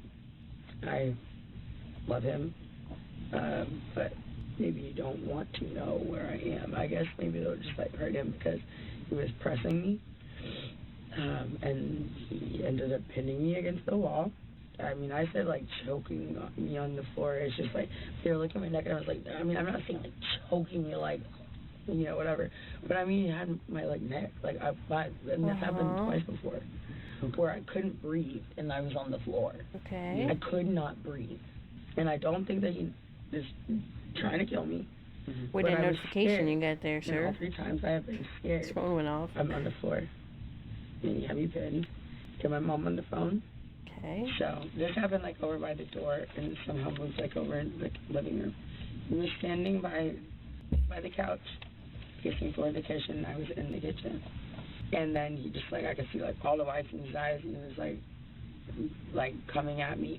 And so I grabbed one of these knives. My mom got me for Christmas. I grabbed one of them, and I was like, I swear to God. I swear to God. It was just like, I grab it and be like, don't come anywhere closer to me. Because, earlier, I was having 2 other times I couldn't breathe. I'm sorry. I couldn't breathe. And it's very scary. And I just think, like, just like this kind of thing where I was saying, like, do you know if he's okay? If he's choking me and he's angry enough, he might this is different, I think. But if he's like choking me or like pinning me or something and I can't breathe, he might go too long. So I grab a knife and I said, don't come anywhere closer to me. I had absolutely no intention of using it. I'm on the phone with my mom and he's coming at me like he's gonna grab either the phone or like the knife or something, and so I was just like I was like, don't come any closer. It's coming at me, and I threw it. And I meant for it to go. How far away was he? Well, I was by my fridge, and he was like by the edge of one of the chairs of the sofa. Okay. Like comparing to what 10 you... feet. I'm trying to think in my head. To recap, Courtney says that an argument started when the pair had both stopped sharing their phone locations that resulted in him pinning her against the floor and her retaliating by throwing a kitchen knife across the room, piercing him in the chest. Courtney also clearly states that her attack was in self-defense and specifically involved her throwing a knife 10 feet across the apartment that landed perfectly in his chest, causing him to bleed out and fear for his life. So then, you were by the fridge and he was by the couch? You would have to throw it pretty in front of the hard, fridge. right? He was by the couch. Yes. And then behind my island. Then what kind of movements did he make? That he, at the moment? He was moving like Xena was moving. Ooh. Running? Okay. Well, charging, aggressively walking, something. What was he doing? Like, was he doing something with his hands or? Doing it at his hands up. I couldn't tell you exactly. Was he yelling at you at the time? Yes. Was that at the moment that he was charging you or earlier in one of the arguments? It was before he choked me. Yes, it was before he choked me. Okay. Or whatever. But I swear to God, I was scared. I mean, after like what I was scared. We gotta hear the mom. We gotta hear the mom's side of the story. I was What did she scared. hear? So you told me that he had you against the wall at one point, right? With his hands over your neck? Mm-hmm. And how did you end up from the wall to the ground? Let me go, and then I started swinging him because I had been against the wall. Okay. I started trying to hit him. Yeah. And then he put me on the ground. You have to be pro. That's what I'm saying. When I'm trying to remember like a whole Good at throwing situation knives. where I was very upset about something, which I've learned this in therapy and whatever. It's like write down like all the details so you don't forget. Just like write it all out clearly so it makes sense to you and makes sense to somebody else. But I haven't had a chance to have a pen and paper or my phone to like write down exactly what happened. And I haven't really even like fully thought about it. Yeah. So honestly my answer is I don't remember. That's fine. Okay. You guys have a history of violence? Yeah. You say you've been together how long, sorry? Almost 2 years. Almost 2 years. 2 and a half to 2 years. So how many incidents you think you've had? I don't know. But we shouldn't be together. Have you made a report What? before? No. Okay. You've never made a report? We were gonna get a house and a dog, but we shouldn't be together. I did in Dallas, actually, about a year ago. And he was detained. And what happened there? He had pushed me in the lobby, but it wasn't like a big deal, and they made it a huge deal. The couple had also been involved in another incident in Las Vegas less than a year earlier. Really? Police were called to their apartment after a loud argument was heard, as well as glasses smashing on the floor and walls. The apartment was trashed when police arrived, and Courtney's story was all over the place. Why did you call for help? Because we were getting really loud. We were getting loud. And I was like, oh my God, we're gonna like do damage to the room or something. Not damage to each other. Like I really want to like. But Why would you think? That. Why would you think that you were gonna do damage to the room? I like throwing something or like. Did you throw something? Did I? Yeah. No. Did anybody throw anything? No. So why would you think that there is damage to the room to be made? Because I've done that before in our house, and I. What have you done? Thrown a glass and a plate. Did you throw a glass or a plate at him today? No. Okay. So if no, this is before. Okay. So when I go to the room and I see a broken glass on the floor, where did the glass come from? I don't know. I literally couldn't even remember how the fight started. Okay. Well. Was there? Yeah. Was there a fight? I don't know. I wasn't there. But that sounds like me. So. Courtney was brought to jail and held for 12 hours overnight, but Toby refused to press charges and advocated heavily for release. This may seem like nothing, but police did conclude that Courtney had attacked him that night by throwing a glass at his head. If nothing else, it proves that Courtney was capable of attacking Toby unprovoked and opens up an entirely new avenue for this investigation. However, it also turns out that police had been in contact with the couple more recently. In fact, they'd actually been called by security to their apartment the day before the attack. Really? The cops have been up there. This is just a whole mess. Time yesterday. For absolutely no reason. Absolutely none. They harassed I'm like not the 90% police, sure. I wonder if they're gonna but, show it. security guards from the office, like young security guards. Okay. Maybe Came up they'll for no show it. reason. Bothered him, bothered me. The cops were called, however, and captured an entire exchange on body cams, providing a stark contrast to the story that Courtney gave here. Ooh. I didn't. Nobody. I called. You called. What? Okay. What's going on? Hold on, man. Let him talk. Okay. Okay. The front desk personnel, she informed us that Miss Courtney, her boyfriend, was trying to get into the elevator. And she had her hand out like this. And she was like, oh no, don't come inside the elevator. Okay. So we asked her, I said, do you want him to leave the property? She said no, she don't want him to. I did not say that. I said yes. Hold on. Courtney, what's going on? What do you need? What? All right. So what do you want? Okay. I want a restraining order against Christian Abruzzelli. We don't issue those. Because, Those no, are I'm serious. to court. Can I do that? You Where have to can go I to court. You have to go to Okay, but downtown. how or can I make petition. myself first? Courtney is obviously extremely panicked in this footage and seems less concerned about any possible that she may have been sustaining and more worried about getting a restraining order before Toby can. It's also important to note that the building's security noticed her pushing Toby out of the elevator and screaming at him and mentioned absolutely no aggression coming from him. As the evidence mounts up, it's starting to get increasingly more likely that Courtney's whole self-defense story might be straying slightly away from the truth. But as is almost always the case in situations like these, everything is still hearsay, and officially debunking her claims is going to be a challenge for the detectives. But after leaving her alone for almost an hour and letting her change clothes, they return to the interrogation room with some more news for her. So you're living in a nightmare right now. Okay. You know? I will feel so much better once they just say he's stable. Yeah. Because I've been asking so much. That's what we're waiting for. Okay. I mean, I feel like at the end, I mean, if he's not, that's a lot worse for me. So they've asked for an update, and I asked them for an update as well, so they're checking to see what's going on. Because they're I don't know what I'm going to do. I don't know what I will do with myself if he's not okay. Well, you can go down, probably. No matter what happens, no matter where this falls, right? It's out of our control. So we have to inform you that Christian did not make it. No. Unfortunately, the doctors did what they could, and Christian is dead. Yes. Oh my God. This is not real, right? Okay. No, this is Christian died? Can I please have a hug? Am I allowed to do that in here? What?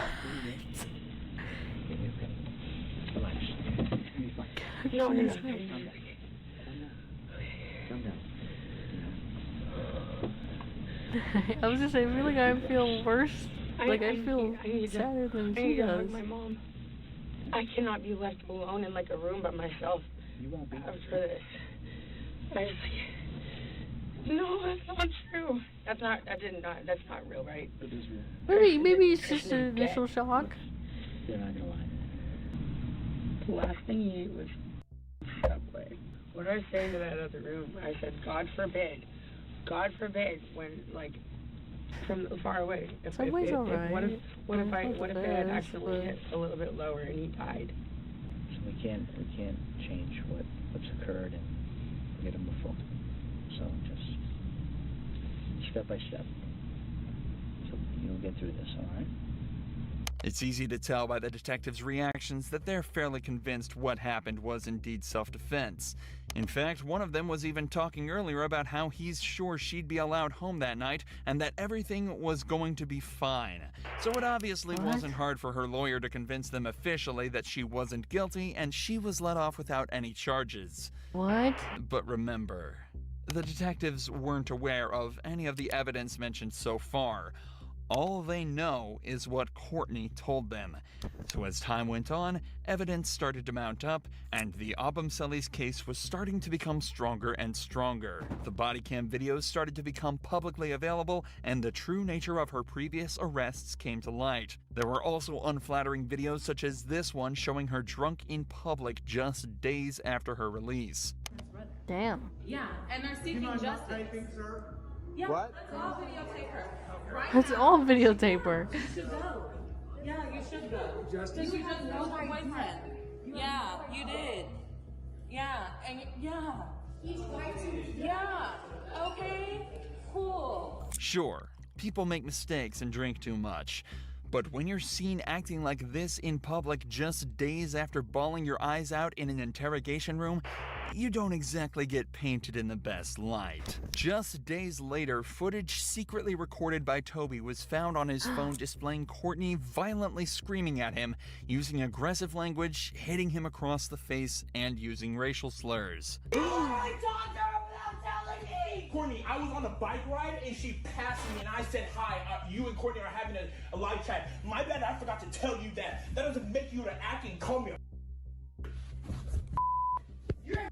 Yes, thank you. Coming from Courtney, thank you. I want you to get away from me! So due to this and many other accounts stating that Courtney was well and truly the one, she was officially taken to court by Toby's family. We prepare to see if she'll be spending the rest of her life behind bars. This next case of Brandy McGowan is arguably even more shocking. On the 30th of March 2022, police were called on Brandy after she was seen threatening people with a brick in a Florida Walmart. At some point, she decided the brick wasn't good enough and stole a pocket knife to wield instead. When an officer arrived, he found Brandy holding the knife. The cop was armed with his service weapon, but Brandy refused to drop hers. Drop the knife now!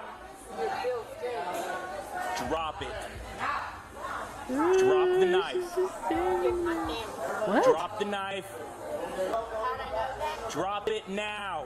Brandy seemed blissfully unaware that the officer is pointing a gun directly at her and has a taser in broad view on his utility belt. In these circumstances, he is well within his rights to use it to subdue and disarm her if he feels as though she's a danger to him and the civilians around him. Clearly, she doesn't understand that, as she stands her ground and continues to threaten people with her weapon. Put it down. Alright, up, down, here. Okay, well, Drop it. Drop the knife. Put it down. Put it down, Put ma'am. the knife down. Put the knife down. At this point, backup arrives on the scene and takes the attention off the first cop for a moment, That's giving him the hard. opportunity to holster his weapon and switch to the taser. In this situation, it's obviously much more preferable for the cop to use non-lethal force, but it's dangerous to lower his weapon while in a one-on-one standoff. The arrival of the other officers gives the perfect relief for him to switch to and deploy the taser. Drop the knife now. Oh! There she goes. Drop the knife. God damn it! So y'all kidnapping me? What? Are you kidnapping me? You got it?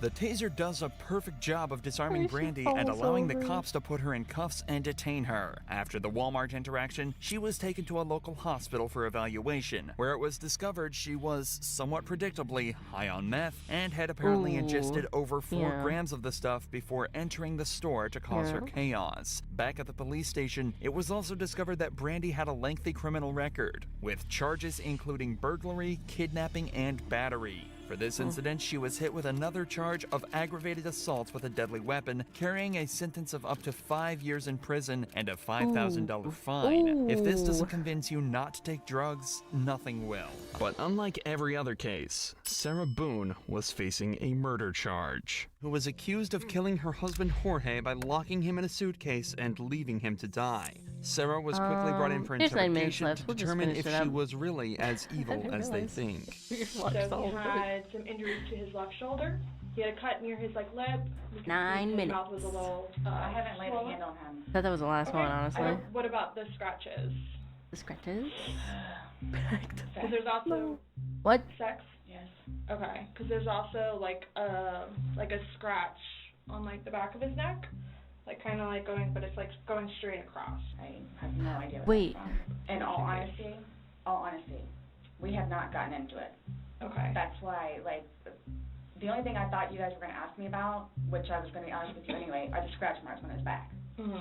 Everything else, I have no idea what it is.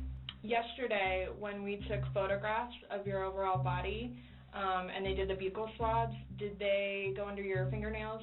No. Okay. Are you willing to let us Absolutely. swab underneath your fingernails? Go for it. Okay. It seems like an odd request to ask if they can swab underneath Sarah's fingernails, but it could actually go a long way in determining how Jorge got these injuries. Since the injuries were fresh, it's a strong possibility that forensics could find dried blood or skin cells underneath Sarah's fingernails, which would put her dead to rights. But unfortunately for Sarah, they have some other evidence that took a lot less effort to find. Do I have to watch this? I continuously throw up. I don't sleep. I don't want to see it. Oh, is this the one where she put him in it's a on your phone, suitcase? and you I can either explain it hate or this we one. take it for what it is. I like. We're just trying to give you the opportunity to tell us what's I going on. watched That's it. like the video. It's so bad.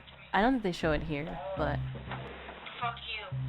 oh no, they do show it. I don't want to watch the video. I'm gonna be honest with you. I don't want to watch the video of him being in this. It's really Video of her sad. husband's No, don't show reaction it to me. trauma. It's difficult to imagine her reaction It's is a single really deadpan sad. sentence that sounds like it was delivered only to show It's some such a amount of hard concern to watch the for me. cops. I don't mean to sound negative, and I don't know if I can say this, but like it's like you guys are kind of trying to like feed me. Like, No, I'm just trying to show you a video that you no longer want to watch because you probably don't want to know the outcome of how and what you said. well, I know what. She was so you know, cool you know in the what's on that video now? too. You remember making that video? Oh.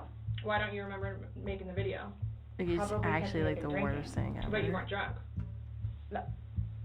Sarah is desperately trying to explain this video away, but in doing so, essentially admits that it is her Started laughing, recording that and that would be she left him alone crazy. in the suitcase afterwards. Given that Jorge died from her neglect, this at least constitutes a manslaughter Yeah, charge. this is a but she's horrible really not doing the case. I best remember job when of it- convincing not the when it came detectives out, but that when this it- was I an don't know when it accident. came out or when it got popular. If you leave somebody in a confined space like that. Well, I thought by not giving it up all the way, it would be okay. My plan was not to leave him in the What was suitcase, your plan? And yet you did. waiting for him to come upstairs. And then when he did it?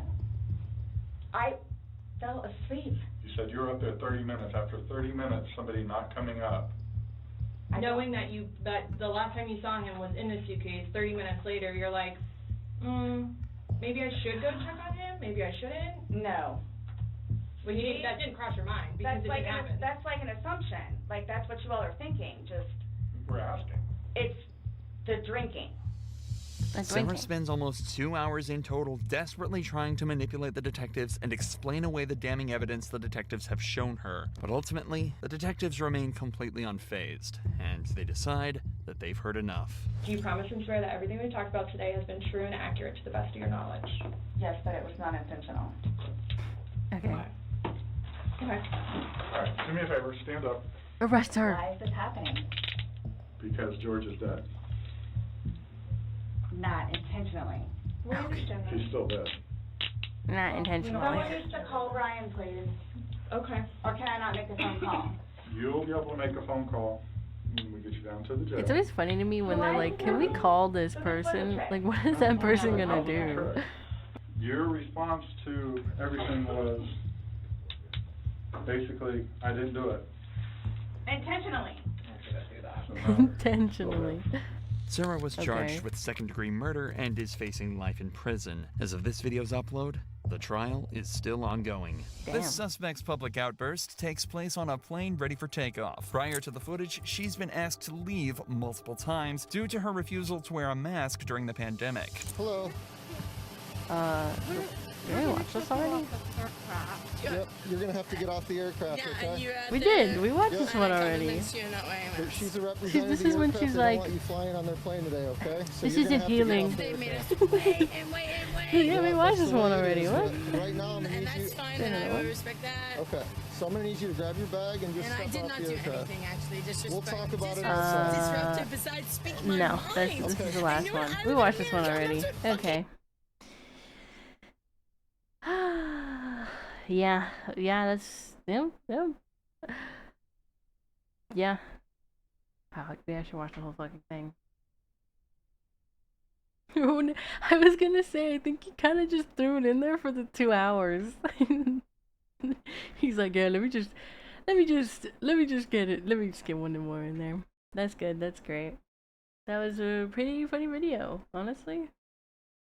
Pretty good video. Let me pull up that update video.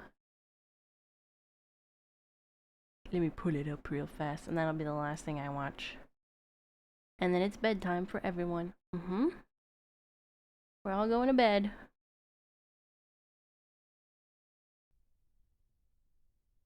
$10 minutes. This TikToker. She's a TikTok. Oh, well, of course. Yeah, it's time for bed. Okay, here we go. Facing life in prison for ending her boyfriend's life, but I guess she's also blowing kisses in court. Welcome back to another episode of What in the World is Going On with these darn influencers, because for some reason, a whole bunch of them just can't act right. So, okay, after sitting in jail for more than 3 years awaiting trial, and after being denied bond, yet again, she shows up to a motions hearing, sticking her tongue out and puckering up at the people in the courtroom. Okay, ma'am, you're charged with second-degree murder. You're about to stand trial this spring. Why are you acting like this? Because if you're claiming self-defense and your entire future depends on a jury believing you were terrified and had no other choice, why are you blowing kisses like this is some sort of like a red carpet event? Like, hello? And also, like, I know a lot of you guys are probably lost here, but the story starts in April 2022 because police were then called to a luxury apartment building in Miami. And inside the apartment, they found a 27-year-old Christian Toby Abumseli,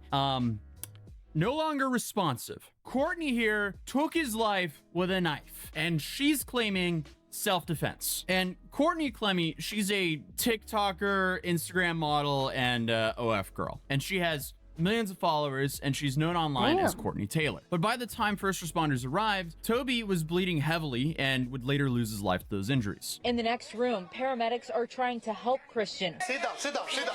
Do me a favor, sit down.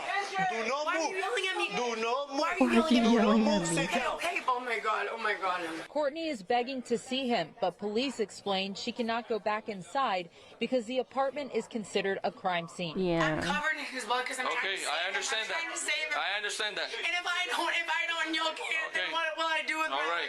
I need him. He's like my other half. And Courtney didn't deny what happened. She acknowledged that she ended his life, but said that she was acting in self-defense. She told investigators that Toby had pushed her and thrown her to the floor, then claimed that she grabbed a knife and threw it at him from about 10 feet away. And that's the version of events her defense has stood by. But it's safe to say the medical examiner's stories complicated that story, because the autopsy concluded that Abumseli, he passed away from a forceful downward thrust from a blade that went 3 inches into his chest, which, you know, was piercing a major artery. And investigators essentially say that the fatal wound could not have been caused by a knife thrown from that distance. That's what I was saying. That's the detail which has people questioning everything about her story, because thrown knife versus downward plunge, that's the question. And this has been the biggest point of tension for the entire case. But she wasn't arrested that day or even the next day. In fact, she wasn't taken into custody until 4 months later, in August of 2022, because then she was arrested in Hawaii at a rehab facility, and she was then extradited back to Florida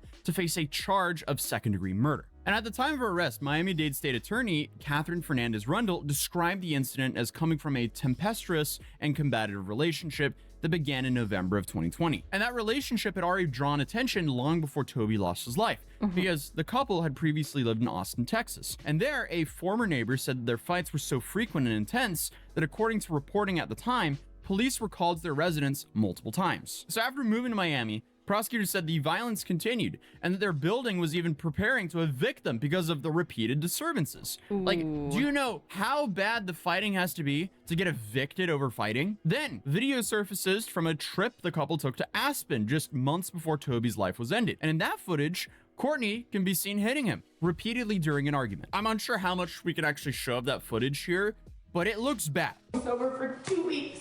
2 weeks. 2 weeks. And then Over. why am I not sober? This is what we heard, huh? New video shows model Courtney Clenny hitting then boyfriend Christian Obumseli over a dozen times while on a trip in Aspen, Colorado. This is one of more than 100 pieces of evidence released to the Obumseli family civil attorney as part of the investigation. In that video, you can see Courtney acting erratically. You can see her hitting Christian multiple times, which unfortunately is consistent with her behavior throughout this entire case. But her attorney later described the relationship as toxic and said that evidence exists that Obumseli physically abused Courtney on prior occasions, and on April 3rd, 2022, Courtney was forced to defend herself from Obumseli's physical attack. Well, I mean, it's hard to say because we weren't there and we don't have camera footage of what happened. But to me, it looks like there's also evidence that Courtney did this back to Toby. So from the beginning, this case has not been simple whatsoever. On one side, you have a woman claiming self-defense in what she describes as an abusive relationship.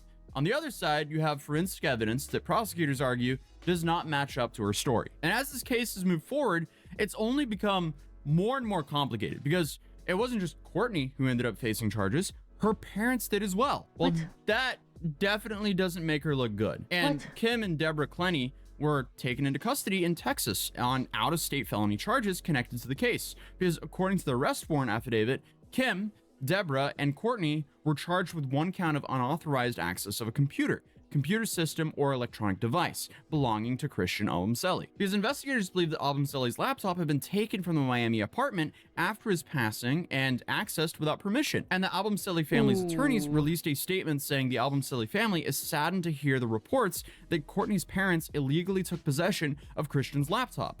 And this is yet another disturbing reminder of the horrible crimes committed against their family. The Clenny's family's attorney fired back, basically saying that they were saddened to hear her parents were arrested, and it was an overstep by the prosecution. They also said, "We believe the Clenny family has been targeted with some trumped up charges to discredit them in the press and make their lives miserable. It stinks of a power play by prosecutors to control the narrative." So now, not only was Courtney facing a murder charge, her parents were facing felony charges tied to alleged computer access. And in July of 2024, the computer hacking charges were dropped because of a circuit judge ruled that Miami-Dade State Attorney's Office violated attorney-client privilege when investigators seized text messages and emails between Courtney, her parents, and her attorneys. And that doesn't mean that they didn't take the computer, it just means the investigators got a hold of information that was meant to be between Courtney's family and their lawyers. And on the murder charge side of things, Courtney was charged with second-degree murder. When she first went into the judge, her legal team pushed for a bond. They argued that she was not a flight risk and that she should be allowed to await trial outside of jail. But the judge disagreed. She was denied bond and she's been behind bars ever since. Over the next few months, though, more evidence started coming out. And through all of this, through the public hearings, the public statements, the video evidence, the parents' arrest, Courtney Clenny, she remained in jail. And by the time 2025 rolled around, Courtney Clenny had been in jail for more than 3 years. So her defense team tried again. In December, she was back in court asking the judge to reconsider bond. Her attorneys argued that she didn't have the money she once did. They said that she wasn't a flight risk and that she didn't pose a danger to the community. They told the court that if she was to be released, she would go back to Texas and live with her parents in BK. And prosecutors argued that the evidence presented by the defense did not change the situation and that Clenny should not be considered for bond. The judge also agreed with the state and bond was denied yet again, which means, she has to wait in jail until her trial. But the December hearing did actually lead to a trial date. So the judge set the trial to begin on April 27, 2026. And prosecutors said they believe the case would take less than 2 weeks to present. So after years of legal back and forth, after motions, hearings, and privilege disputes, and public statements, this case finally has a clock on it. Spring of 2026. And I mean, honestly, the stakes could not be higher because if convicted, she could face life in prison. Her defense is still centered around the self-defense, but they also have pushed for the case to be considered manslaughter instead of second-degree murder. And the prosecution maintains that the evidence shows an intentional act, pointing again to the autopsy finding of a forceful downward thrust, and that couldn't have just been made from a knife being thrown from 10 feet away. And I guess at this time, a jury will eventually decide, was this self-defense during a violent domestic dispute, or was it all intentional? And then, just as trial season was approaching, she walked into court last week and went viral once again because this court appearance was for, I guess, her motions hearing ahead of the trial. So this wasn't her trial itself. This was one of those hearings where lawyers argue about what evidence the jury will and won't see. And before the proceedings even began, she started making faces at the people in the courtroom. Insane. And according to reporting from the hearing, Clenny was seen sticking out her tongue and puckering like she wanted someone's kiss. Like, again, ma'am, your life is on the line here. Why are you acting like this? But she's been in jail for more than 3 years. She's facing second-degree murder charges, and, you know, she could spend the rest of her life in prison, and this is what she's deciding to do. So, yeah. But her defense team tried to strike down one of the prosecutor's expert witnesses, Dr. Michael Brandon, because apparently the issue is that Brandon had sued the defense proposed expert, Dr. Lenore Walker, for defamation more than 20 years ago. And the case was settled with an agreement that they would not personally malign with each other. And Walker testified that it would make her uncomfortable to remain involved if Brandon stayed in the case. Basically, the defense and the prosecution's star witnesses are fighting on top of everything else happening here. So, that makes this case even more interesting. But Brandon testified that there's no reason why both sides can't continue if everyone keeps it professional. But Judge Andrea Wolfson denied the defense's motion, and there was also a fight over recordings. Because prosecutors also want to introduce recordings that Christian Almcelli secretly made of Courtney before his passing. And the defense argued those recordings were illegal recordings and should be excluded. And Judge Wolfson ruled to exclude most of them, but we'll still see some of these secret recordings when the trial comes around. Because recordings made in the apartment's lobby and on the balcony can be used, ruling there was no reasonable expectation of privacy in those areas. So apparently some of that audio will also be played for a jury. I'm actually not having a good day, where I actually literally want to tell you,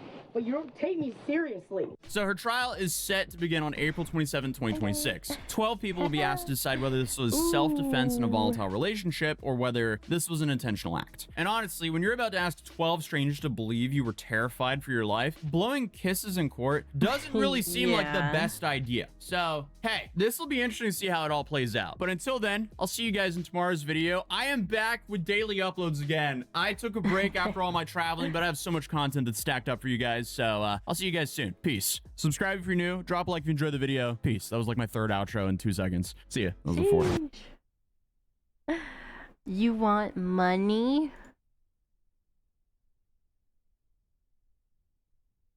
This one might be good to We watch. all know money can change. This one might be good to watch. This is going in the save playlist. It's by Dr. Insanity 2. Whee! That's crazy. Well, her trial is in like less than a month. This so TikToker is facing life. we'll see how that goes, I guess. She's the type to act cute in public, then go home and microwave a hamster. No! Not the hamster. No. We didn't even watch these other ones. But honestly, that first one we watched from this one wasn't that great, honestly. It was very tame. It was very tame. But maybe these other ones are, you know, not bad. But anyway, I'm gonna end it here. I had a lot of fun. We didn't end up playing anything, but that's okay. Because we just watched a bunch of videos that we actually watched that whole fucking 2-hour video, which is hilarious. But it was good. It was a good one. It was a good one. Sorry, Ballistic 83, 84, 83. I don't even remember. React streamer Punky. Nah, we just had to take a little break from gaming. We gamed all week. We've been doing a lot of hardcore gaming. But we're gonna get back to it. Because I don't know. There's probably more games I want to play. A lot of cool, fun games. Ooh, ooh, ooh, ooh, ooh, ooh, ooh, ooh, ooh, ooh, ooh, ooh. Oh yeah, we didn't even do the same time. We'll do them next time. We'll do them next time.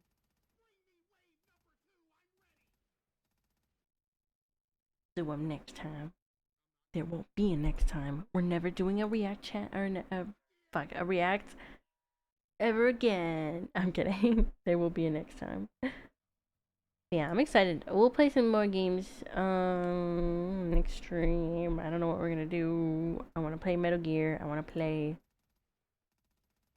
maybe Overwatch, or maybe some. I feel like it's been a while since we played like a simulator game, and I kind of want to play one. I don't know which one though. There's a bunch for a while, but we'll see. We'll see. We'll see. Ba, ba, ba, ba, ba.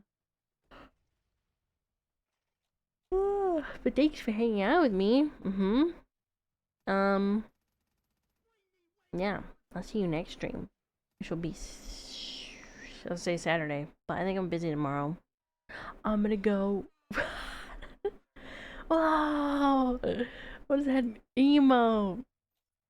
I wish the emotes would show up on stream. I think I'm gonna take this weekend and change some stuff on the stream. I want to do some redeems. I want to change the chat box because this chat box is really cute, but it doesn't show emotes, and it kind of bothers me because then chat looks like they're crazy because it's just like words and there's nothing.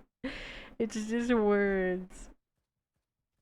So I'm gonna see if I can find another one, and then there's a couple other things I want to do.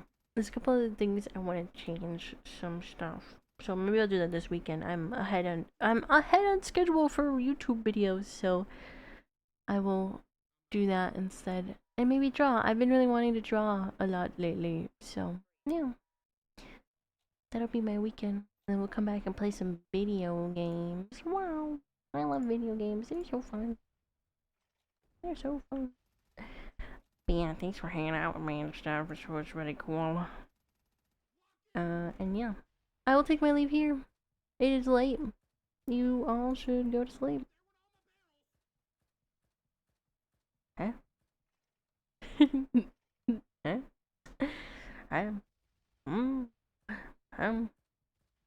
Oh, let me turn the shadow off. Okay. It's bedtime, yeah. Bedtime. Alright. Bye-bye. I go now. Me and chat go now. Ooh, he's huge.